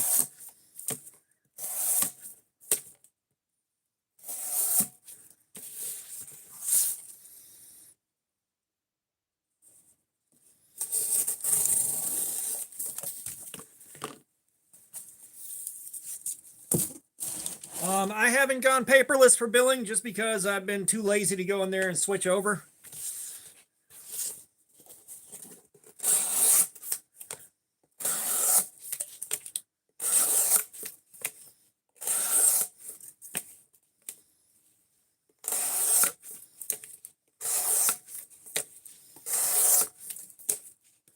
No, we still pay our bills online for sure. I'm not writing a check and fucking mailing it. I don't think I've written a check. I don't think I've written a check since fuck 2003, 2004, something like that.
No, I have not heard of Dogwood Customs.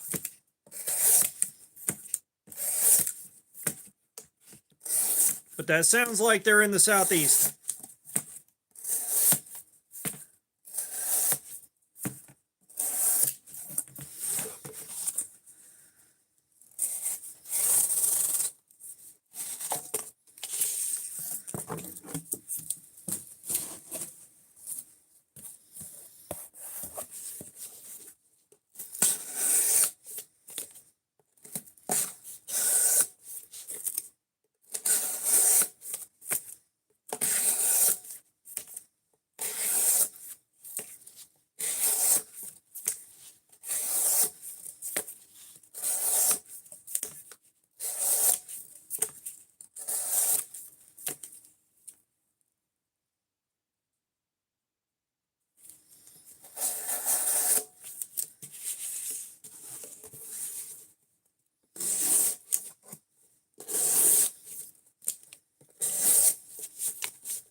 Aiden, what's up? How you doing, man?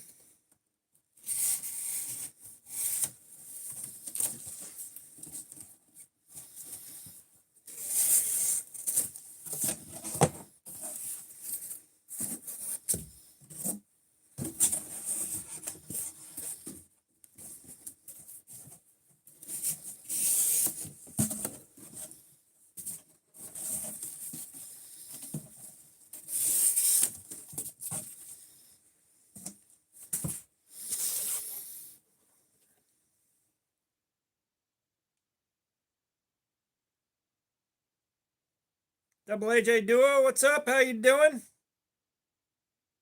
Yeah, happy 2026. Now, if you notice, we got like 12 concurrent viewers, so chat's been kind of doing its own thing, and I've been focused on doing this. I'm also quite tired.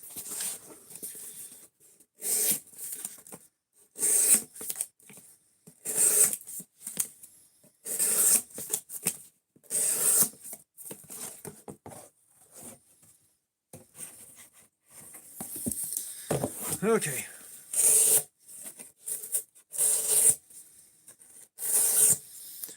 We have got the Kaiser Aegis right here.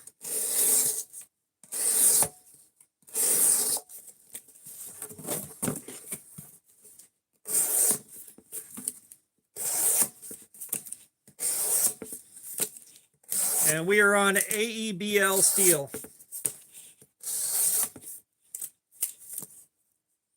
Killer Llamas, what's up? How you doing, man? How are you doing, Killer Llamas? I was kind of wondering where you've been.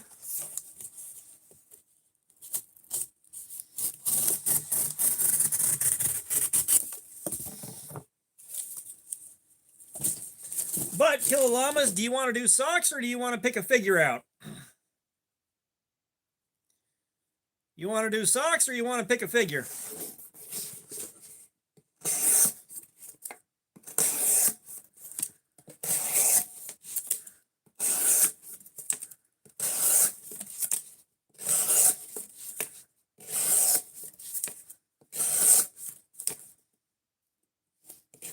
No, pocket privilege, you'll find out.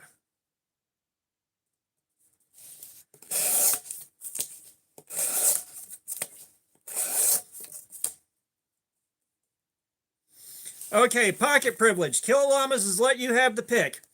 You can pick between the robot, the alien, the Frankenstein, the knight, the mummy, the ninja, the alien, or the scuba guy. Which one do you want?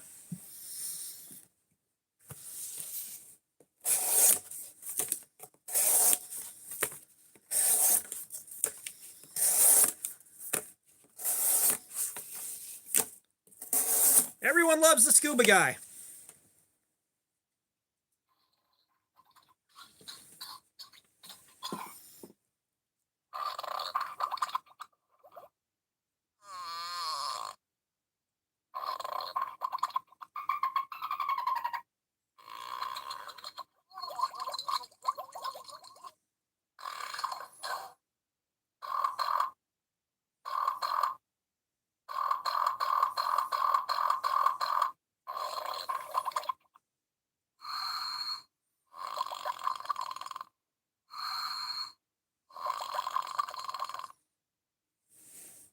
Thank you. Thank you, Killallamas.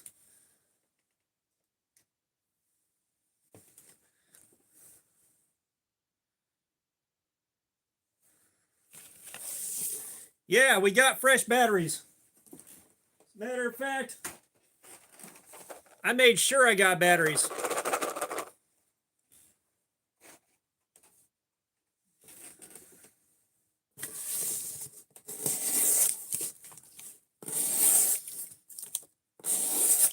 Yeah, Killallamas. I know I was absent for a couple of months, so that didn't help out any either.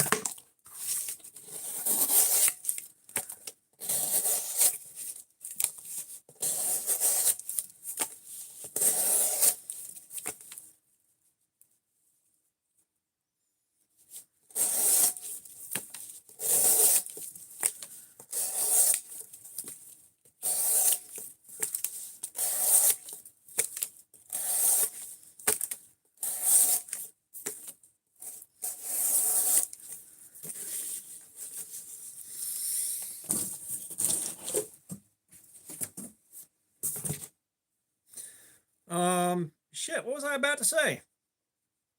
Oh yeah, the Buttheads, like I said, I got them off of Amazon and I knew they weren't going to be there long.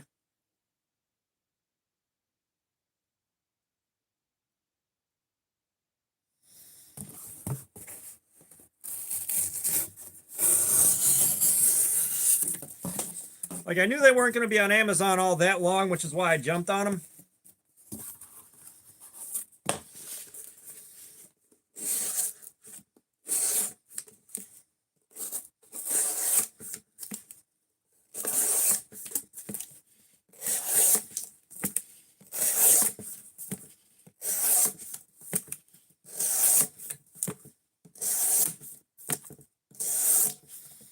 Because I think I was doom scrolling YouTube and I just scrolled across a channel of a guy reviewing them. And I'm like, well, I have to have that. And I went and bought the first 4 that I could find. And then they released the second series, or the second series hit Amazon.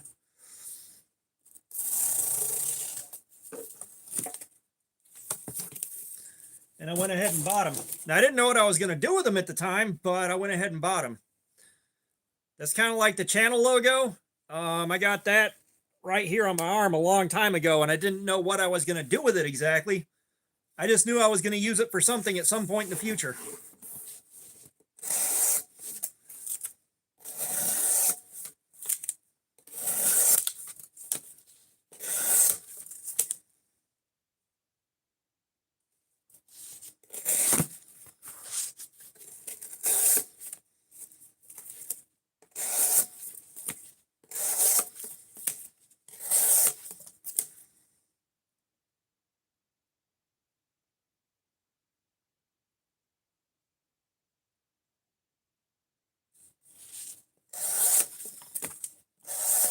Okay, Pocket Privilege, I got a sub for you on one of my alts.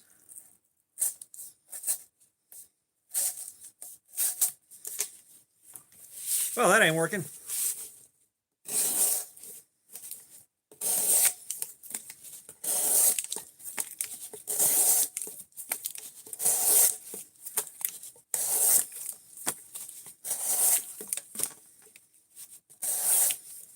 Walmart's got them?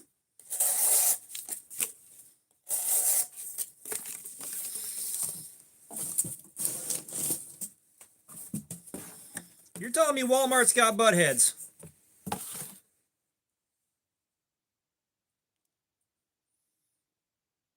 The Worksharp knife is the Worksharp RMX. They released those things back in June, the beginning of June, and they drop new batches of them periodically. Although I think I saw something about final batch not too long ago in my email.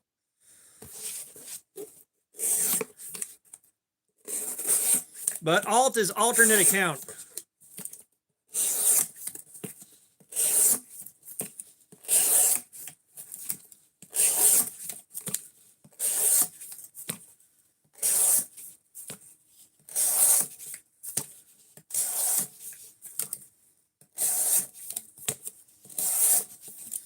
Like, I got the Worksharp RMX, I believe, the day they released them.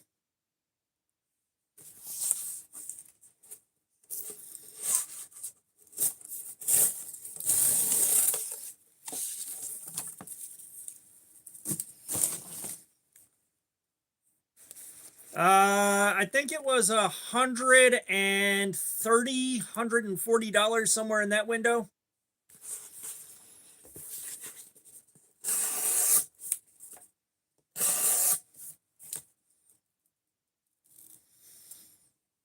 No, what is it? I think you tap on your profile picture, your avatar, and it should say like add new account or something like that.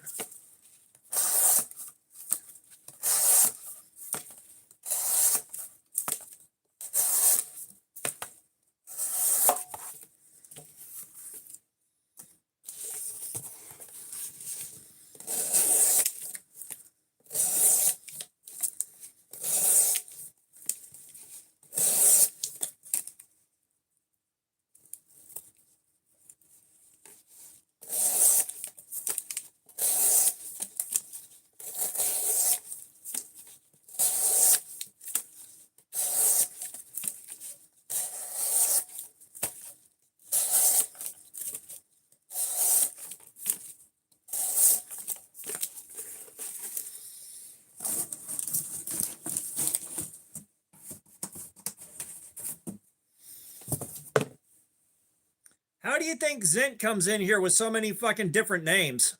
Like, he's got about 1 million alternate accounts.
You guys, we are at 91 likes. If y'all haven't hit the like button, please do, guys.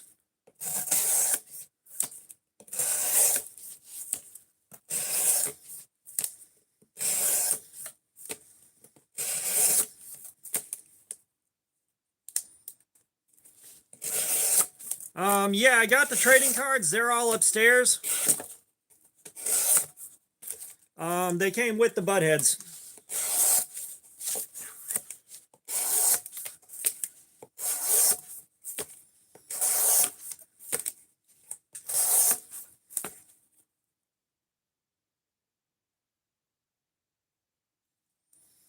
Yeah, like I'll always have at least one person viewing because my second account is the one I'm reading the comments on.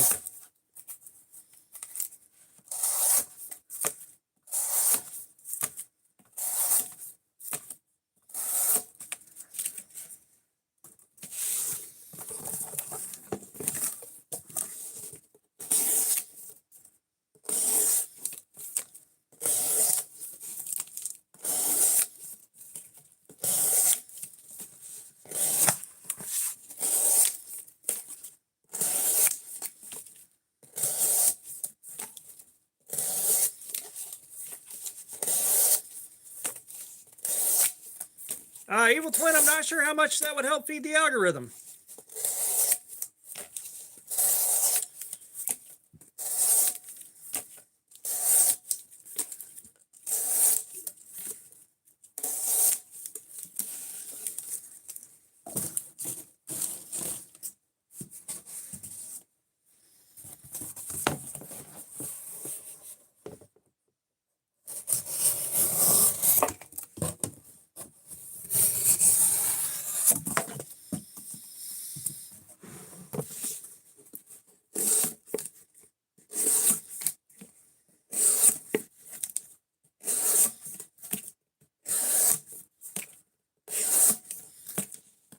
I wish the Dr. Disrespect thing still worked. That was still funny as hell.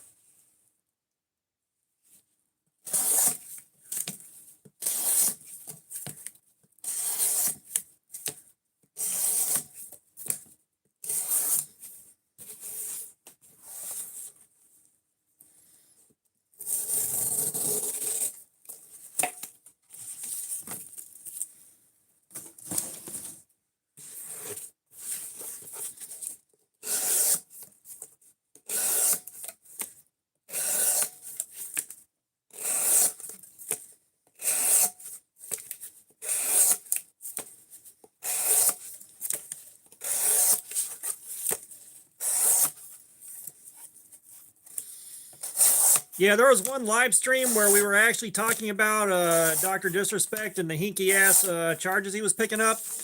And every time we mentioned him, we jumped up to like 50 viewers, and then it died down again, and we mentioned him again.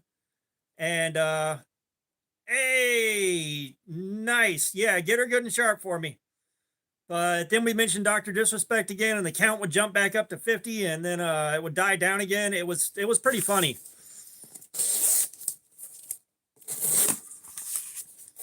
What we don't know is whether that was causation or correlation on that.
Yeah.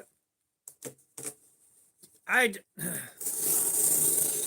can't tell. I'm trying to think of somebody we can talk about in chat that might work again, that's not like, I don't know, like it's short of getting political. We don't really have a lot to talk about.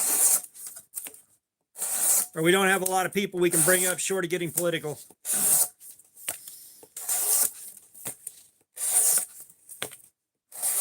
Yeah, like Taylor Swift doesn't have much of anything apparently important going on right now because I haven't heard her name mentioned in a couple of months. Good old T Swizzle.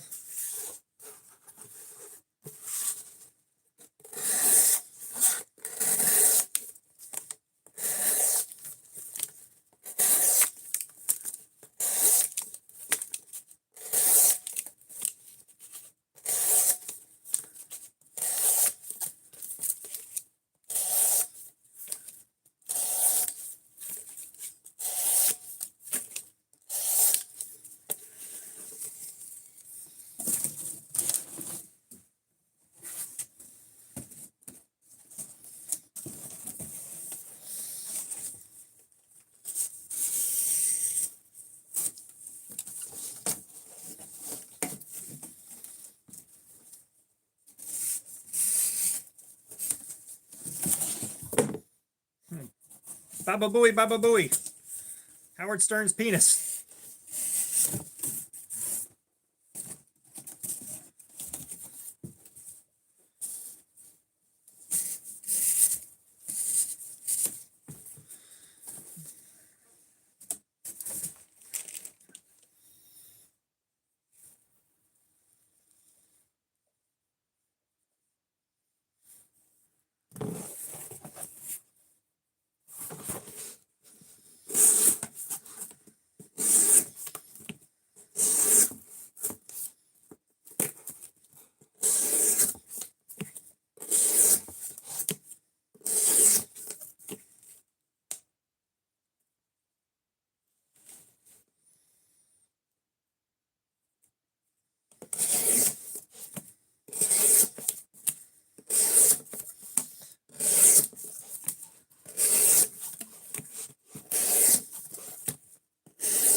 I don't know. I like my women on the chubby side, so like Taylor Swift doesn't do a whole lot for me.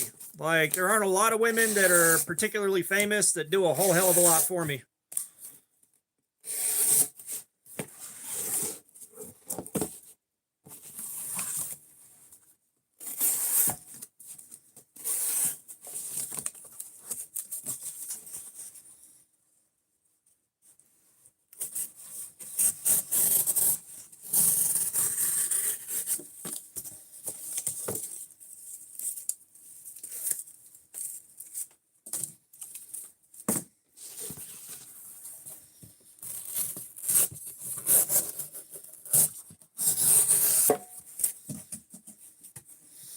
But yeah, well, what's up, 77?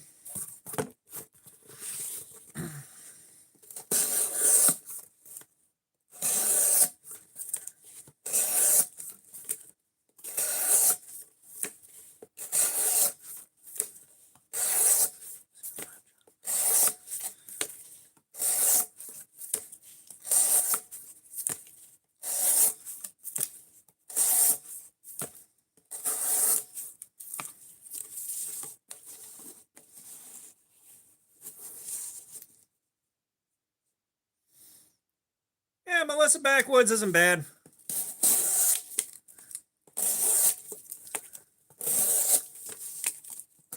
You know, again, kind of not really my speed, but not bad.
Chloe Fowler, what's going on? How you doing?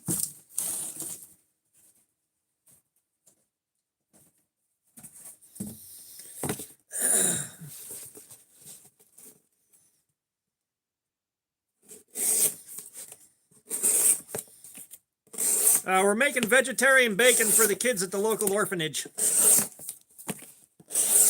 But now we're doing edge retention testing. We're looking to see how much cardboard we can cut up before the edge of this knife is completely fucked up.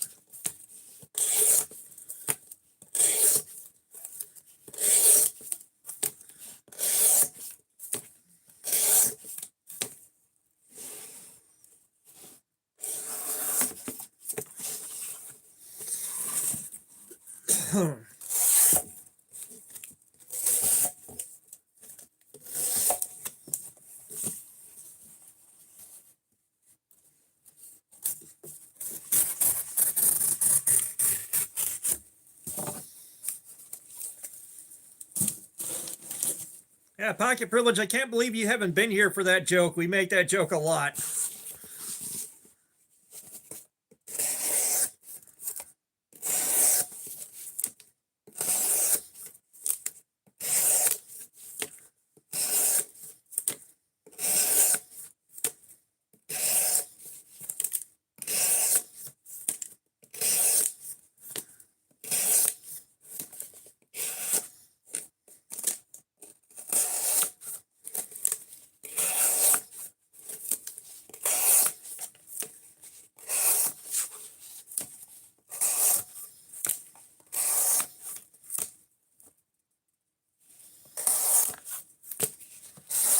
Now, we've been recycling that joke quite a bit.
Maxilla, we're still at it, man. You know how we do around here.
Yeah, you haven't seen the Rat 1.5?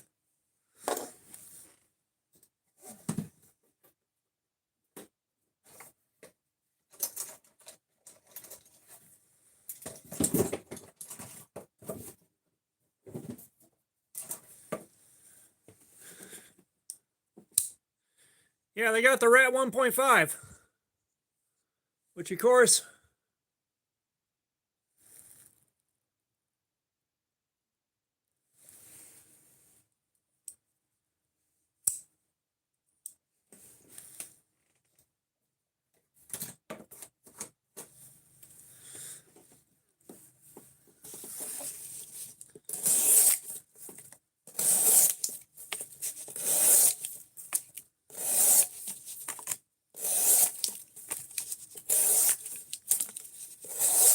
Yeah, I mean it's MagnaCut for $100. It's kind of hard to argue with. Now that one we haven't done a live stream with yet. Again, if I'm gonna stream for charity and do a marathon stream, Muvo, my cuts always bias off to the side like that anyways, so you can't really blame the knife. Don't blame the knife for my shortcomings.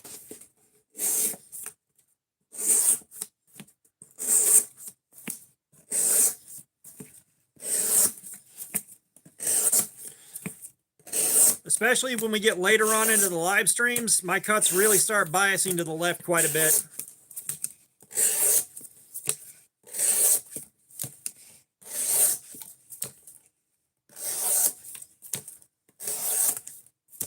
Coriolis effect.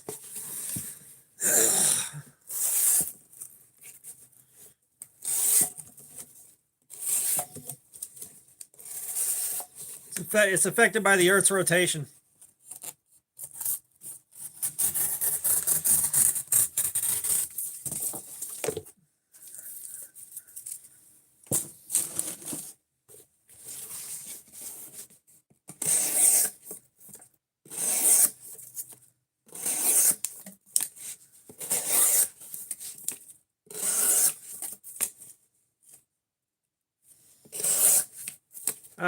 Knives, I guess, at gmail.com.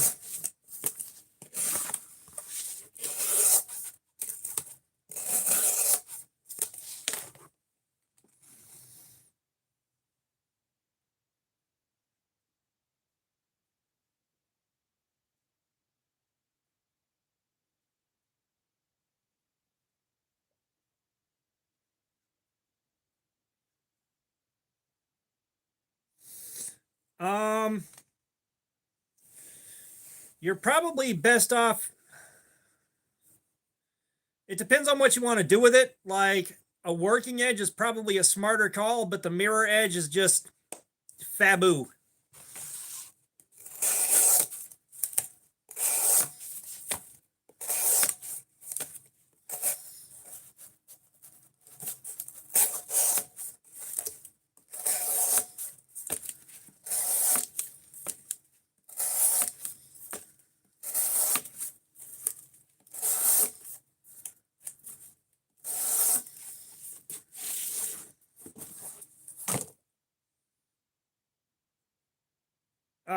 Shoot me an email. We'll talk about it, Chris.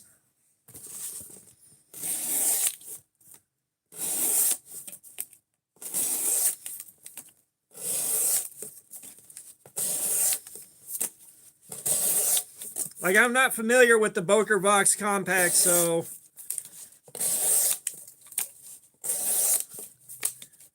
my curiosity at least is piqued.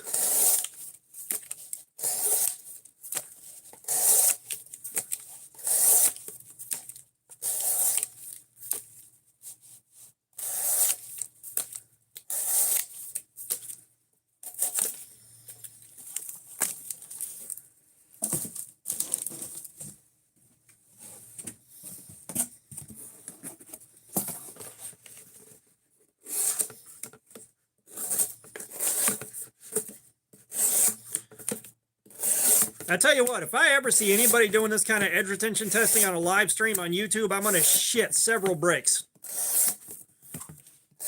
I am going to shit several bricks.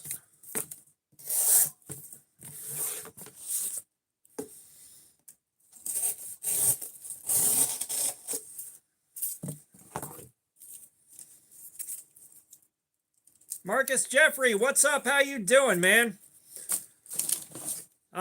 So we're doing edge retention testing. We're looking to see how much cardboard we can cut up before the edge of this knife is totally fucked. I wouldn't be pissed. I wouldn't be pissed. I would be I'd be amused. I said, I don't think anybody else is willing to do this.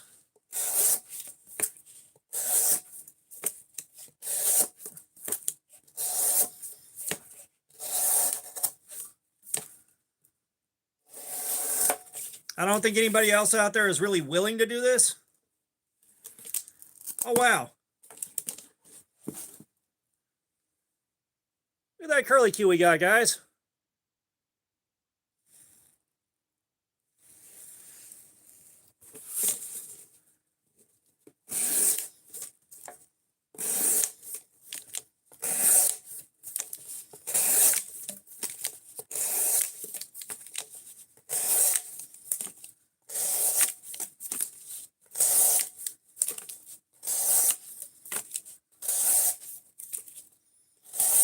What is the Delta? What's up? How you doing, man?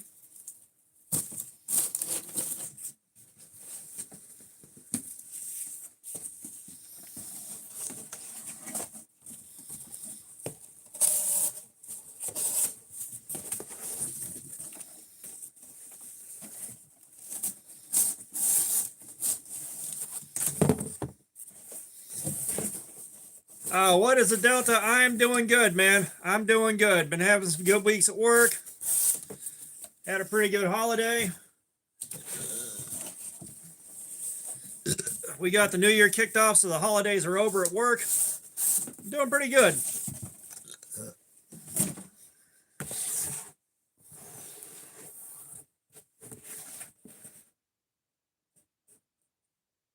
Yeah, Outpost 76. I saw Outpost 76 show up in the comments, either replying to my comment on a video or replying to a comment on one of my videos. I don't remember now, but he was talking about doing the same thing, just not on a live stream.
Yeah, I've noticed everybody that does edge retention testing, once it stops cutting the copy paper cleanly, they're done. And I don't know if it's just because that's enough for them or they don't want to sit there and really push it.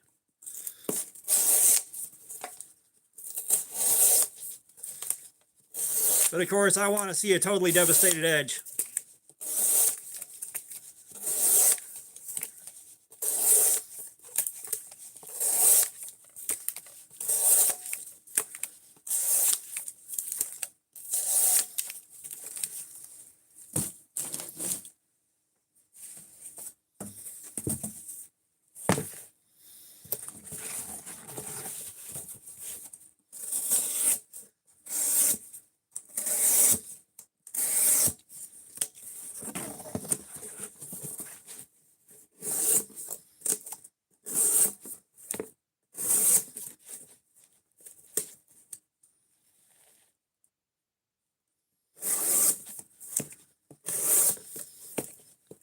Oh yeah, I watched Lynn Thompson put a machete through a cattle skull to show off how durable that thing was. That was impressive.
Red Scorpion, what's up? How you doing, man? Welcome.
I tell you, one thing I miss. One thing I kind of miss is from the before time, before I got into this and got out into the weeds and got used to, you know, picking up quality knives and getting a little bit spoiled by the nicer stuff, is being able to go through the Bud K catalog and actually wanting the stuff in there and thinking it was actually really cool.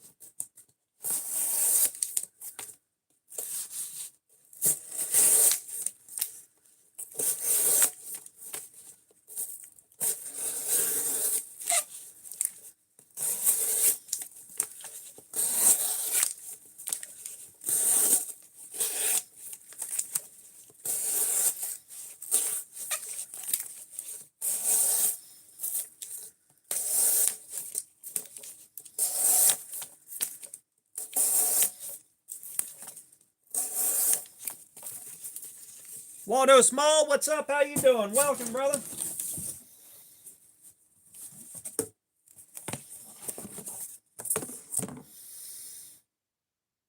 I'm not sure who TNP is. Apparently, I don't know who TNP is. Waldo, I'm doing good, man. I'm doing good. Doing a live stream, hanging out with you guys, having a good time.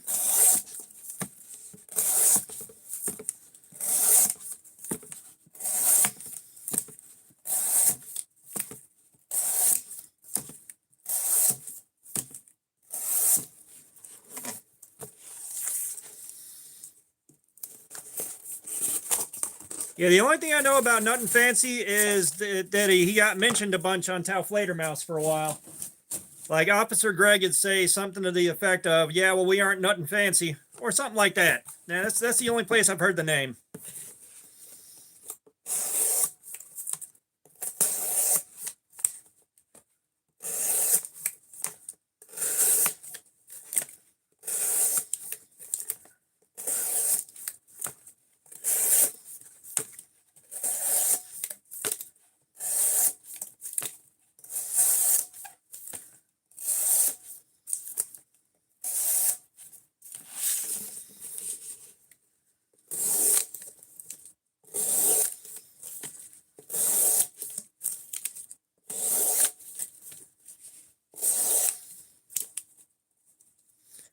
Waldo Small, I do not make knives. I have tried making knives, and I am not patient enough, and I don't have the money to spend on the materials needed to learn properly.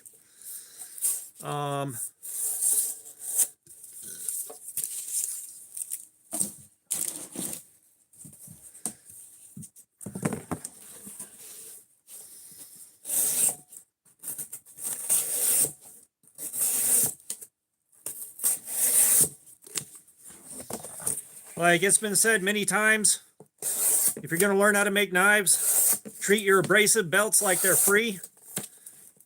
Abrasive belts ain't cheap, my dude.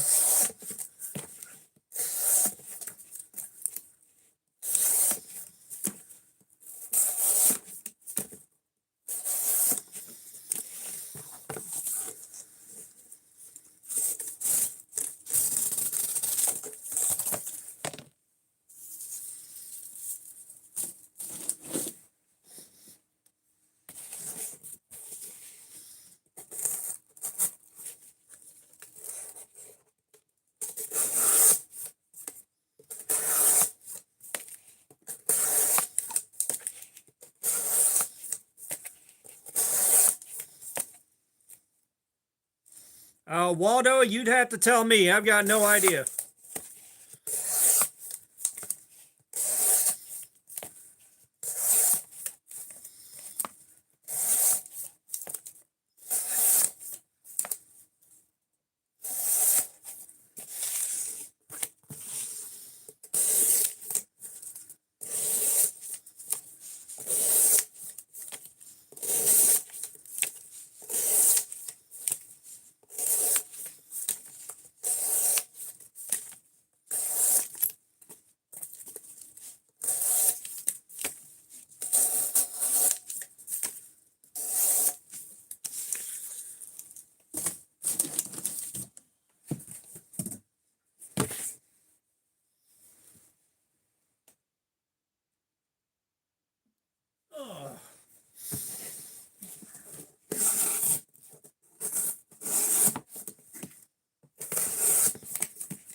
Waldo, they're all dangerous in their own respects. That's kind of a not useful question, Waldo.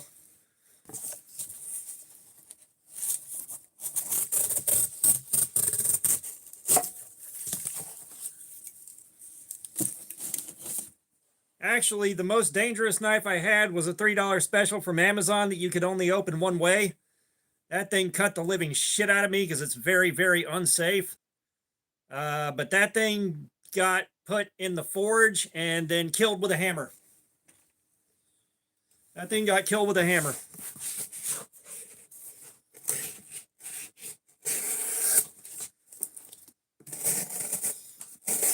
Otis got to eat that day.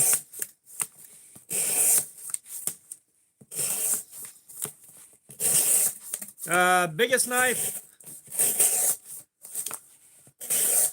I'm not sure exactly which one is the biggest, but my biggest folding knife is definitely my Cold Steel Mayhem.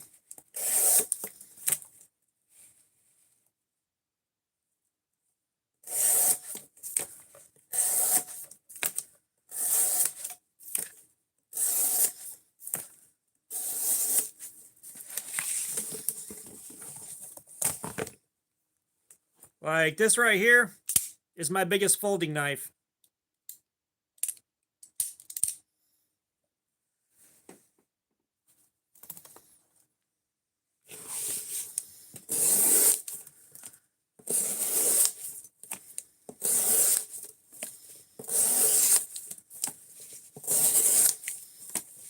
Smallest knife is the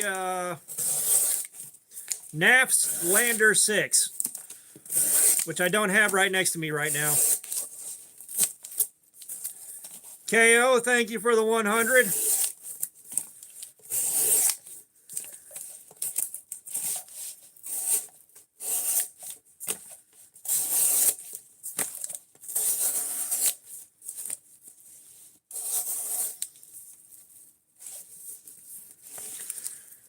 All right, that closes out our second hour.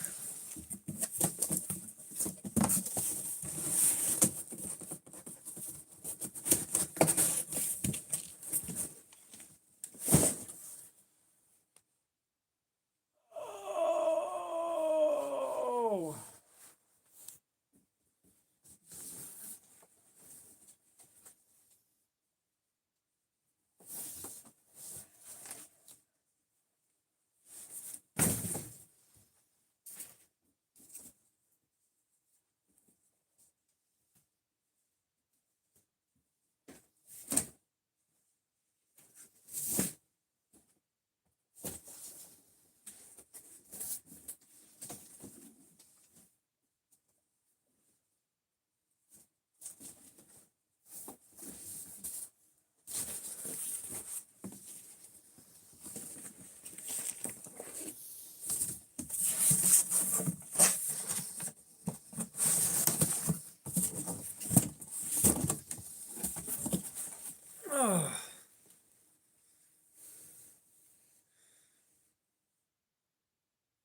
Okay, so I sharpen my knives with a fixed angle sharpener. If you stick around for a while and you wait till we finish killing this edge, I'll show you how I sharpen my knives when I sharpen this one back up.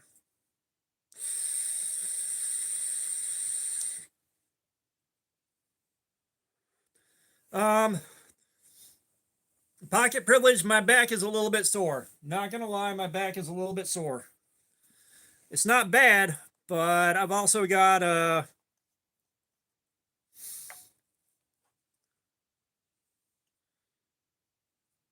I've also had a bunch of nerve endings burned off in my back, so the pain's kind of limited.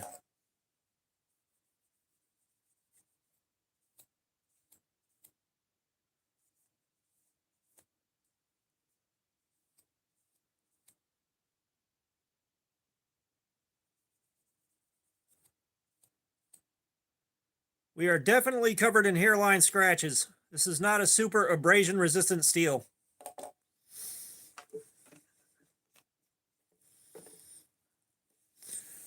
Death Metal Son, I'm sitting in a chair kind of hunched over.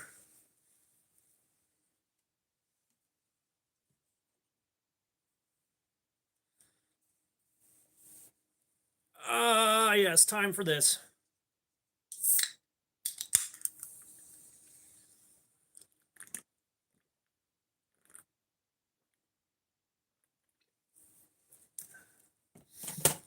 Or is that the end of the first hour?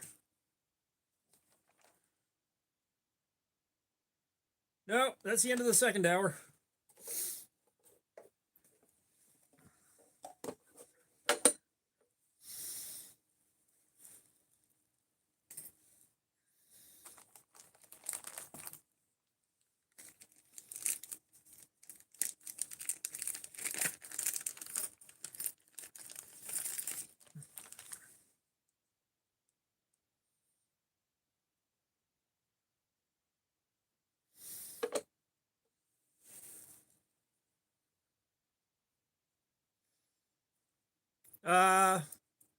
Let's see. I got an Xbox 360. I got an old CRT TV, brand new in box. I got a bottle of cologne, a really nice one. I got one of those general whatever toolboxes, those ones that everybody likes for knife storage.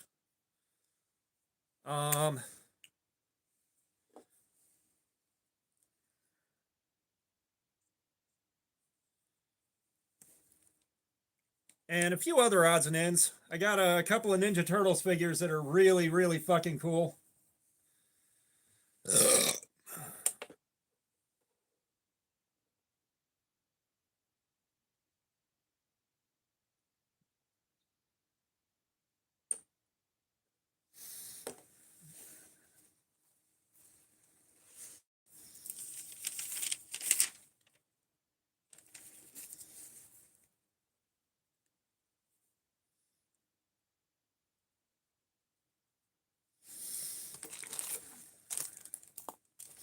That's a 438 right there. Yeah, 438. Sorry, now I'm getting tired and starting to fall off a little bit. We are 6 hours and 14 minutes into this live stream.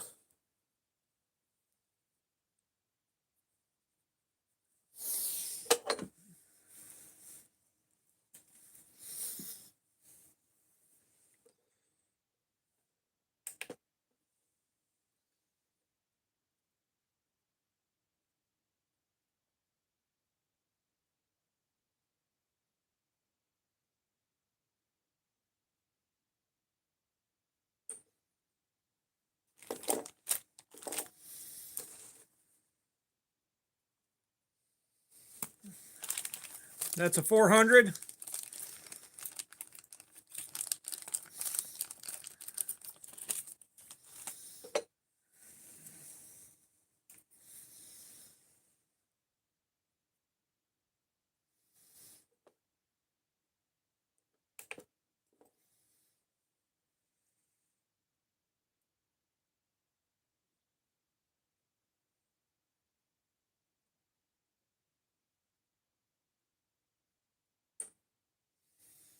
It's a 433.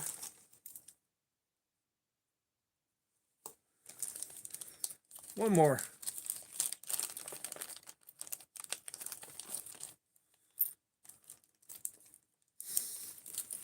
God, y'all, I'm burning up so many test clips already.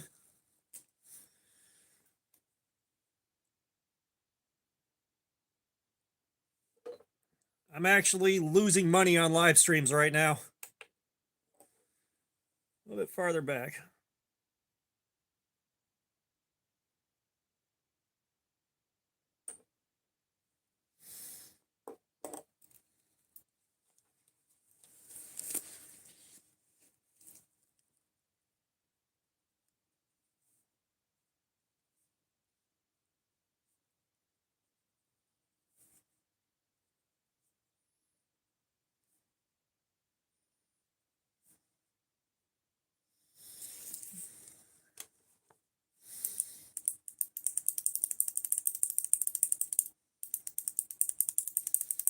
Oh, Waldo, depends on where you live.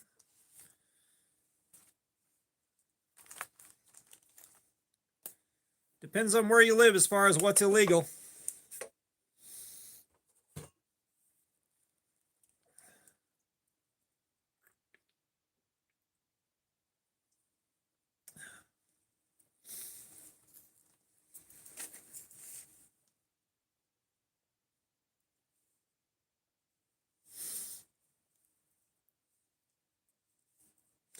The clips are pre-calibrated. They're preloaded with string. The dispenser thing is really dependent on how tight I pull the string. And I feel like the clips are a little bit more reliable as far as like what you guys see. Like the perception of the test clips is also more reliable. It's pretty widely known that you can take the reloadable tester, the bulk string, and pull it too tight and pop low numbers on it. So you can make things look better or worse than they are. They're easier to manipulate. It's easier to manipulate that thing than it is the calibrated test clips. Yeah, it's easier to manipulate that dispenser than it is the test clips. And it's well known.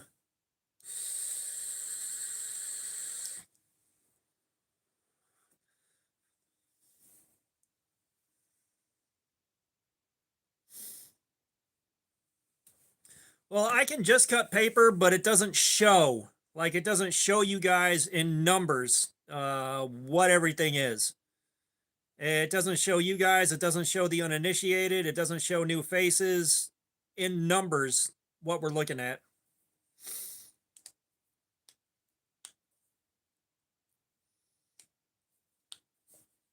Yeah, and you might trust me because you've got some experience with me and you've seen what I do and how hard I work on trying to keep things above board.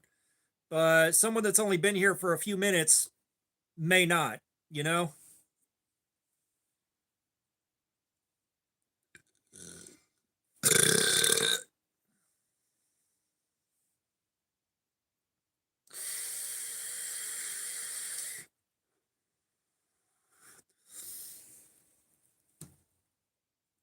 And I tell you what, I didn't expect the live stream to be over 6 hours long today.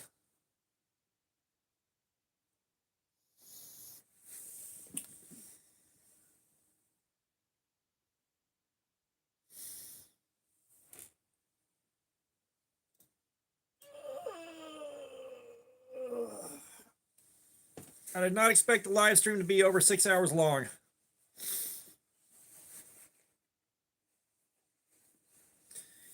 Yeah, if this edge doesn't die soon, we may have to come back to it on another live stream.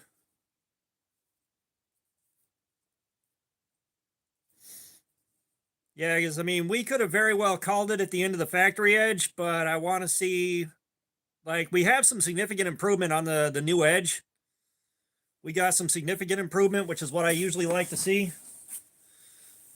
So, yeah. Hey, Kaiser does good stuff. I've been happy with Kaiser so far. But no, Waldo, I don't live stream every day. I've got a full-time job, my dude. I've got a full-time job, and there ain't enough of me to go around to do this and go to work in the same day.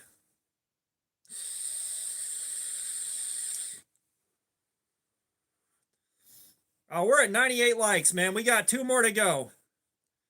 We got 2 more likes to go before we hit 100.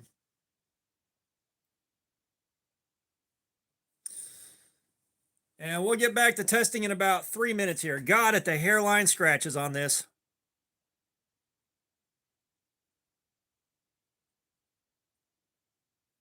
It's holding up really well, but it's not very abrasion resistant.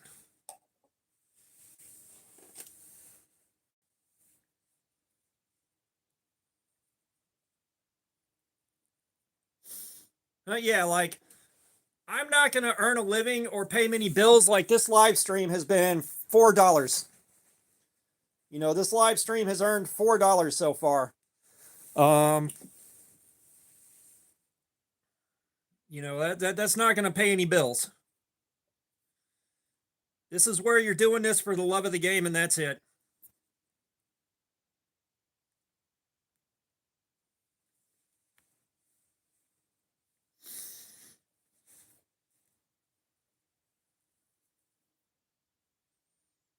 Come on, guys. We got 2 more likes and we'll hit 100.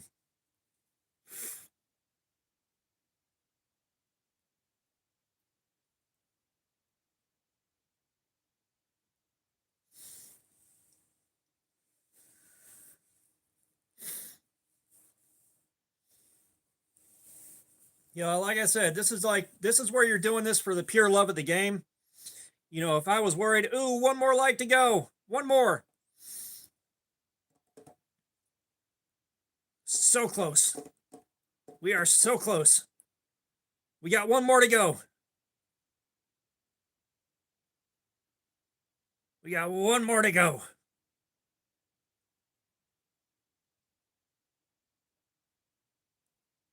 But yeah, like if I was worried about view count all that much, yes, we hit 100. Fuck yeah, guys.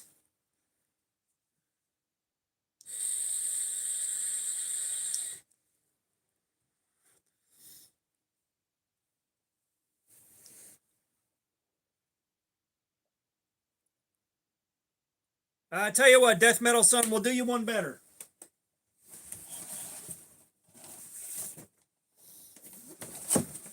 We'll do you one better. We'll do the shoes.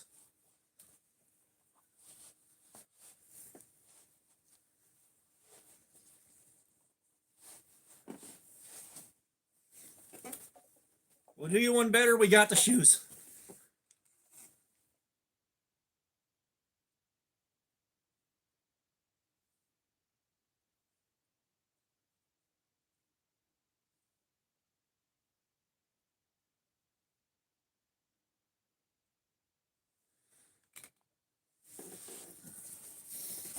All right, back at it.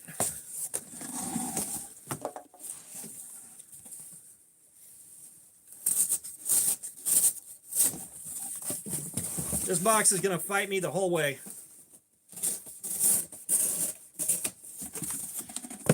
You see how wrinkled and jacked up that is?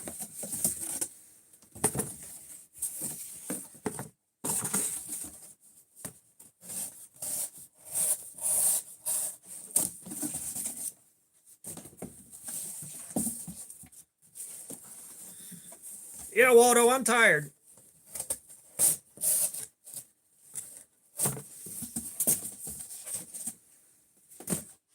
I'm tired, but I want to see this through to the end.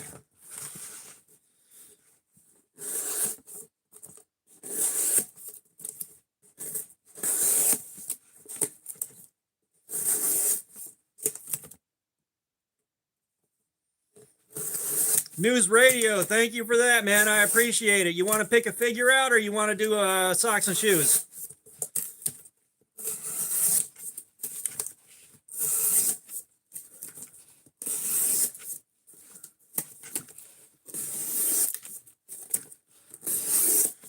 Well, I tell you right now, if I didn't have you guys here and I didn't have something happening in chat, I would have given up a while ago and just been like, you know what, I'll do it later.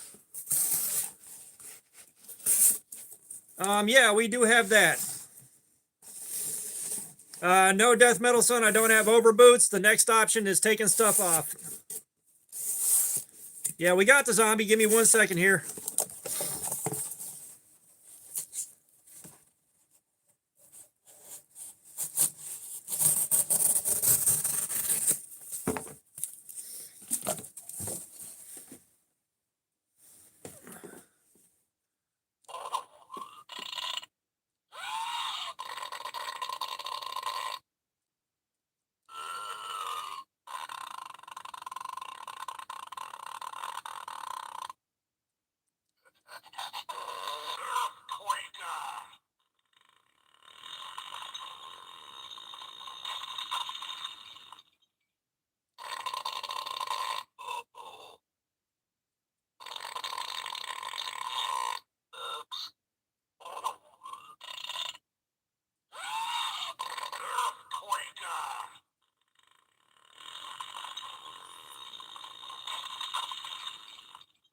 I don't know why that one will do the Earthquaker and the others don't.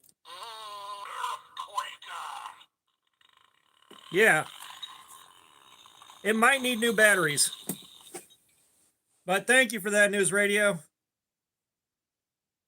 Yeah, I think he probably needs new batteries, which we'll do that when it comes time.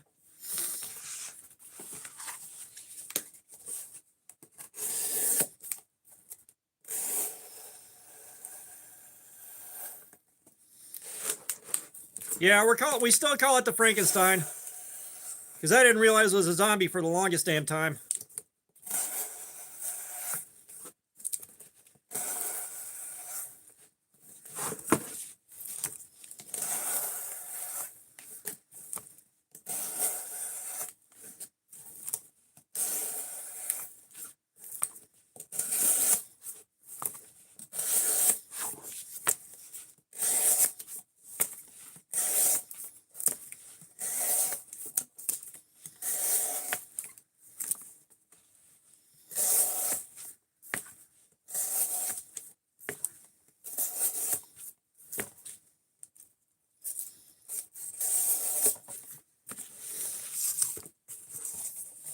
Yeah, the ABL is going on pretty nice, man. It's fighting the good fight.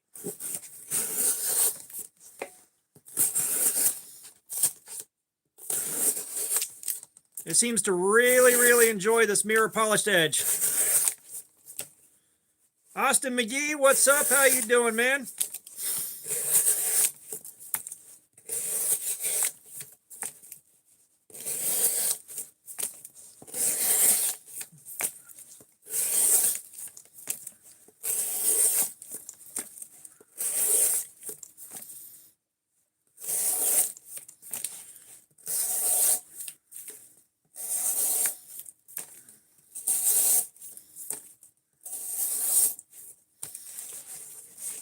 I'm doing good, Austin. I'm doing good, man. Things are going all right. Kicked off the new year pretty good. That means the holidays are over, which means work has calmed down. So things are good.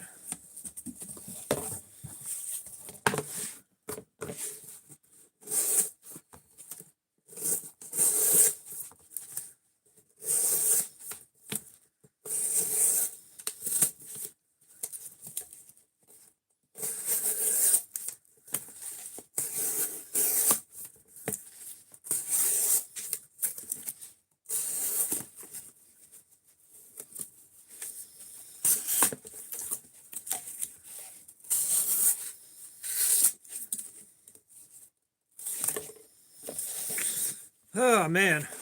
I tell you what, we have been streaming for a long time, so I'm starting to get quite tired. No, AEBL is an older steel. It was originally designed for like razor blades and stuff like that. It's a Swedish steel.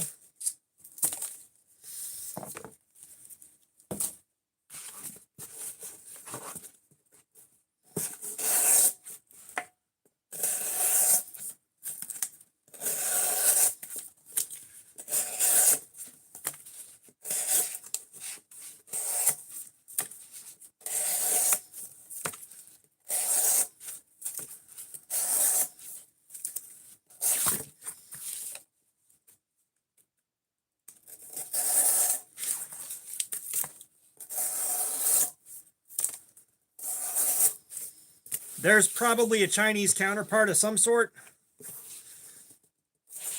12C27 didn't do this good, but that was Ozark Trail 12C27, so do with that information what you will.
Yeah, there we go.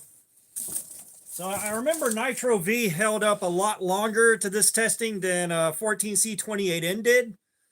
But I think we got kind of a 14C28N performance out of the factory edge. And this new edge is holding on to delightfully well.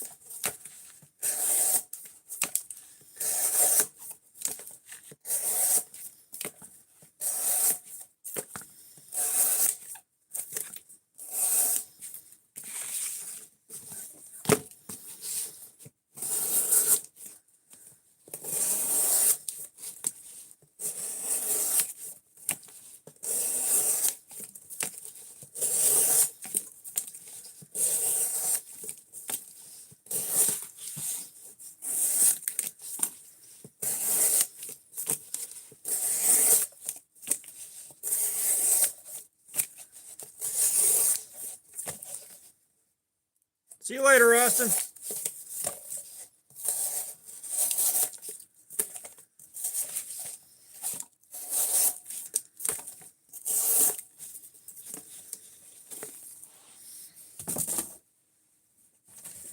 Yeah, the only one that I've gotten from Kaiser that was on the softer side was the Bagai, which I think that was supposed to be a little bit softer.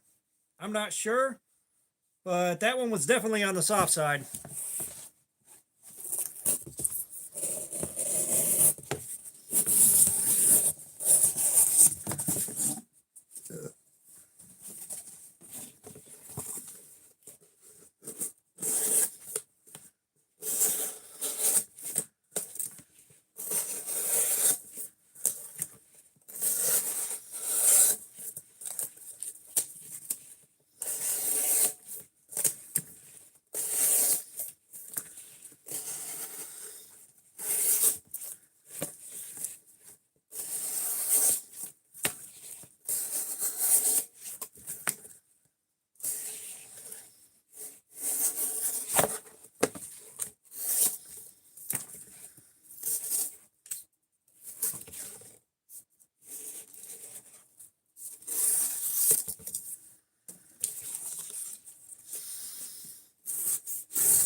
Yeah, 13C26 is a steel I have never heard of before. I had heard of AEBL before, but hadn't encountered it in anything that I bought.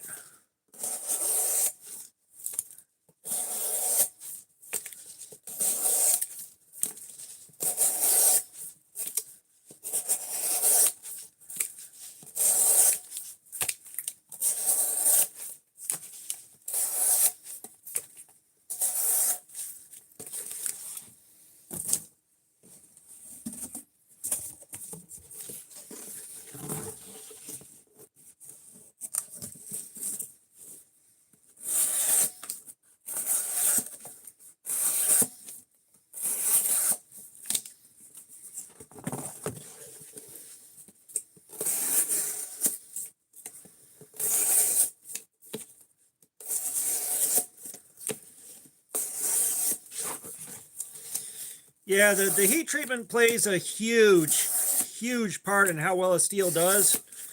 But the other part of that is it doesn't take a huge difference. It doesn't take a huge difference in the distribution of materials. You know, like your chromium, your carbon, because like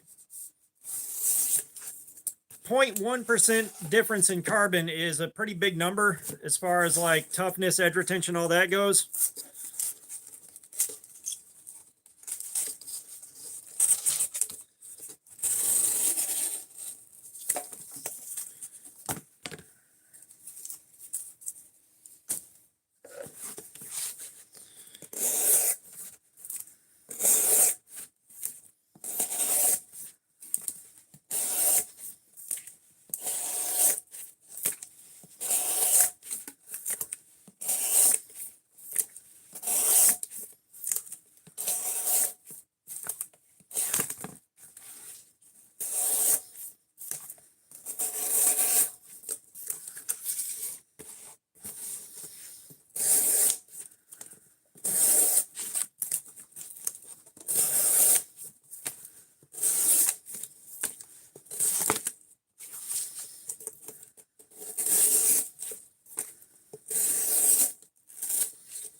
Oh yeah, and I was gonna say, if Kershaw helped develop 14C28N, why do they insist on using so much 4CR14? Oh, why?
Yeah, it's just still. There should be no reason anything below 8CR13 should be used on a knife anymore. Like, period.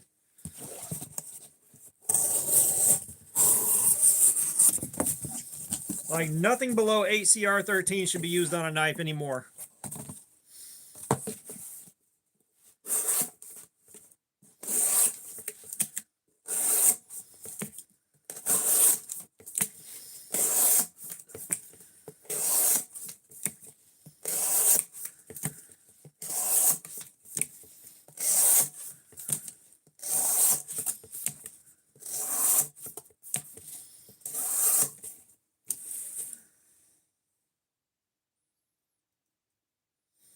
I don't think 14C is below 8CR13. I don't believe so. But like when you're talking about like 3CR13, 4CR14, shit like that, that just shouldn't be a thing anymore.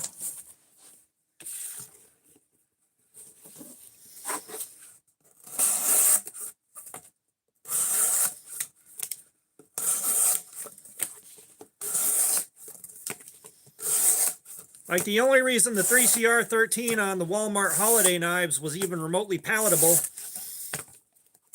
was because they were $5 knives. And the 3CR sharpened up really well and it held an edge for long enough to be serviceable. You know, 3CR will take care of you for the most part, but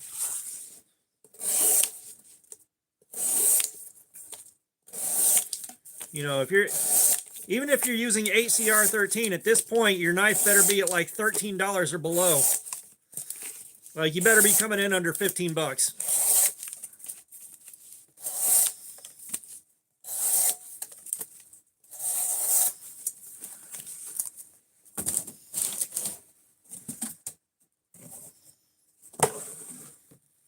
Oh.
Yeah, see, this is where it's been said you're paying for the heat treatment more than you're paying for the steel. It's like I didn't know that about 8CR. Like I'm still learning this stuff, so there's a lot I don't know.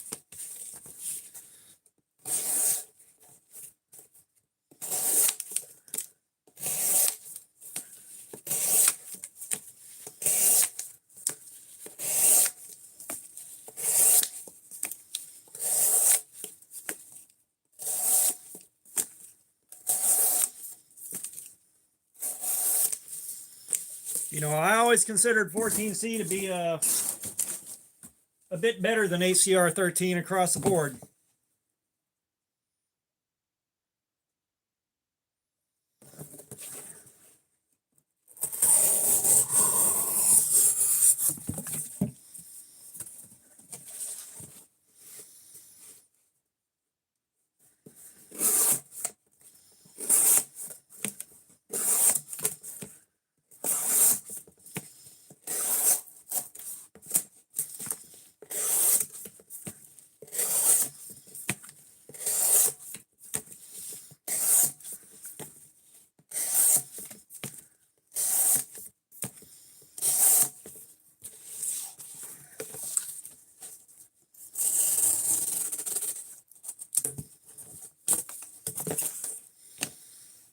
No, I'd have to go back and look at some of our old 8CR streams to tell you for sure.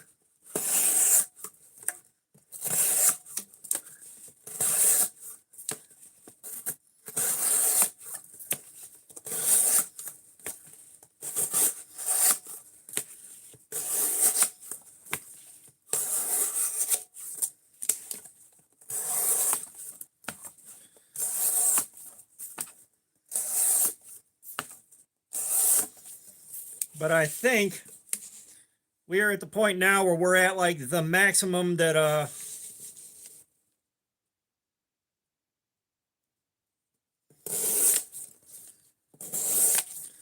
I think we're reaching the point where we're at the maximum performance we've gotten out of HCR 13 and we're still going strong.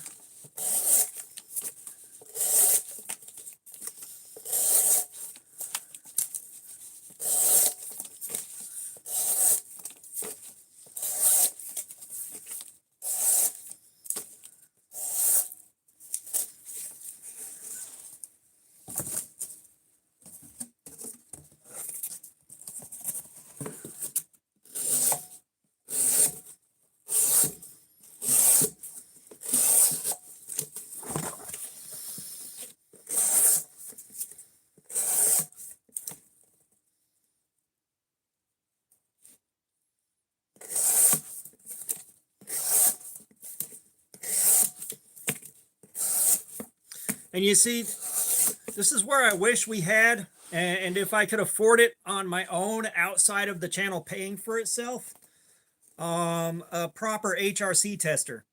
Like I want the HRC tester, the good one, so that we can check out the HRC on these and get some answers as far as like how and why they're doing what they're doing.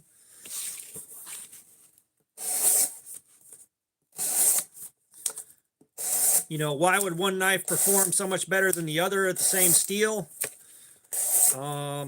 Just get some more information.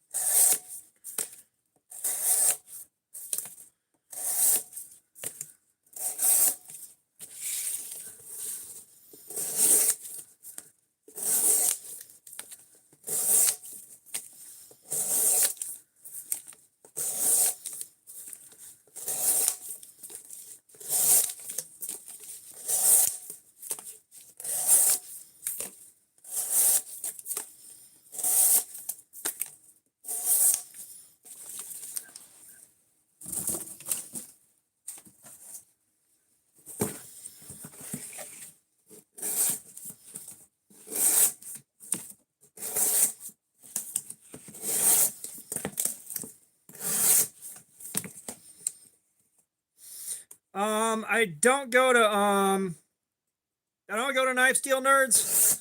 I know I've taken a look at a couple of ranking charts for steels. I think I did look at the Knife Steel Nerds chart one time. But that being said, I can go read those charts. All I ain't gonna remember a damn thing off them.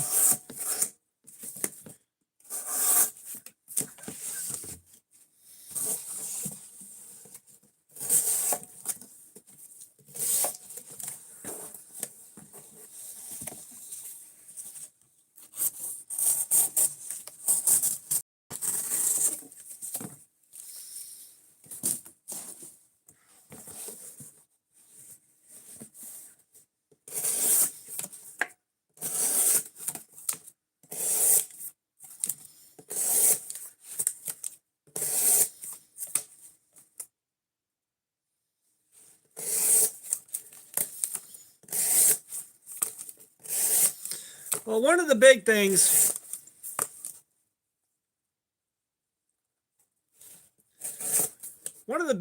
that I think those charts would tend to distort is you know, those charts are set with the steel at a certain HRC with a certain heat treatment on it, which is probably the optimal heat treatment and the optimal HRC for the steel, right? So that doesn't factor in, you know, these testing materials, this testing method, or the different heat treatments being done by different companies. See, like it's the same AEBL from a different company may perform way worse than this. You know, I'm pleasantly surprised to see this stuff holding up as well as it is.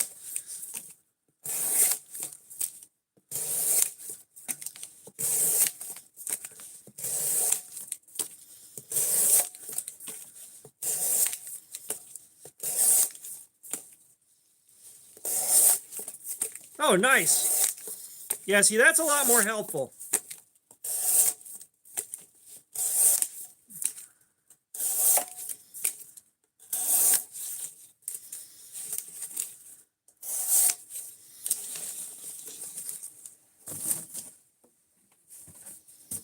And of course, I also enjoy going into these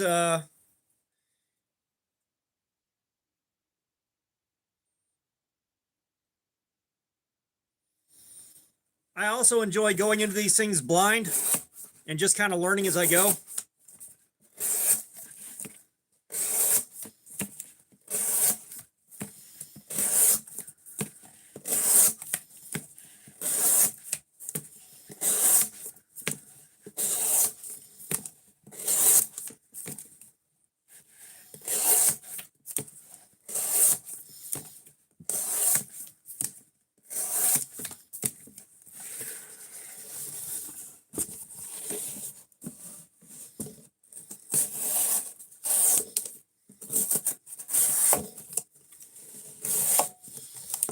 God, I wish I had an HRC tester. Yeah, 52100 is rare unless you have someone make one custom for you.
Well, it's not just that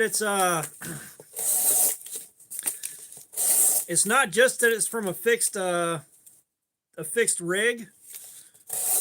It's also at a fixed temperature. So like it's going to be at the optimum temperature for that particular round.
Nah, Pocket Privilege, you're good, man. Welcome back.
Oh, nice. Are you happy with your hand sharpening on that one now, Pocket Privilege?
Yeah, sounds like you've got enough gear to do a way better freehand sharpening job than I do, because I can only go up to 1200 grit on my freehand stones.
Yeah, and like, if I was carrying one or two knives and working with them day in and day out, I promise you I wouldn't be doing polished edges for long.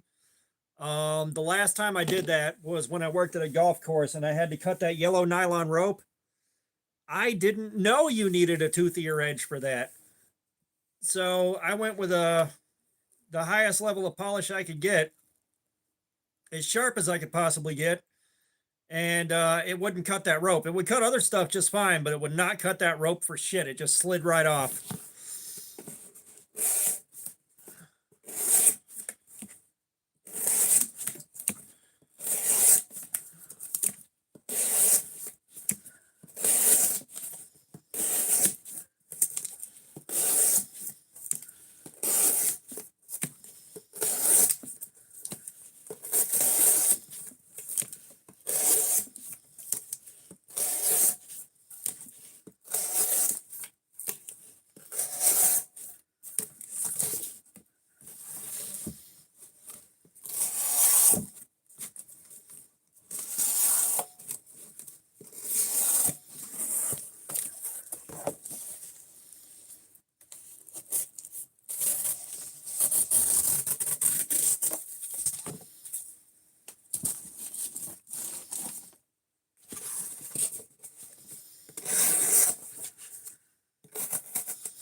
Toe Baby 7, what's up? How you doing?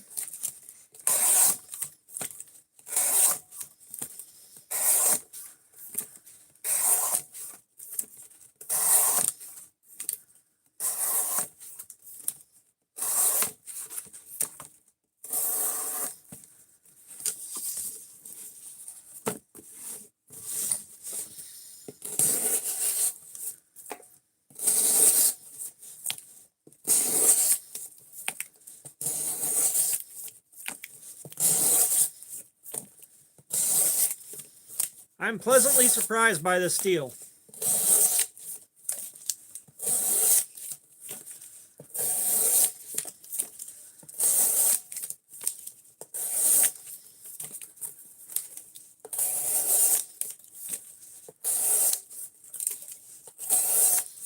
Oh, I'm doing good, man. I'm doing good. I just been on this live stream for going on 7 hours, so I'm tired.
Kick, what's up? How you doing, man? Welcome.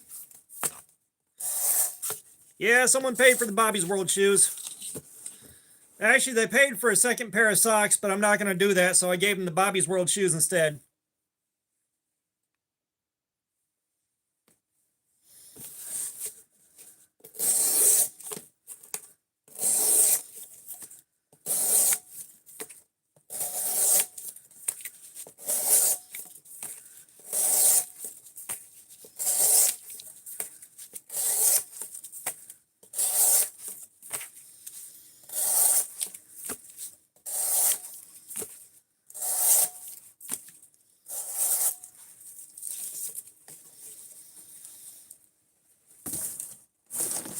Yeah, I'm not doing that no more, man. That was fucking miserable.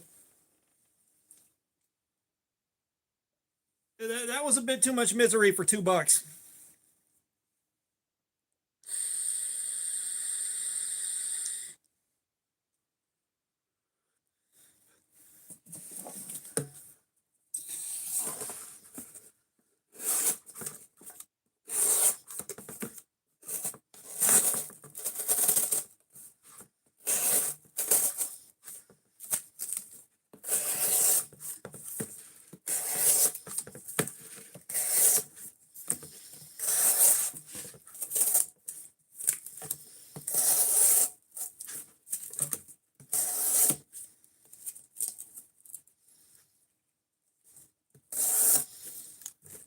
Kick, what do you understand?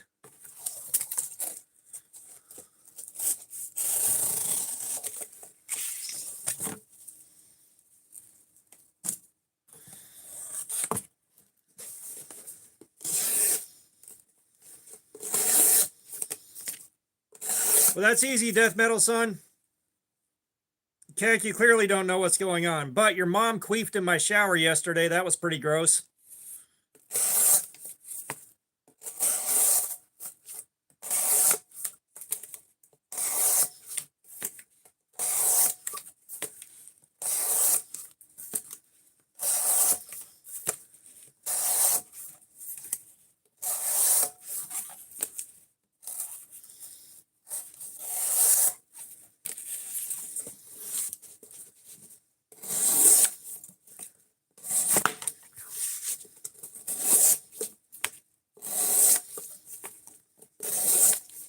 Dark Shark 420, what's up? How you doing, man?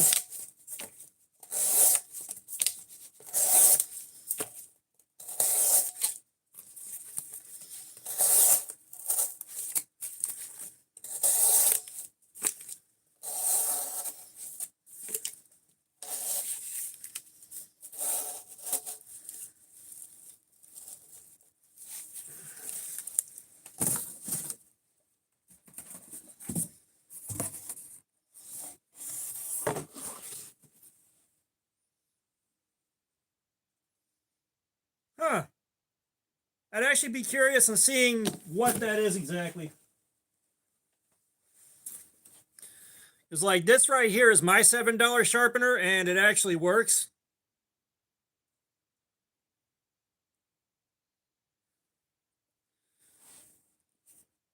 This is the Diamond Life 4-sided hone knife sharpener,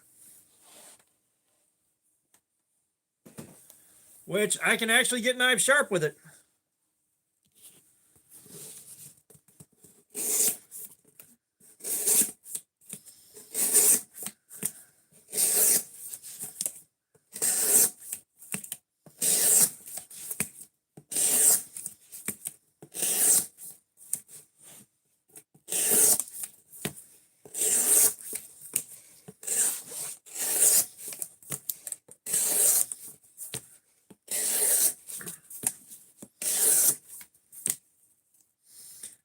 It's got 200, 300, 400, and 600, I believe.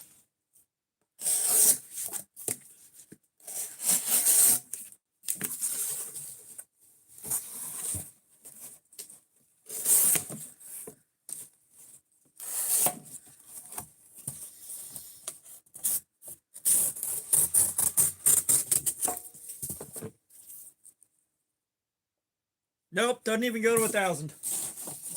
That being said, I can get a good working edge on a knife with it. That and some good strops makes all the difference.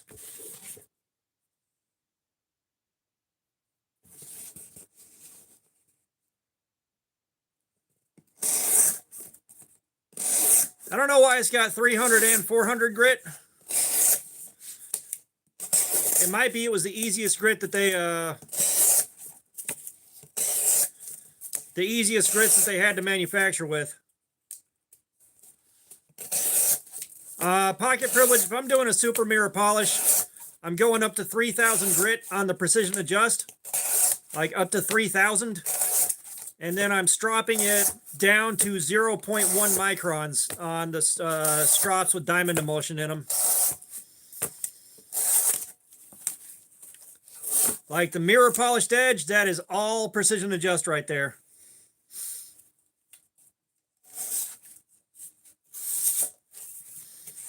For 40 bucks, that thing better be damn good.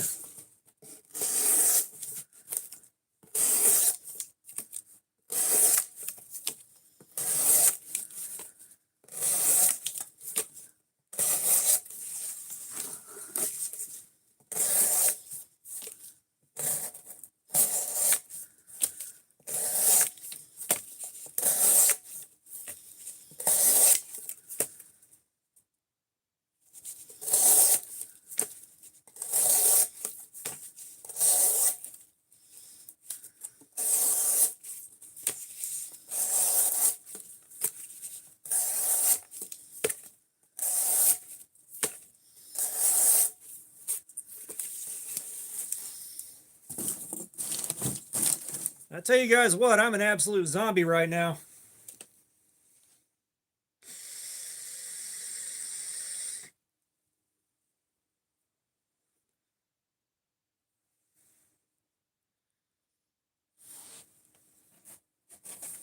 Well, I tell you what, Dark Shark, wait till you get like a good sharpener that can do a good sharpening job, and you will not think that your pull-through sharpener was sharp ever again.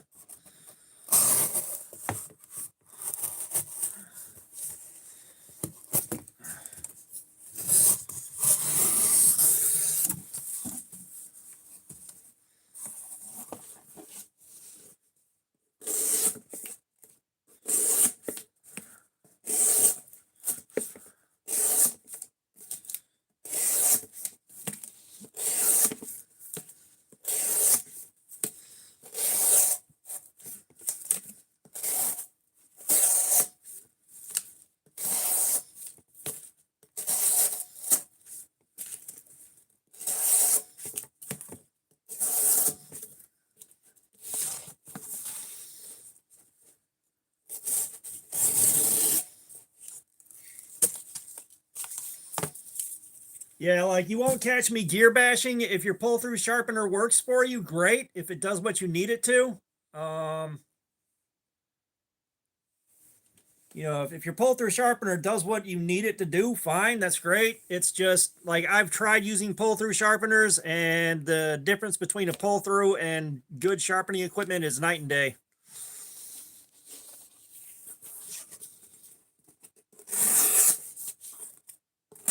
Evil Twin, you out of here, man. We'll see you later, brother.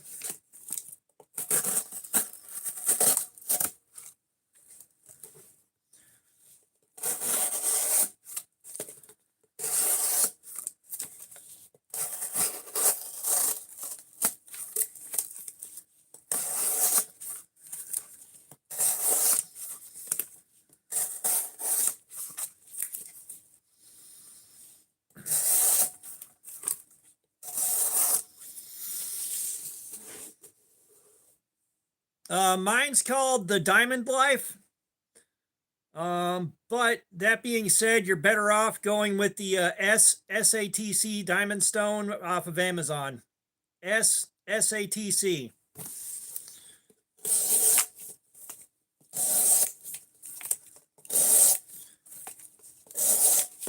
If you want to learn how to sharpen your knives, go watch Outdoors 55's channel. Outdoors 55. Yeah, Outdoors 55.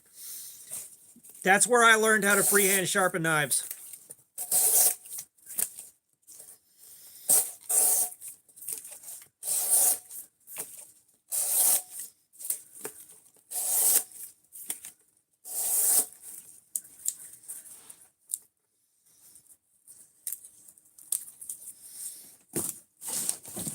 Yeah, because that's like 22 bucks for a good diamond stone. For a good diamond stone. All right, let's get some Forbidden Moonshine out.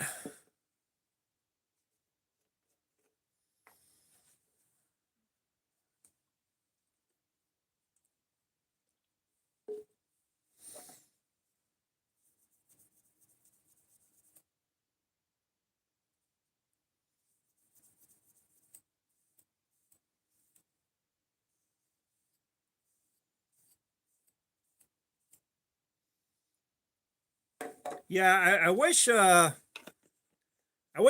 would let me post links in my vertical lives so that I could share what I'm talking about more easily. Yeah. Yeah, the SATC stone is going to be way better for you, much higher quality. Like I just grabbed that stone on a whim. I was at Harbor Freight and I saw it for $7. I'm like, yeah, sure, why not? And then I learned how to use it way later on down the road. Okay. Okay. You'll do.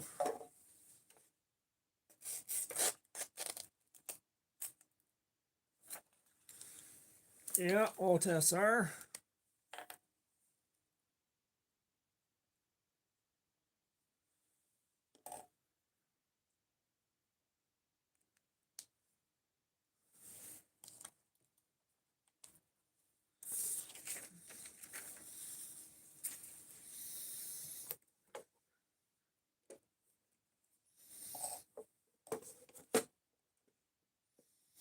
No, I wouldn't even get the Harbor Freight Stone at 10% off.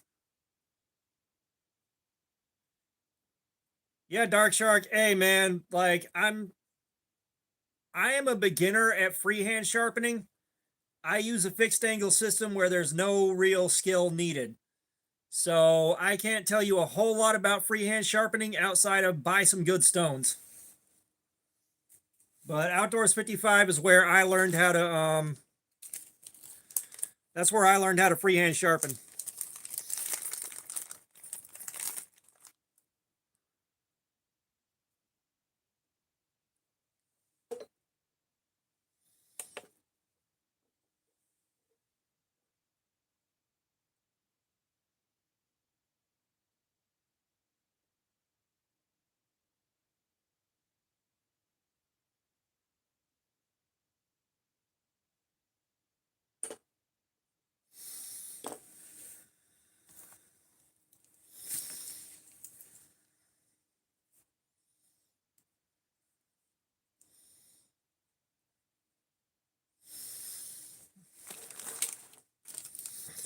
Yeah, Brando, we're still going on the second edge. Peyton, what's up? How you doing, man?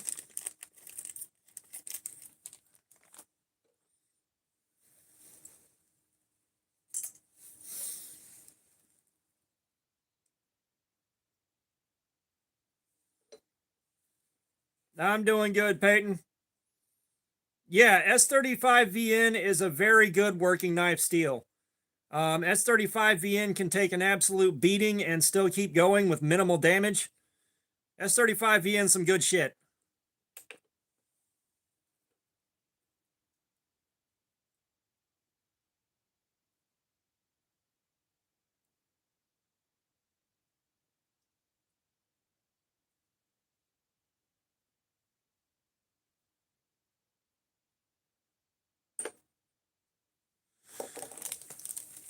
We got a 646.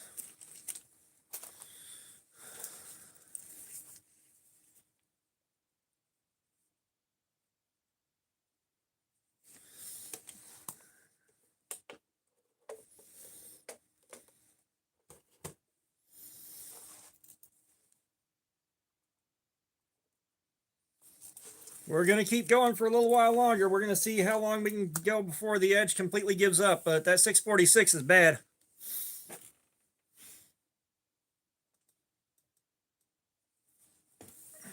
Yeah, I've gotten some used S35VN knives. As a matter of fact, here's one right here that has taken a ton of abuse from the previous owner, and it's still going just fine.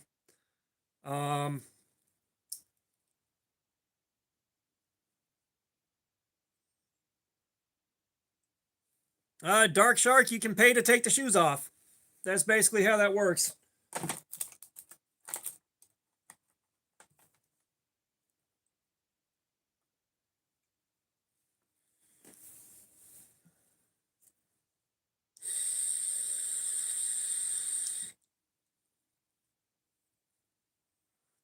$2 to take shoes off. $2 to take socks off. Oh.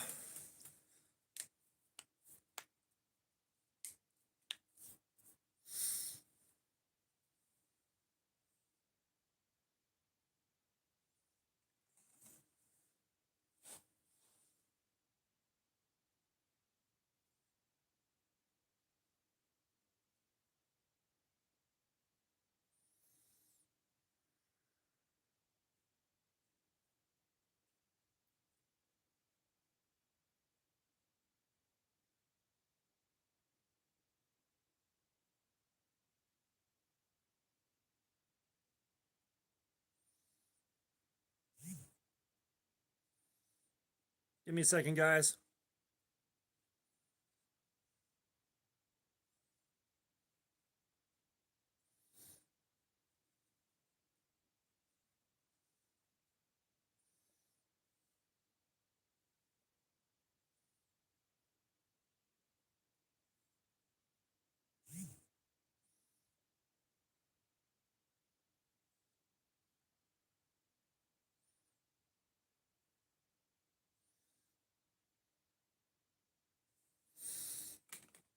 Let's put it this way. For multiple pairs of socks, you're talking about making a significant contribution to the channel.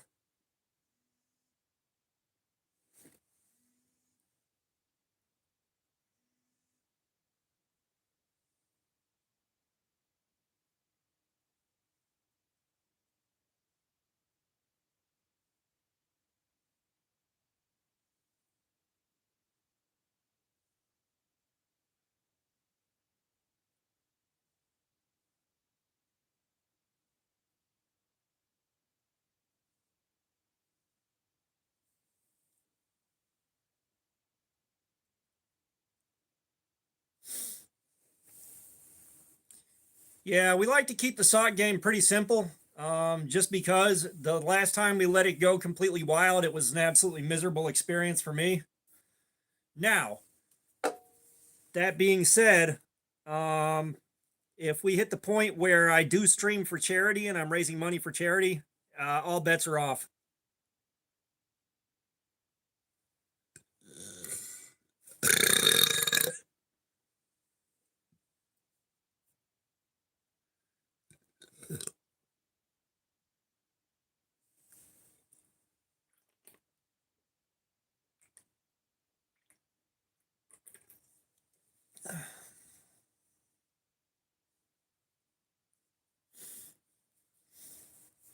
Oh, it wound up being like one sock on, one sock off, one shoe on, no sock. Just all kinds of dumb shit. It's like, you know what? This is miserable. It's not comfortable. It's not worth $2.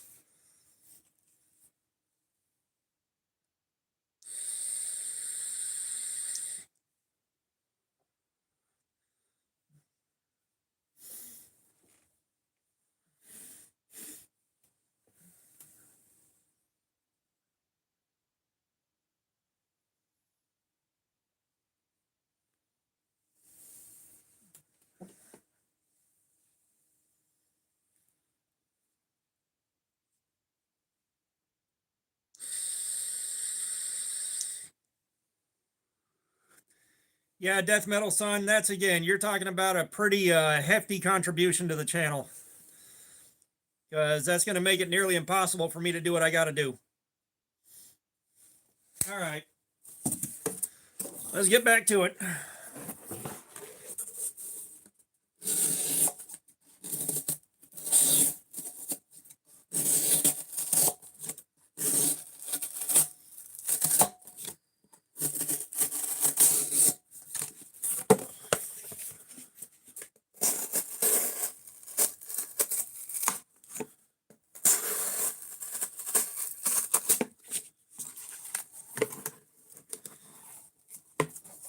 Yeah, I'd say the edge is pretty well roached out. Yeah, that 624 did it.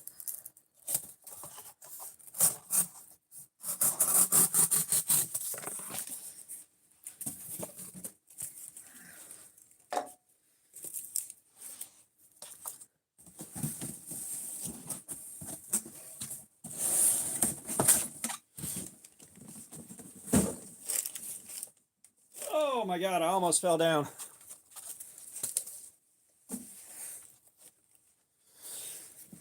Okay.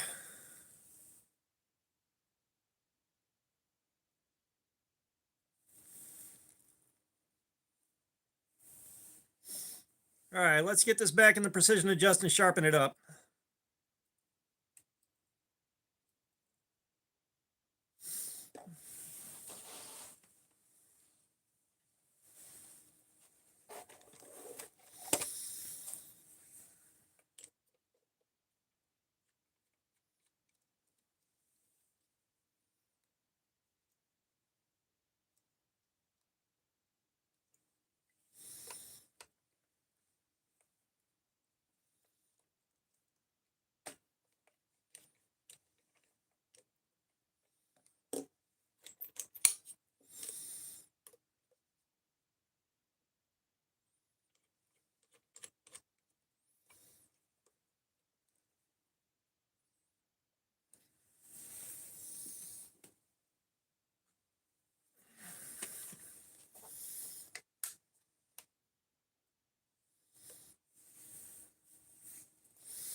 So you want the single plate with the hexagons? It's like 22 or 24 bucks.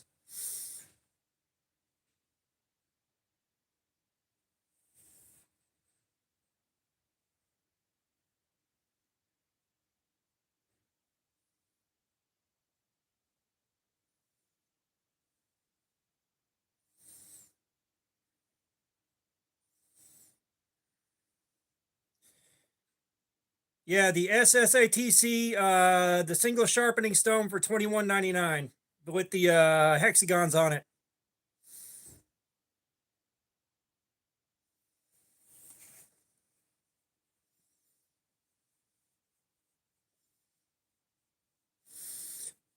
You could use your leather belt to strop, but you do want some kind of compound on a leather, which you can buy a $10 strop and put some compound on it and be fine. You just leave the stuff in the car. I'll bring it up. Well, ice cream. Fair enough. And I got you some of that chicken dip, so that probably's gotta go up. Yeah, fair enough.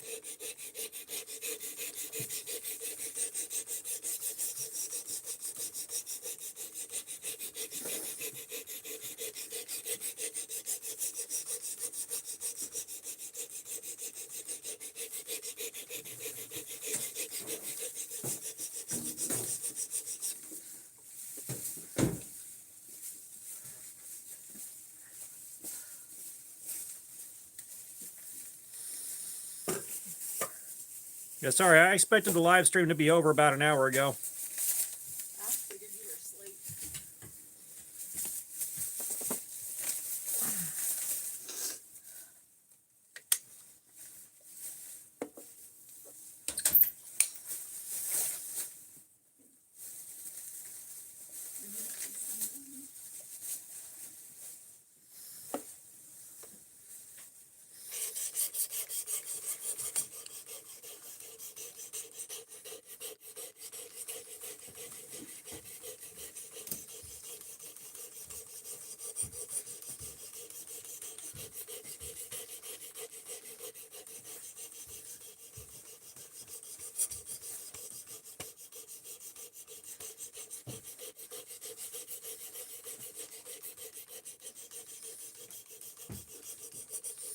Yeah, the stuff I'm using to strop with myself is the Cutting Lace EDC Diamond Emulsion.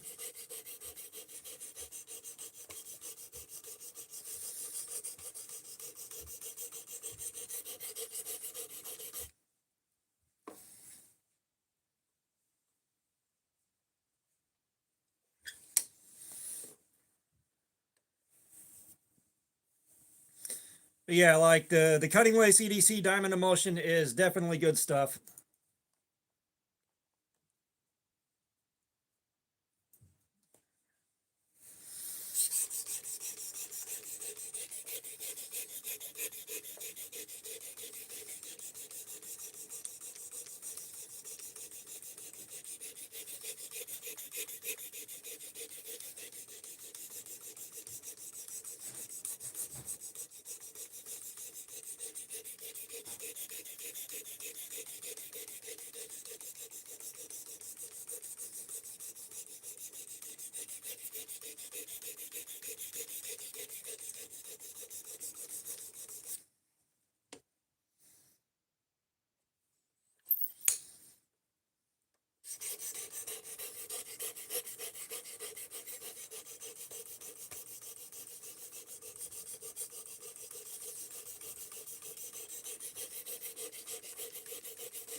Yeah, the next time I haven't talked to Lacey in forever now. The last time I talked to her was when I ordered the Diamond Emulsion.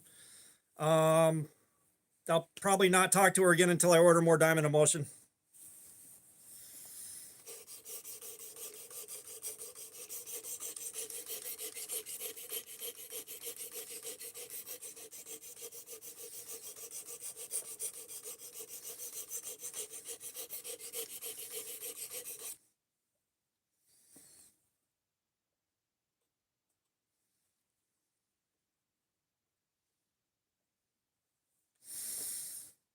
Yeah, so once you learn how to sharpen, Once you learn how to sharpen, it's a game changer. Now see, the thing I'm using right here to sharpen with, like this is my sharpening system. It takes no skill. It just takes patience.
Yeah, Dark Shark, as long as you learn how to sharpen on that Sharpall or that SATC, and that Sharpall strop, you should be in good shape. That's going to be a great starter kit.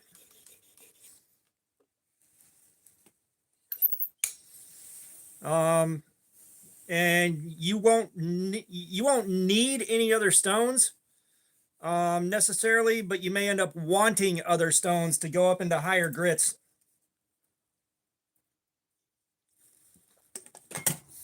It's like that, and it's again, watch a lot of Outdoors 55. He will show you on a microscopic level what the sharpening does and how the sharpening works. You'll also learn how and why you strop. Like, there's a lot you can pick up.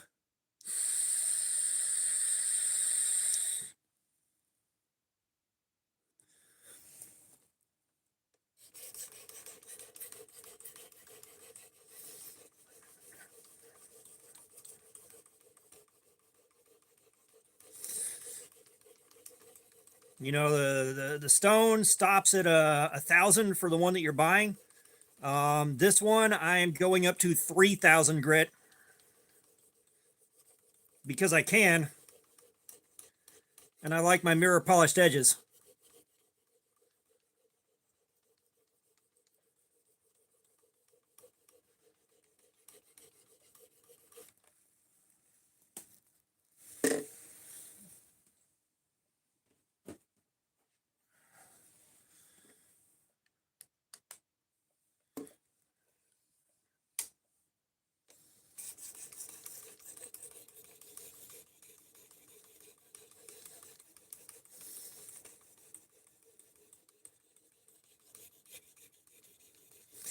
And don't take it personally if the first few times you try to sharpen on that stone it doesn't work out so good. It takes a little bit of practice.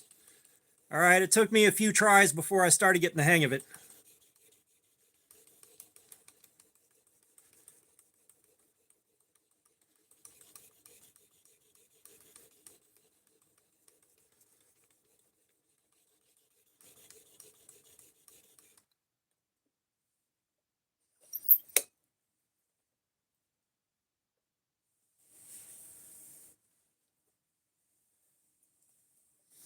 He might have overheated your edge.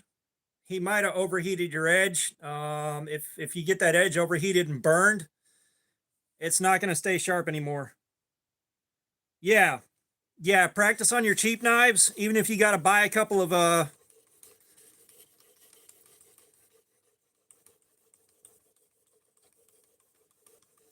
even if you got to pick up a couple of like $15-$20 knives, you can practice on those and get to where you know how to feel a burr. Which again, if you want to know about burrs and how the burr works, Outdoors 55, you'll see it on a microscopic level. You should be able to learn how to feel a burr, how to pick one up. A lot of that, just make sure you're buying a known brand with good steel on it. And even if you got to drag the edge across a rock to make it dull.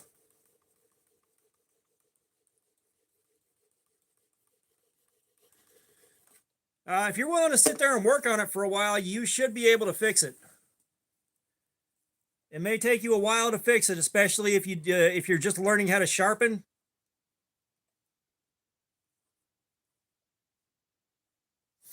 Like if you're just learning how to sharpen, it may take you a while to fix it, but you can fix it.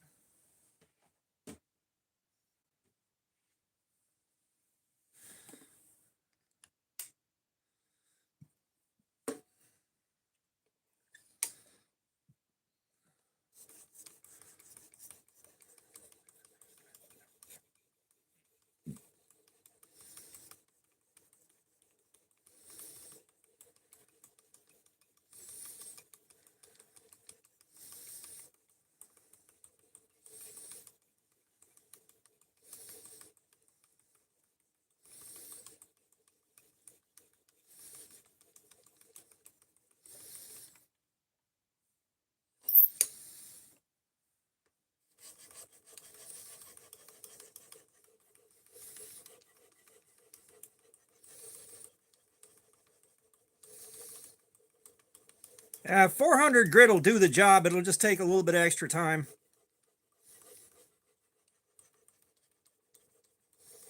The stone he's getting is 400 and 1,000 grit.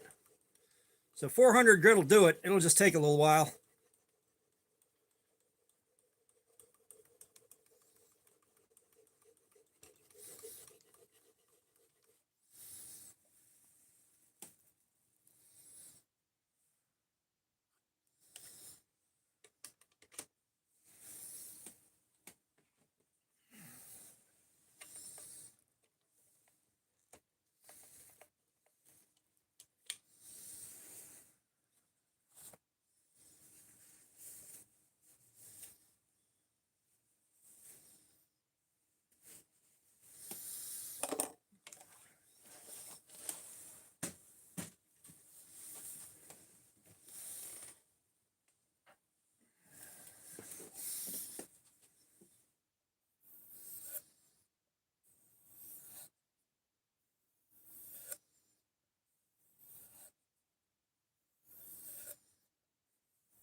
Well, if you work with that Clyde Frog, what's up? How you doing, man?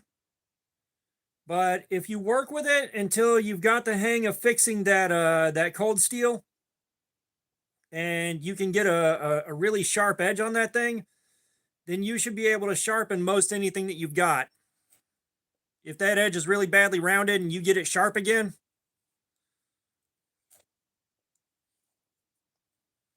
like I said, just don't get your feelings hurt if it doesn't work so good the first couple times you try. It takes a little bit of practice.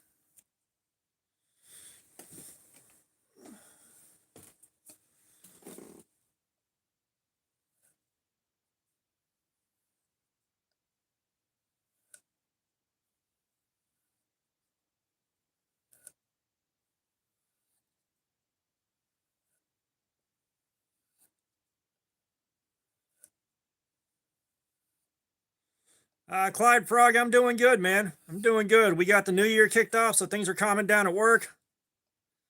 That's a huge plus.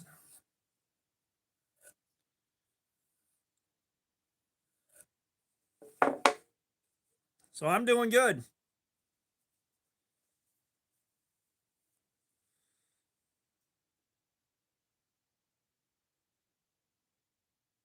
Yeah, no, that was me too. Like the first few times I tried to sharpen something and it didn't work. Oh man, it hurt my feelings because it was like, I should be able to do this. There's no reason I shouldn't be able to do this at all.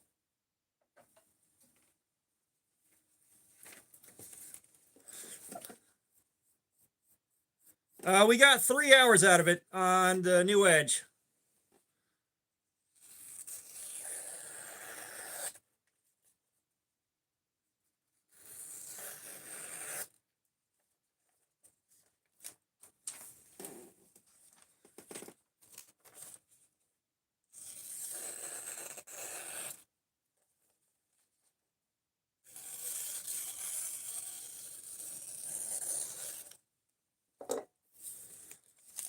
The stream has been going for just shy of 8 hours. We've almost hit the 8-hour mark. Okay, so that's sharp enough.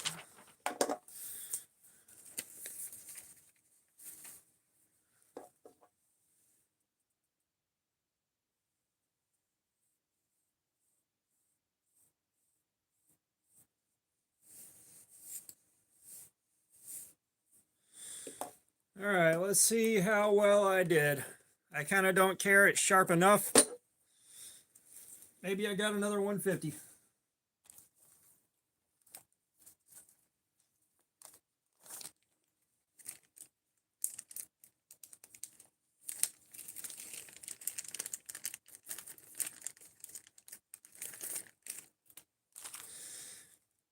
Yeah, we're at the tail end of the stream now. We're going to wrap it up very shortly.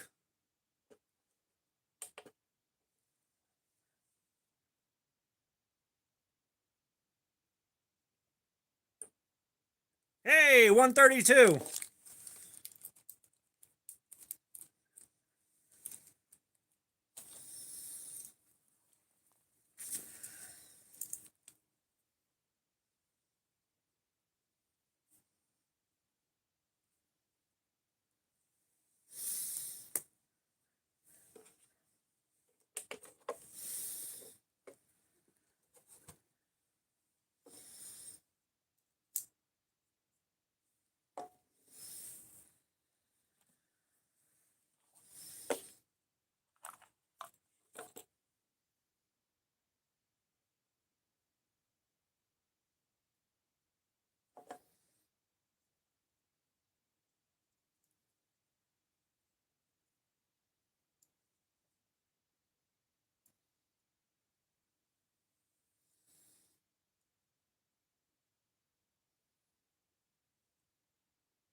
All right.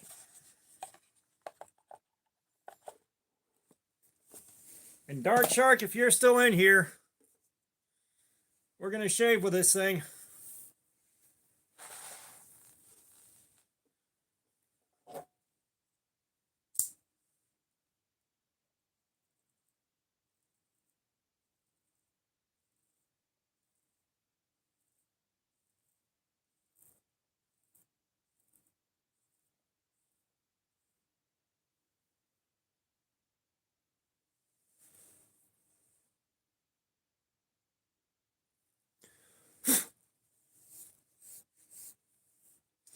Yeah, I think my next shot at live streaming is probably going to be on Wednesday.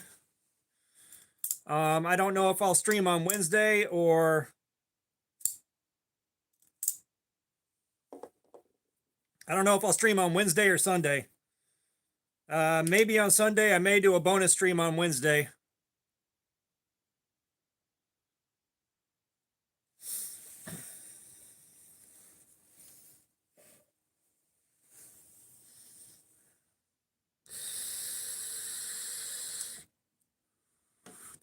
I will show you something though. With the freehand sharpening. Okay, lock your wrist and don't move. And you see how I have this set on my thumb? I'm using this part of my thumb as a height guide. So wherever I place it on my thumb is going to be barely touching the stone as I push along. And that's what keeps my height consistent on the sharpening stone is the height between my like, you get what I'm saying?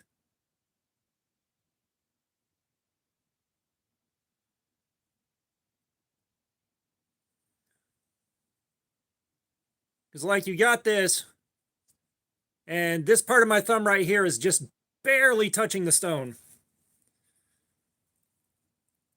And then you keep your wrist locked and you don't let your wrist move so that when you push, you're also going to push and you're going to rock the knife up a little bit. You're going to bring you're going to bring your handle up a little bit towards the tip so that you get the whole edge. If you keep it flat, you're not going to get the edge right here by the tip. You've got to rock your handle up a little bit. You'll feel it. Like you're basically doing that right there. You'll feel it as you're riding up towards the tip, and then you'll bring it back, and then you'll push again.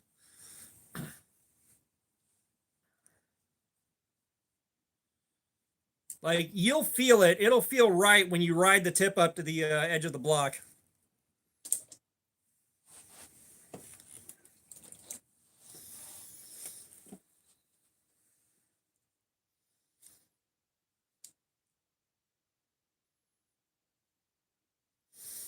Like we'll take this piece of crap I don't care about, for example.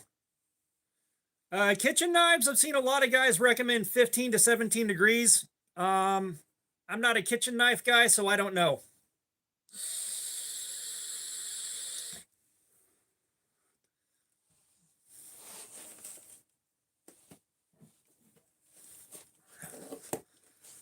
So like with this stone, I'm gonna put my thumb where I want it. And I'll lay the knife down until my thumb is just barely touching the stone. And then I'm pushing and I'm bringing the handle up. I'm pushing and I'm lifting the handle. You'll feel it along the whole length. But yeah, it's hard the first couple times you do it, and then once it clicks, you're like, oh shit, this was really easy. I don't know why I didn't do this sooner.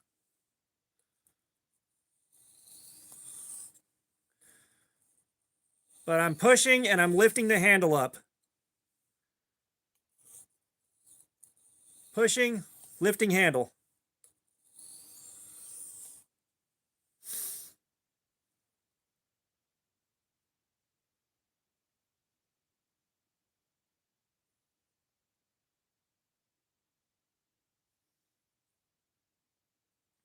And I mean, that's really all there is to it.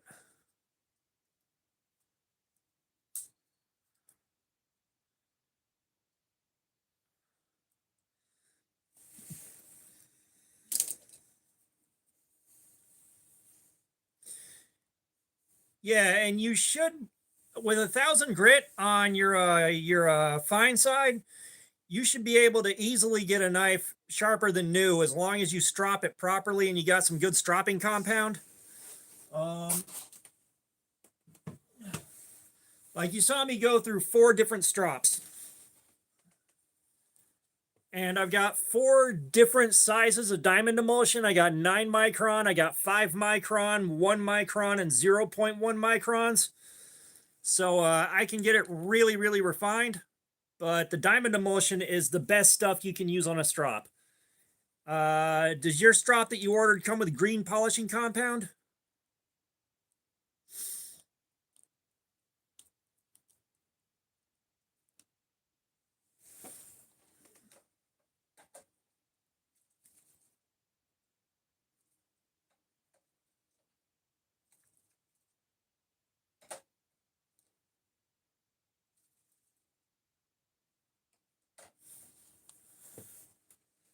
Okay, so your green polishing compound, that's again something that Outdoors 55 shows you how it works on a microscopic level. The green stropping compound will work.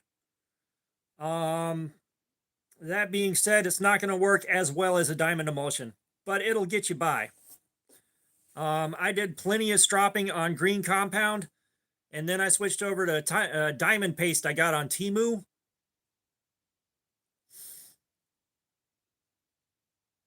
I got diamond paste on Temu that worked really well, and then I got the diamond emulsion.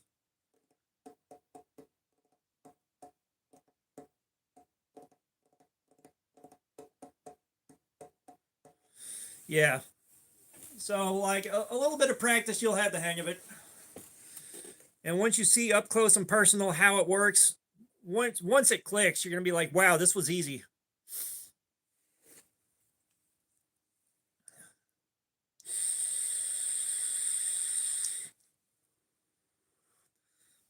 But yeah, I'm going to type her name out. Hang on.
I'm trying to find her on Blade Binge.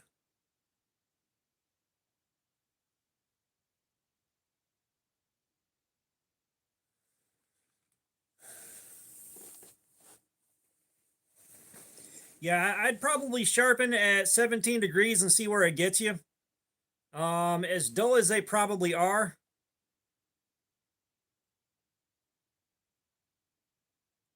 that 17 degrees per side is going to be a game changer. And you got to think in terms of the edge holding up to use. You know, it probably won't be sharpened again for a while unless you're the one that sharpens it.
Yeah, I love this thing, but I will say the Dinguson right here gets hung up and makes it hard to get this thing out of my pocket.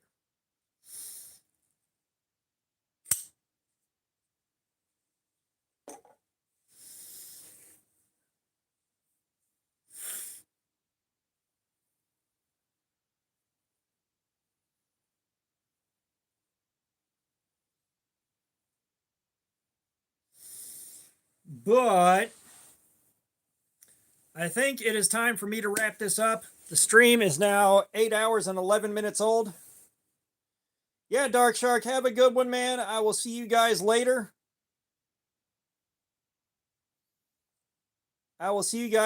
Just kind of keep an eye out. Hopefully, you got notifications turned on.